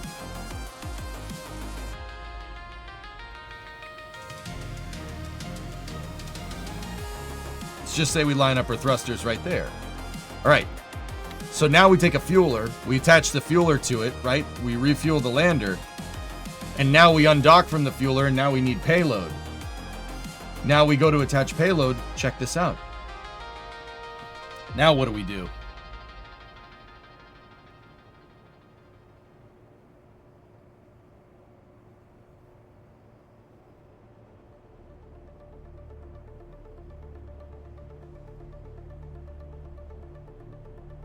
Now our translation thrusters aren't in the right place. But we do have, you know what? We have 2 sets of thrusters. Why not put one of them lined up here and the other one's lined up with no fuel? Like lower fuel levels. We could just flip back and forth depending on what... That was... Yeah, okay. That was an easy problem to solve. All right. I think that's a good solution.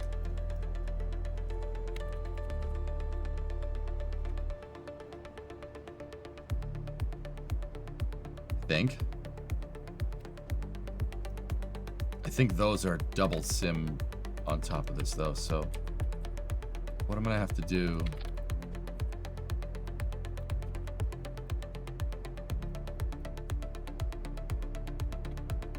Pierto, what's up, man?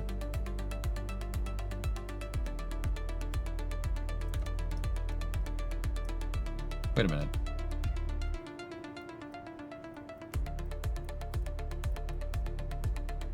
Oh, it already lines up.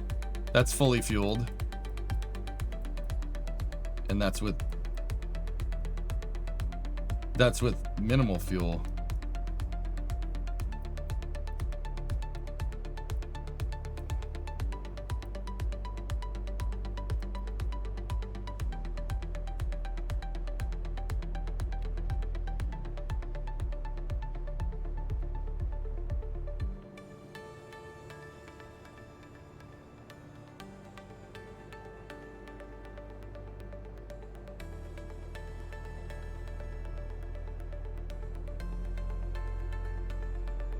Airtel, thanks for the raid. Welcome in. Pick a designated spot with... Oh, I tell you, require the Kerbal to attach a fuel line. Yeah. That's actually super interesting. I didn't really plan that. If we're fully fueled, we line up with the front block, and if we're out of fuel, we line up with the aft block. All right. Okay. That was a pretty easy solution. We just can toggle the thrusters depending on what we're doing. We're probably going to want to put that on a Cal controller or something. Redesign of my lunar lander. I bet that's what you say to all the girls.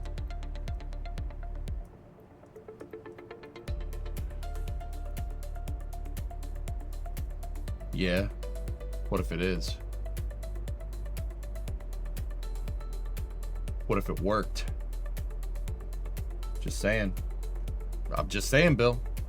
I'm just saying. Might be anecdotal, but I'm just saying.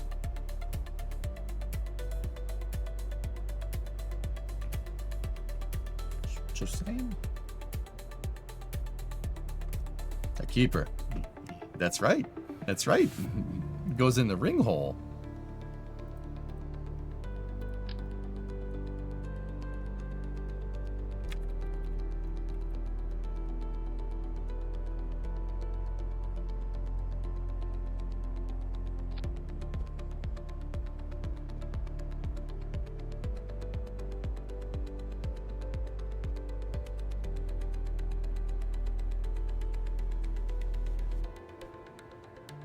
So I'll have my thruster toggle here. I'll put the Cal controller. I'm putting the Cal controller in a spot where I can easily get at it, because I figure flipping, if we need to, basically I'm gonna have two this thing is gonna have 2 play positions. You're gonna have it needs to be basically 2 seconds, right? So you have option 1 or option 2. Actually, 1 second would be fine. Right? You'll have back thrusters on, forward thrusters on. That's it. That's all we do. And that's all we'll do. And we'll mess with the...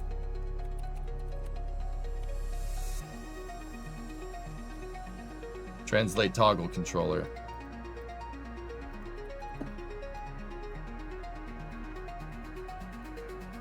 Right? And the way I see it is that I'll be able to easily select this, because if we're moving to dock to a payload, right? We would want to have a condition where we dock with no fuel and then dock with fuel. So I'm going to make position 1 the no fuel option. So let's go into my cow controller here. And basically, I'm going to be able to flip the cow controller back and forth, and it'll be able to shut off these thrusters and turn on those thrusters and vice versa. Like depending on the play position. This actually came together a lot easier than...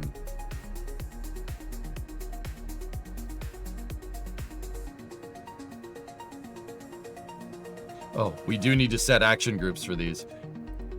Dorsal ventral, port starboard.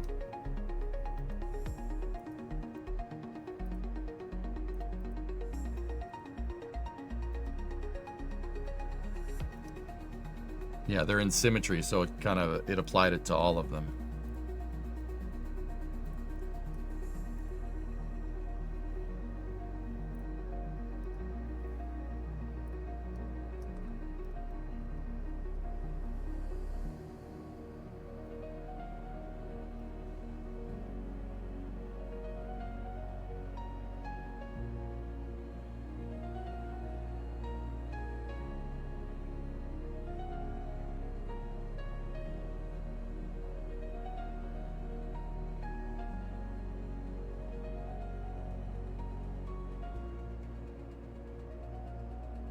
Okay.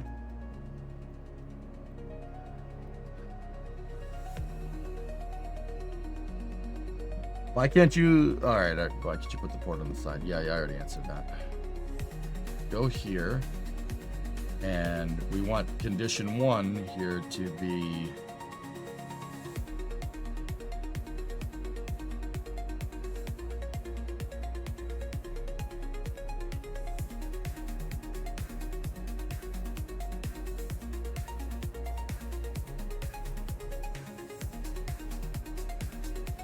Oh, that's easily gonna get messed up.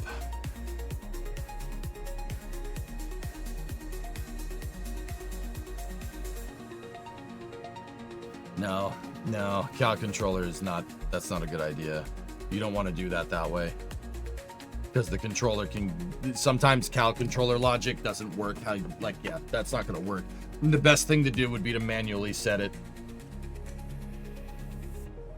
You do that with action groups.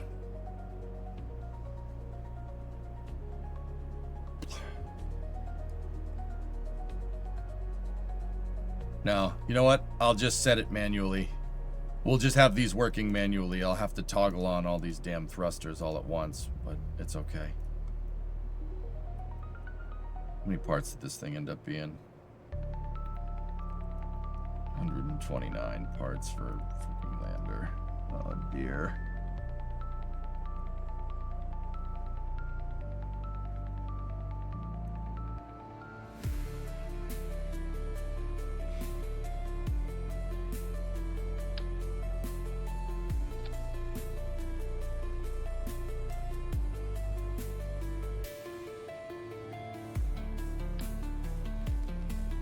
You're my most watched streamer on Twitch this year. Grazie, Flavia. Thank you. How many thrusters? All of them.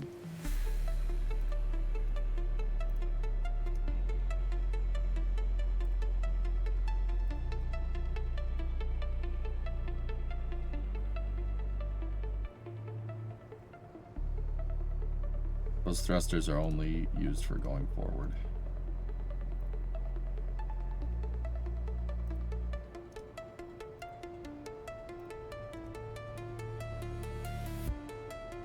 Cool.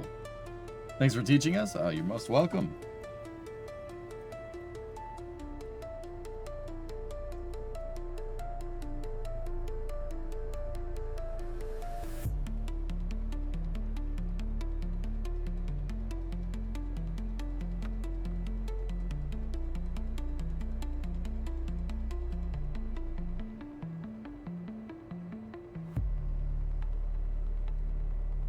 All right, Antares.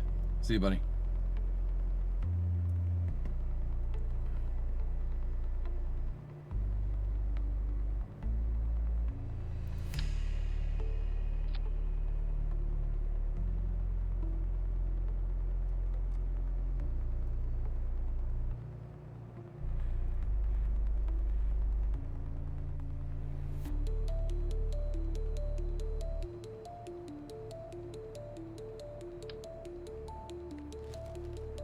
The last thing that I'm kind of worried about now is that if I have sets of translation thrusters all over the place and I have the ladder that comes down here, the ladder is going to have to be able to clear the thrusters.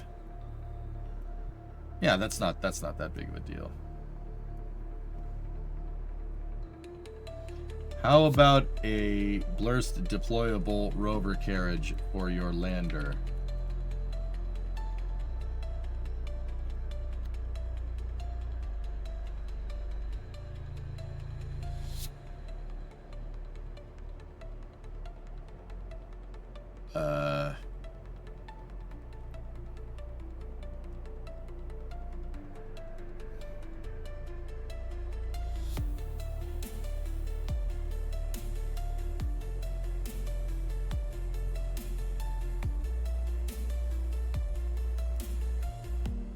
That's nice, I think.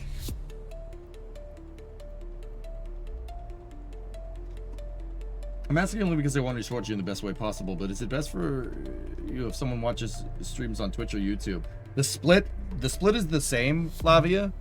The ad revenue on YouTube I make is a little bit nicer. Yeah.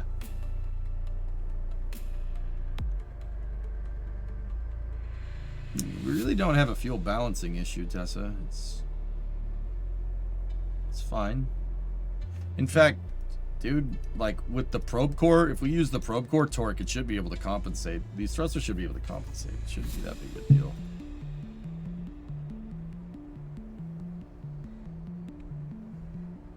I mean, in fact, I'm really honestly not worried about it. Why did you take ads away from us? It got annoying. I was trying to do something. Maybe I was just being irritable. Spoiler alert, that's probably exactly what was going on. I was just like, dude, I don't want to do this right now. Boss, couldn't you just move some of the dry mass to the top side of the tank? Yeah, Tessa, like, once again, this is not... I answered your question twice, didn't I? Dude, the movement is not much. It lines up with those on one and those on the other. It's really not that big of a deal. The wheel authority on this would be able to compensate no matter what the fuel load. So I'm actually really not worried about it. The only thing that's kind of concerning me is that this thing is a lot of parts. It's a lot of parts, but it also pretty much does everything. Like, this is everything we need. We're ignoring? No, what? 405 voice, nice.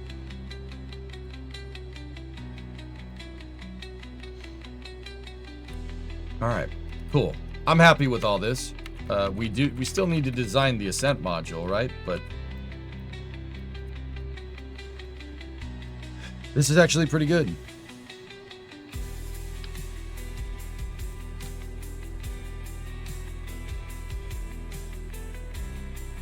Now, if we extend the ladder there... Oh, cool. It goes right around the thrusters.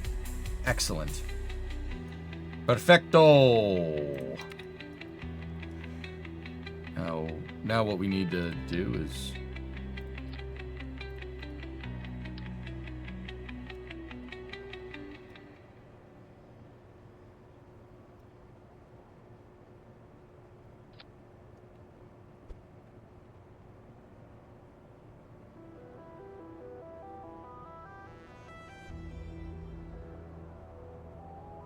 Yeah.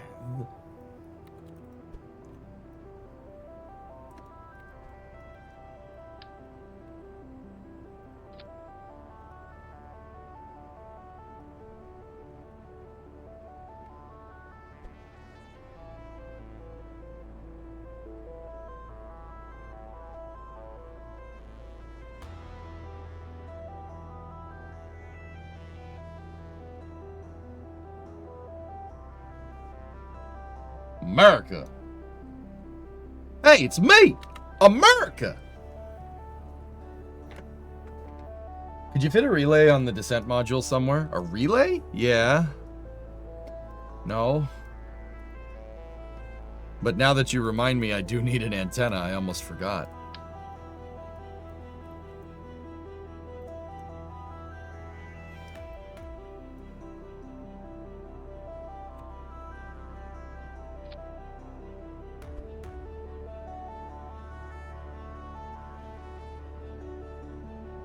Yeah, I'm sure the outgassing of the thrusters won't screw up the antenna at all.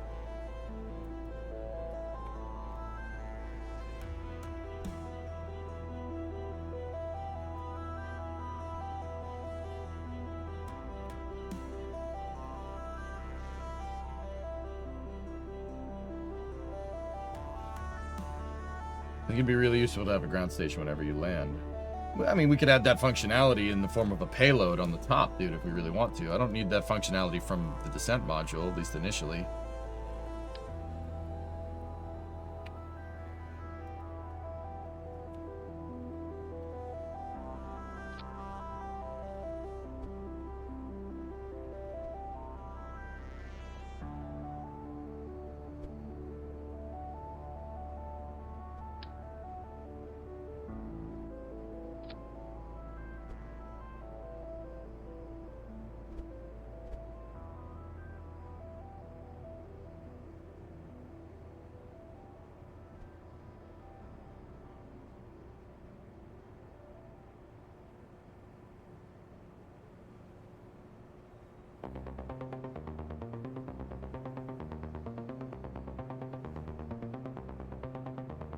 It's good, dudes. I'm pretty happy with this.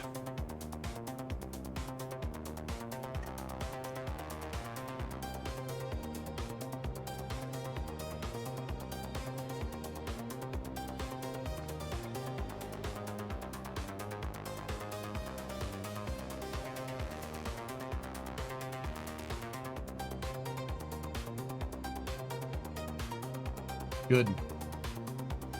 All right, let's start messing with the landing legs. So in order to do that, once again, we're going to rotate this entire bad boy this way. Now, the things that I did in a previous thing is I took these lights right here and I used them as connector bars, make them look cool.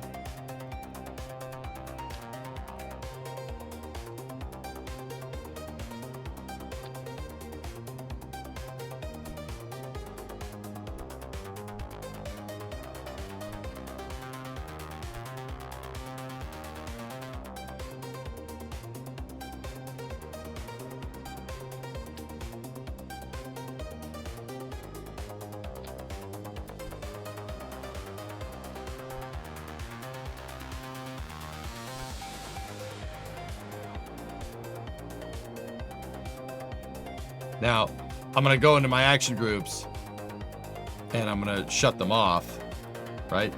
So they don't work like light strips, but that's what it'll look like when the thing is down. And we could potentially use them as lights if we really wanted to.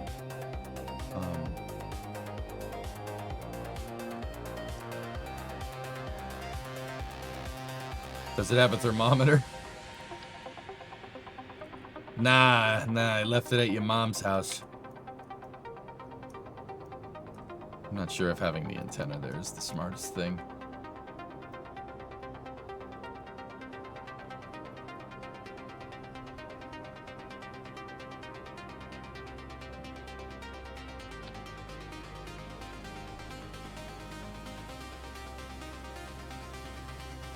So in terms of how this landing leg is designed, it's just a small hinge, a G00 hinge, right? With no motor torque, no damping, right? You have an extended leg here, and then it's strutted to another hinge here. This hinge is attached to the RCS ball. That RCS ball is attached to this piece.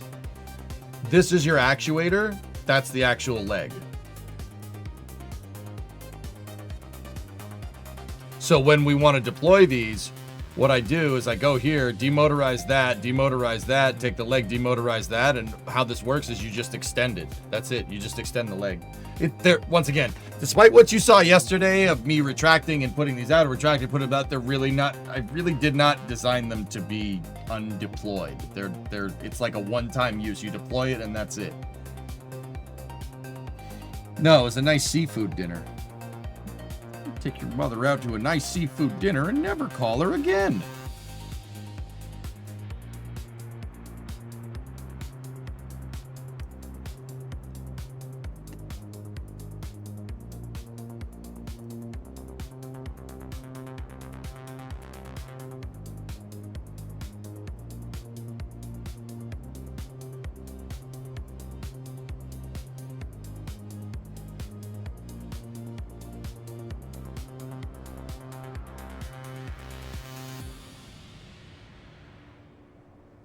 Hey, where did you get those clothes? At the toilet store?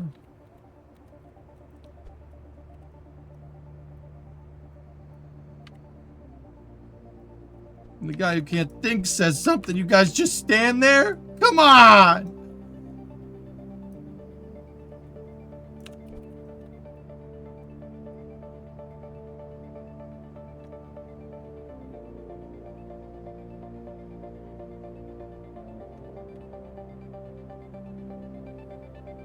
I want to put the antenna in a place where this stuff isn't outgassing, so that means we'll move the decals down a little ways. Put them down there. Cool. He said Heine.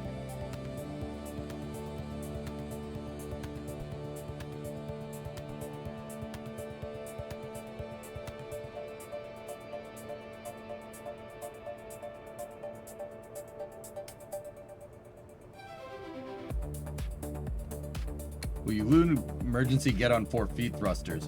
Martin, I already did in the form of these, which give you much better controllability so you don't have to worry about the lander flipping over. The big problem yesterday with the lander is that I couldn't maneuver it quick enough in time because I mean, it's because I ran out of monopropellant, but I added more monopropellant to it, and then I don't have the correcting thrusters, but I do have thrusters to make sure that this thing lands when we, you know, go to fly it. That's kind of important considering yesterday. Right? Right? Right? Right?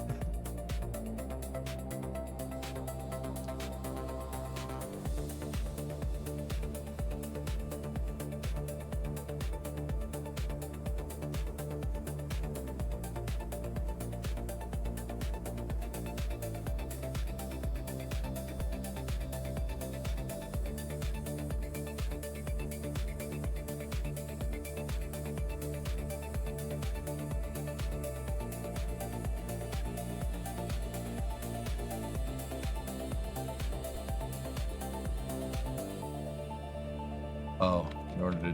Hold on. One more thing to the legs. Just gotta...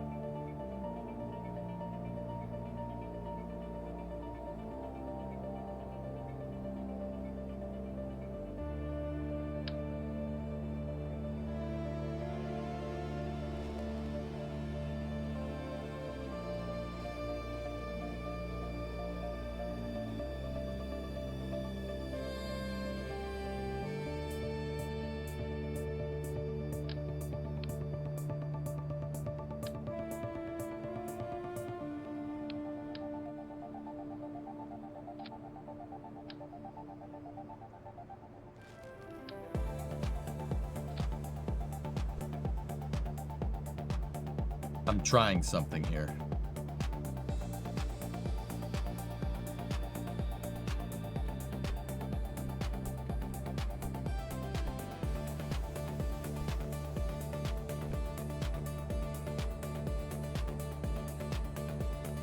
So, using these as connectors instead of the struts are going to make this thing a lot better at being able to be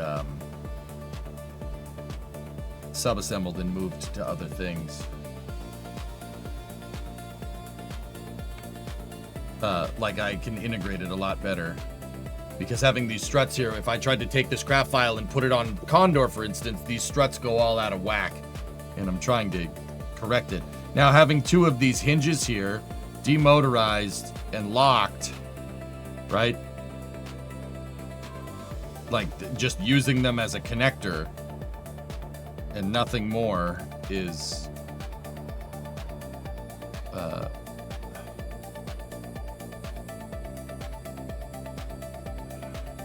fine. About how much is the wet mass of this lander without the 10-ton payload? 13. Yeah, she definitely got a little bit heavier, but I'll have to look at compare it to the other one.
Yeah. This way, the only strut we really need to check up on is that one.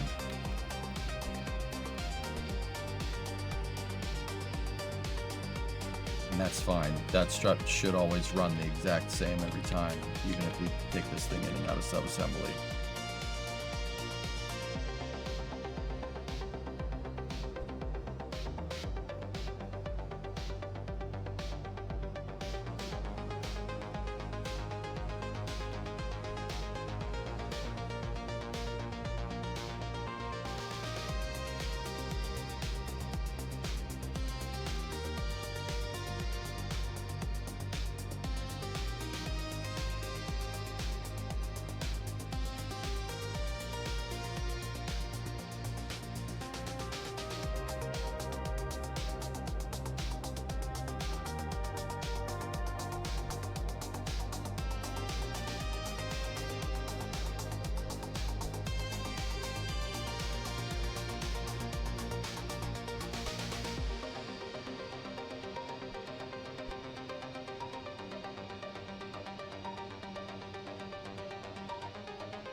Nice. Good.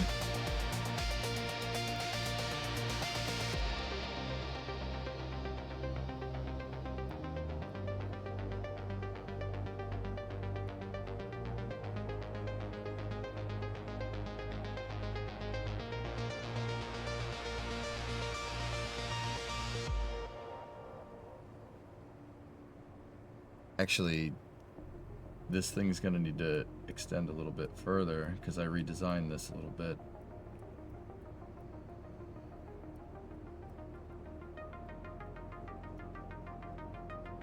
Yeah, that's fine. That'll work. All right, cool. So take this, put that back down there, put that back down there. Take this, put that back down there. Boom. All right, guys, we can... I think we got a good Mark III design here.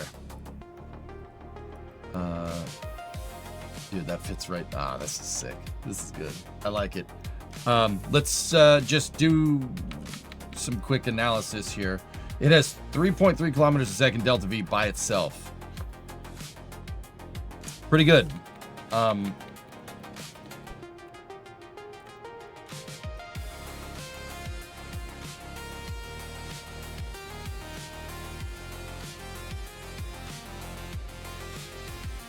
not too big of a fan of the Z fighting there, but it's fine.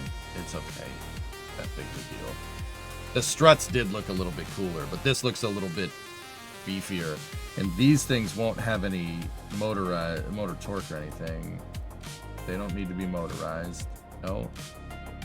Locked. Just stay locked. Cool. Yeah, they'll bend a little bit in J-Speed, exactly. Cool. Yeah, now the only strut that we need to worry about during integration is that one.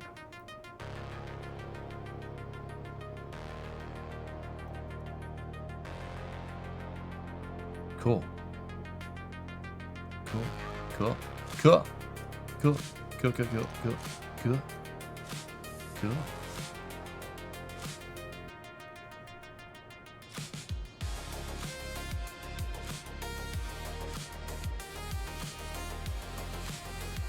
Wait a minute. Wait a minute.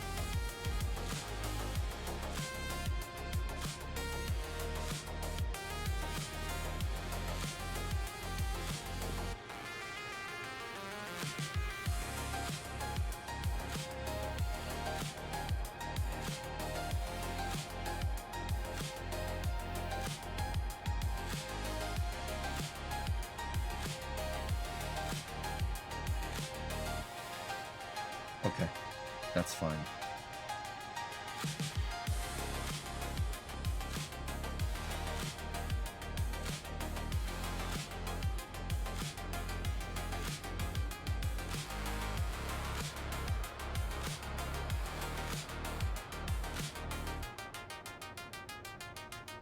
Sweet.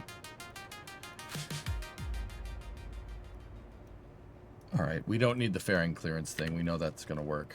All right, so let's get some numbers here, dudes. All right, so 3.3 kilometers a second by itself. Now, this is with 10 tons of payload. And once again, I wanted the overall safety factor, so that's 15 tons, which is 5 tons more than any payload we're ever going to encounter.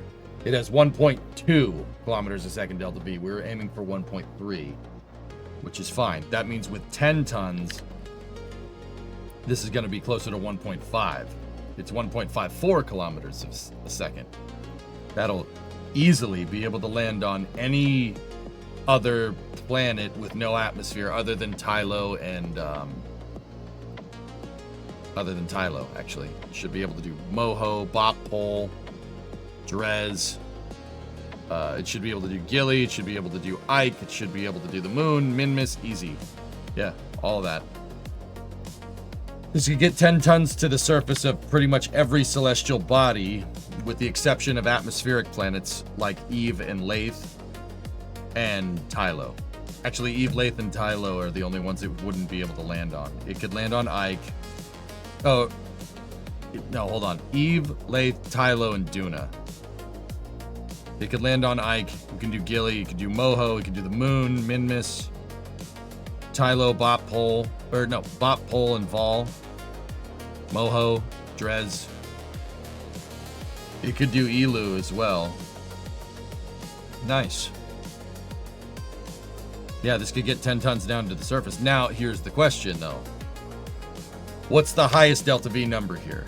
The highest Delta V number out of all the planets minus Tylo, Duna, Eve, Lathe is Moho or Vol. So let's minus 900 Delta V out of this number.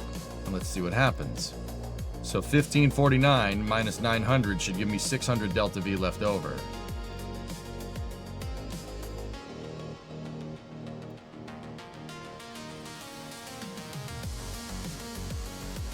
The Science Junior be included in the 10 tons. Anything you want can be included in those 10 tons. It's designed around Moon Crane, though, King. Because if this thing can land a moon crane, we can build whatever we want on any base that we want. Make sense?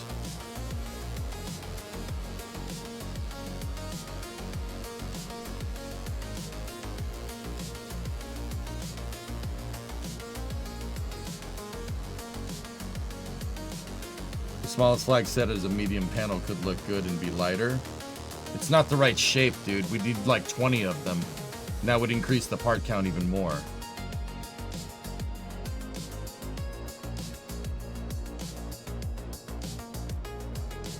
All right.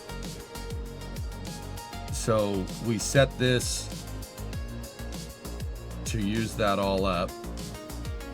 Let's just say we used a little bit more trying to find a precise landing site.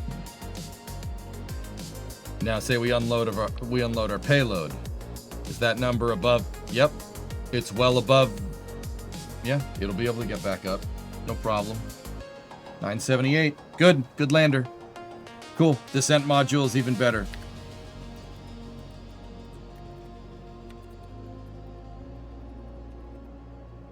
An SSTO on other planets minus Lathe, Tylo, Eve, and Lunar.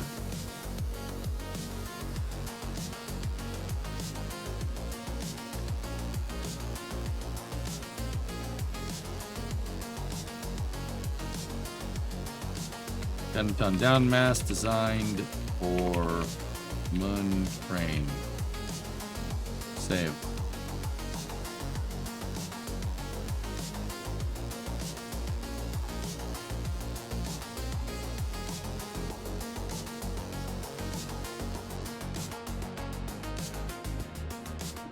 Let's do Lunar Lander Mark III Ascent module. So let's go in here.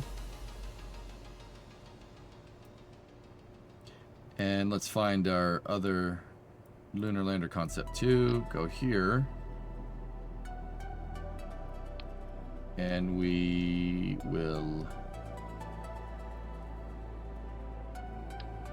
pluck the Ascent module off here. There it is.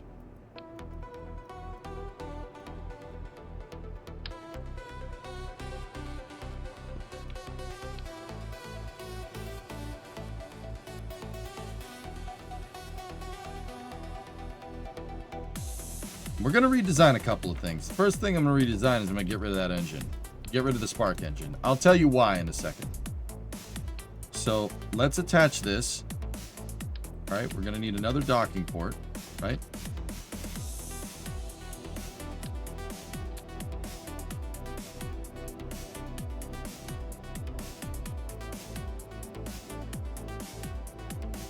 Yeah. How much does the Ascent module weigh? Right now, 6 tons to 8 tons. But this doesn't have enough to get up out of the moon by itself. But actually, you know what I'm kind of wondering, dude? What's this thing's total delta V with just the Ascent module attached?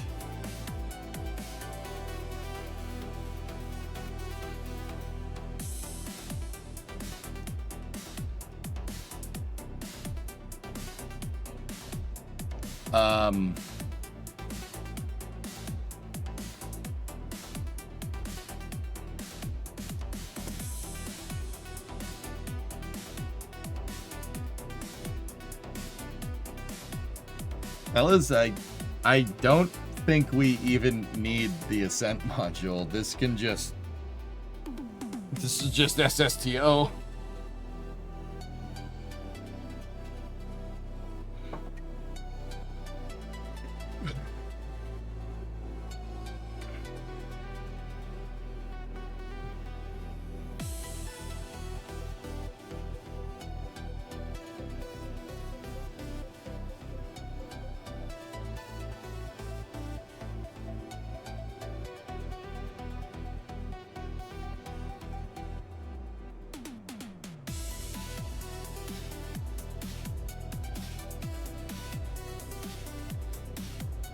Yeah, I don't... Yeah, we could reuse it, exactly. We could just have the descent module detach. Or this is, yeah. And then in that regard, I'll give it its own RCS. That's not a big deal.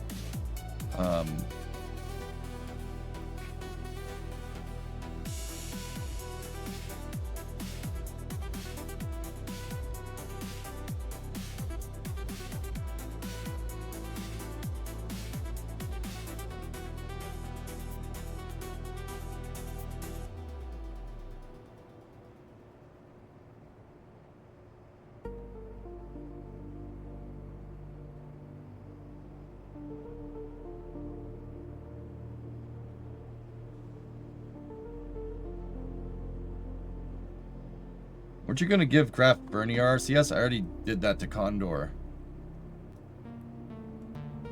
Reusable with an abort contingency.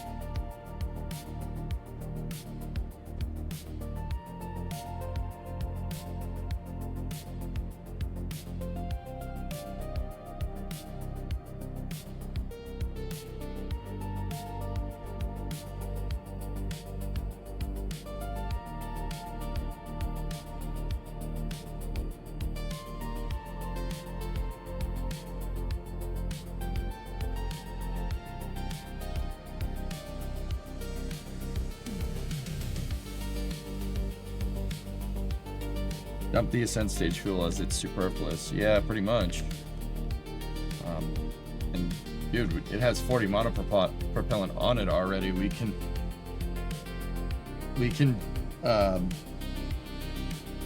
don't even need the tanks. Like,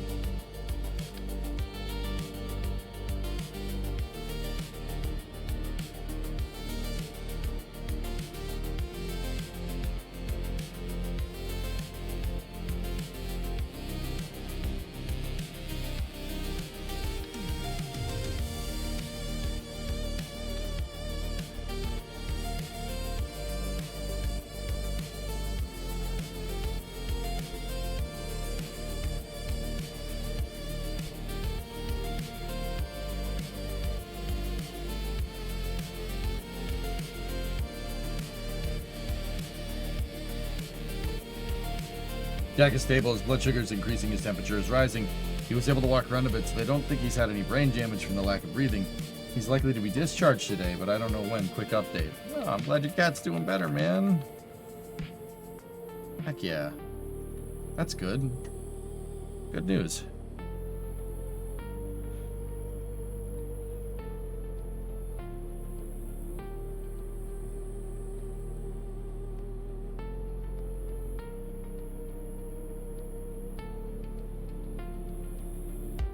Yeah, guys, that's pretty much it. It has monopropellant on board.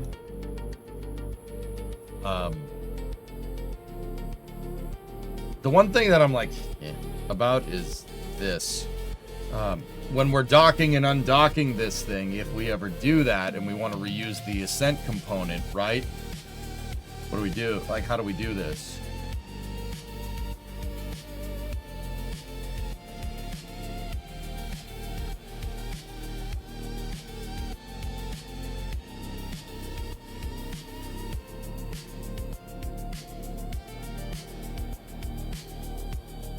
Hey, Ninja Decimator, what's up, man? How you doing? Ninja Decimator. Hey, Duel, long time no see, man.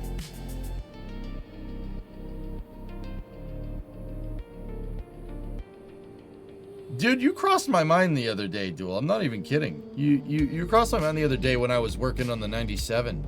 I was just cleaning something, and I'm like, I was cleaning some of the paint off of it, like some of the spray paint. Still trying to get all that off. And I thought back to when we drove under the bridge and you got it on tape, which was pretty cool. I was like, I wonder how that guy's doing. Does it need the docking ports? I mean,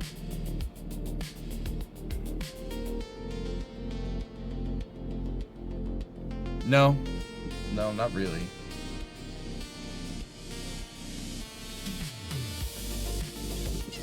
Doesn't work here. I got you, man. I got you. I mean, I suppose we could just have a crew-rated variant.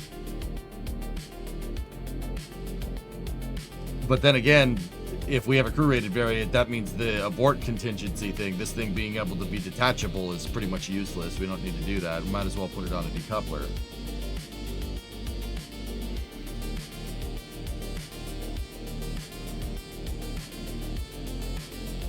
Man, I'm good. Life's been hectic. I've been watching you with all the big super launches. Great job. Thanks, man.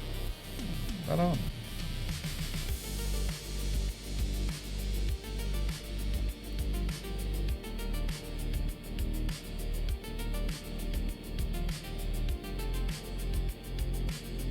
I don't know. I don't know how I want to do this. What do you guys think? Are we allowed to know where Jack went to work? Jack works at Astroforge. He's the head of communications for Astroforge. Astroforge is an asteroid mining startup. Yep.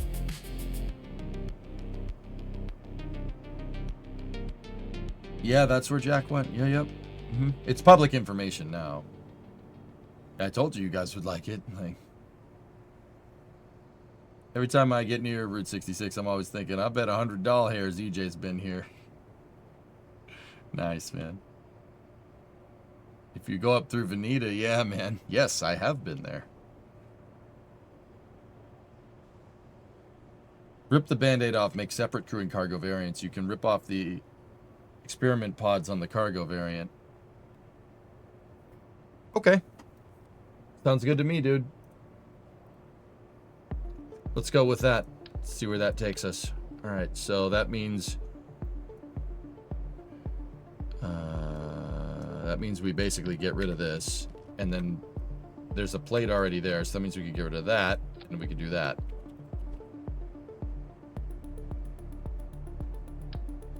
There you go.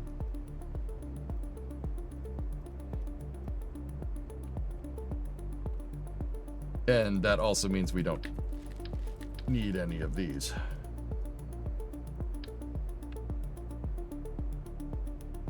And that means we don't need an antenna package here. The science pods could be right there. Tess, I'll probably leave the science pods, but I'll leave them empty. They're nothing. They're an inconsequential mass. Because the thrusters are attached to them. Second probe core. It was attached to the plate mutter as far as I can remember.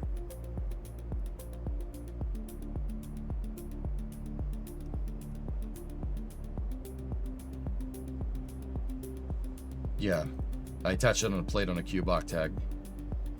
But yeah, this should be... I mean, dude, we could even... Now that we...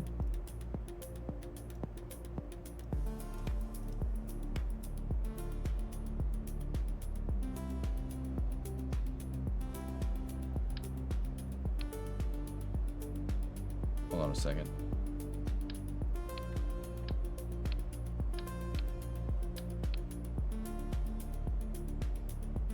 Locked by attachment. What the hell's going on here?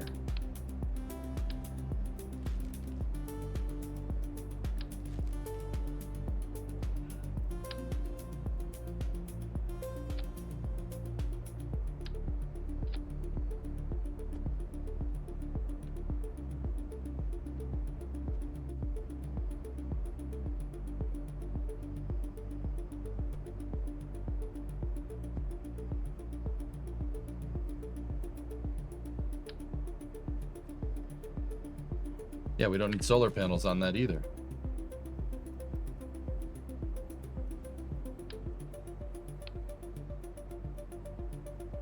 I don't know. Do we want the cargo door on the side variant, or do we want to do that? Kind of like having the side window there, you know what I mean? But, like, what do we put there then, you know?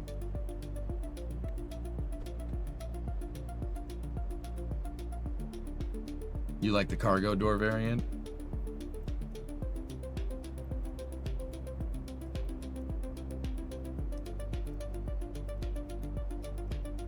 Jack went looking for gold space rocks. He did. Did Yak apply or did he get headhunted? You know, I don't know the answer to that question, dude. I don't know. I want to say he got headhunted. Like, I'm pretty sure he got headhunted. That's a guess, though. I don't know for sure, actually. But yeah, that's what he's up to. Pretty cool.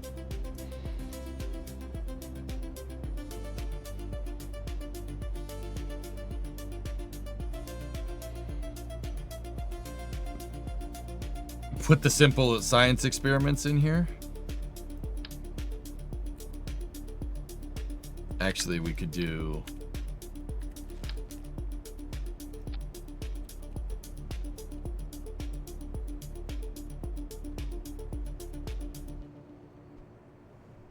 It's so cheesy.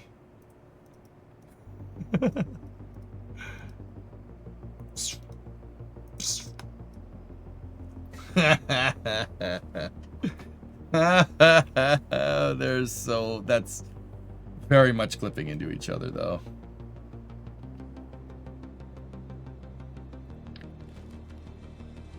Still need one more part. Oh.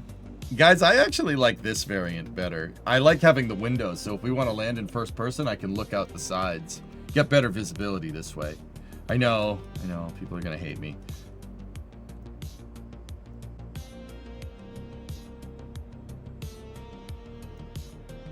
Jack got a new job. Yep. Yep.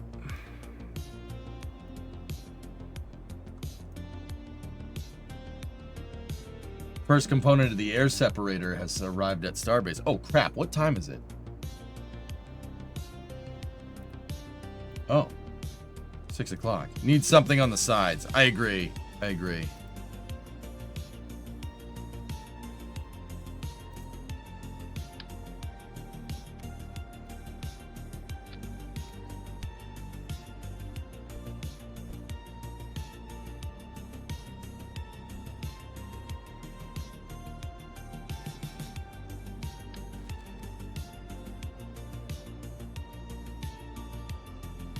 Yeah, it's 6. So I started an hour earlier, so we should probably jump into space news here in a second.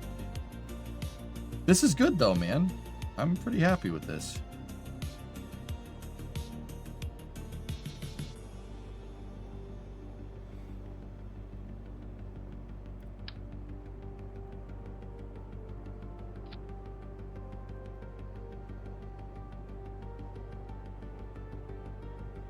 It looks like it needs arms.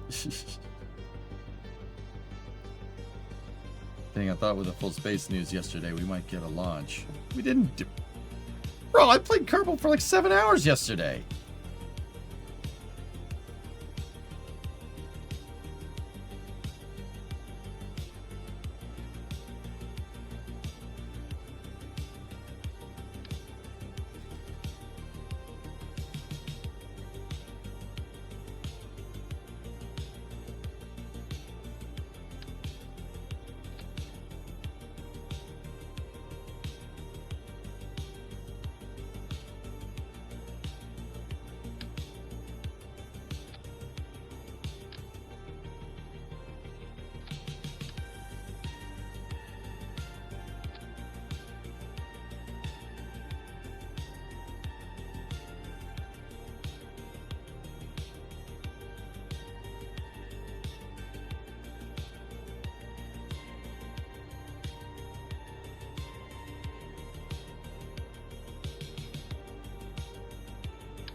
It has lights already. They're in the landing leg design. You just can't please everybody, I know. I know!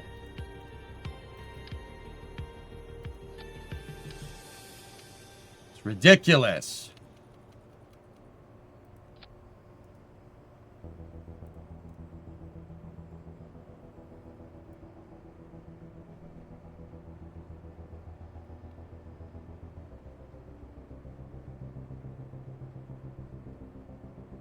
Yeah, I don't like that.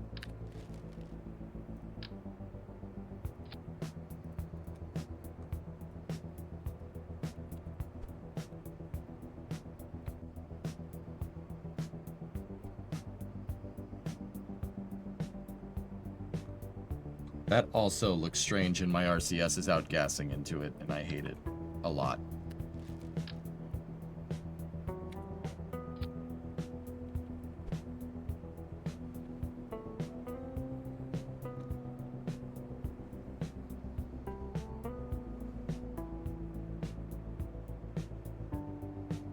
More monopropellant? You like to use it a lot.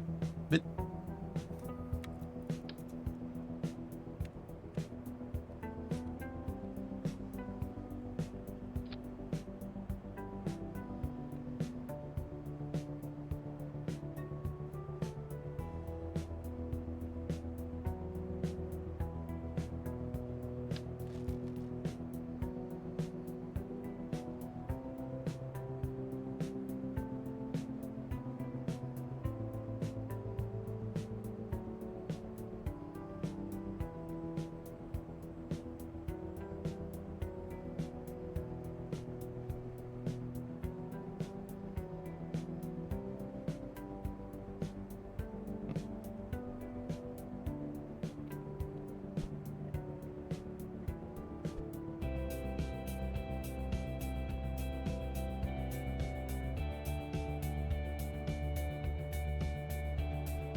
Sure.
Mark, I missed the Jared hearings yesterday.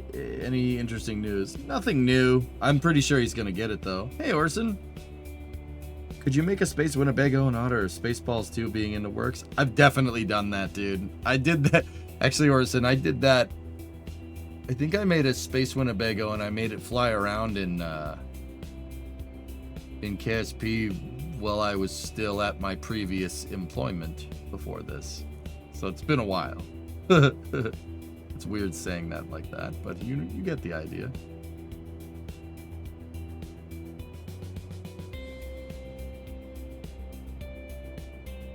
Yeah, I made one in Stormworks. I made an RV fly around in Stormworks one time. Flew pretty good too, till I crashed it. It flew pretty good, you know.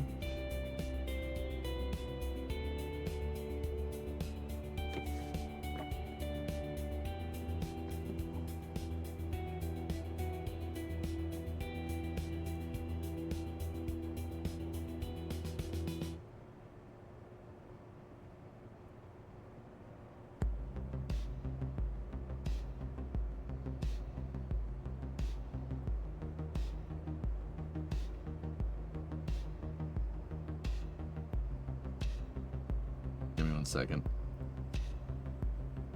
I'm just returning some videotapes.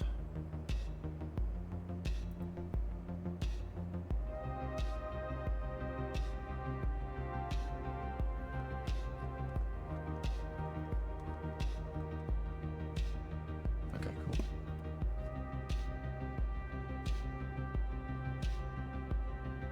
These don't look nearly as cool as the struts, guys.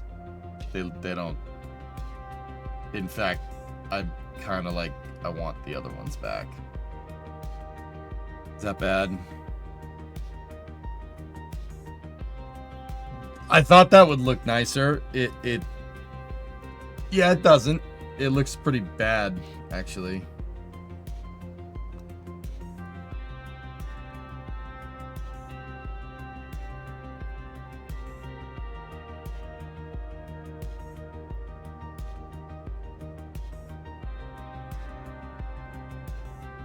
I don't know. Maybe we'll just roll with it.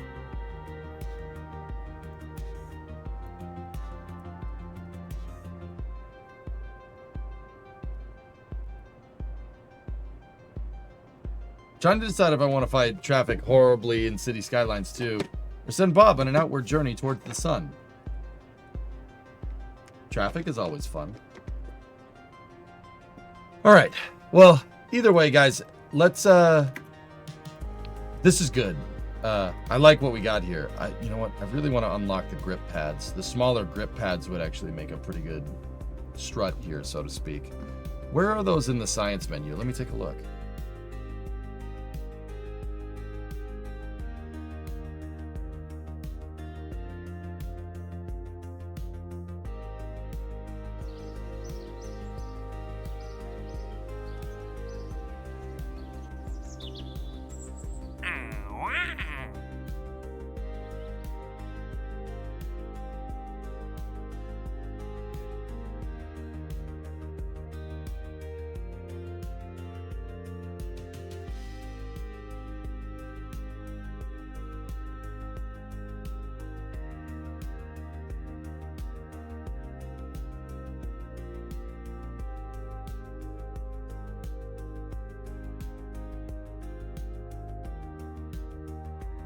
Of course, they're out there.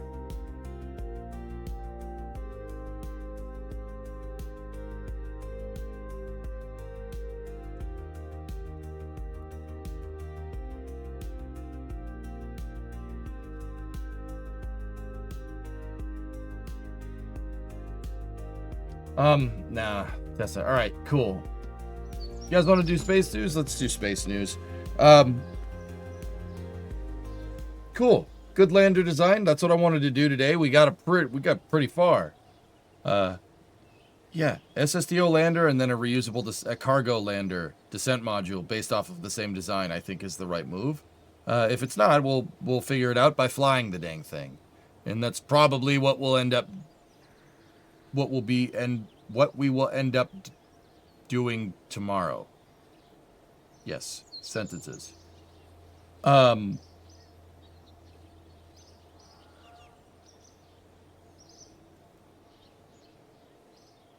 Yeah, I'm going to flip us over to space news here. Yeah, I'll be back momentarily. I already ate before I got up here, so no 30-minute break or anything. I'll just jog the VOD like what I usually do. On YouTube, there will be a momentary loss of signal. On Twitch, don't go anywhere. I'll be right back. I hope you enjoyed part 35 of KSP Career Mode, and I hope to see you again soon.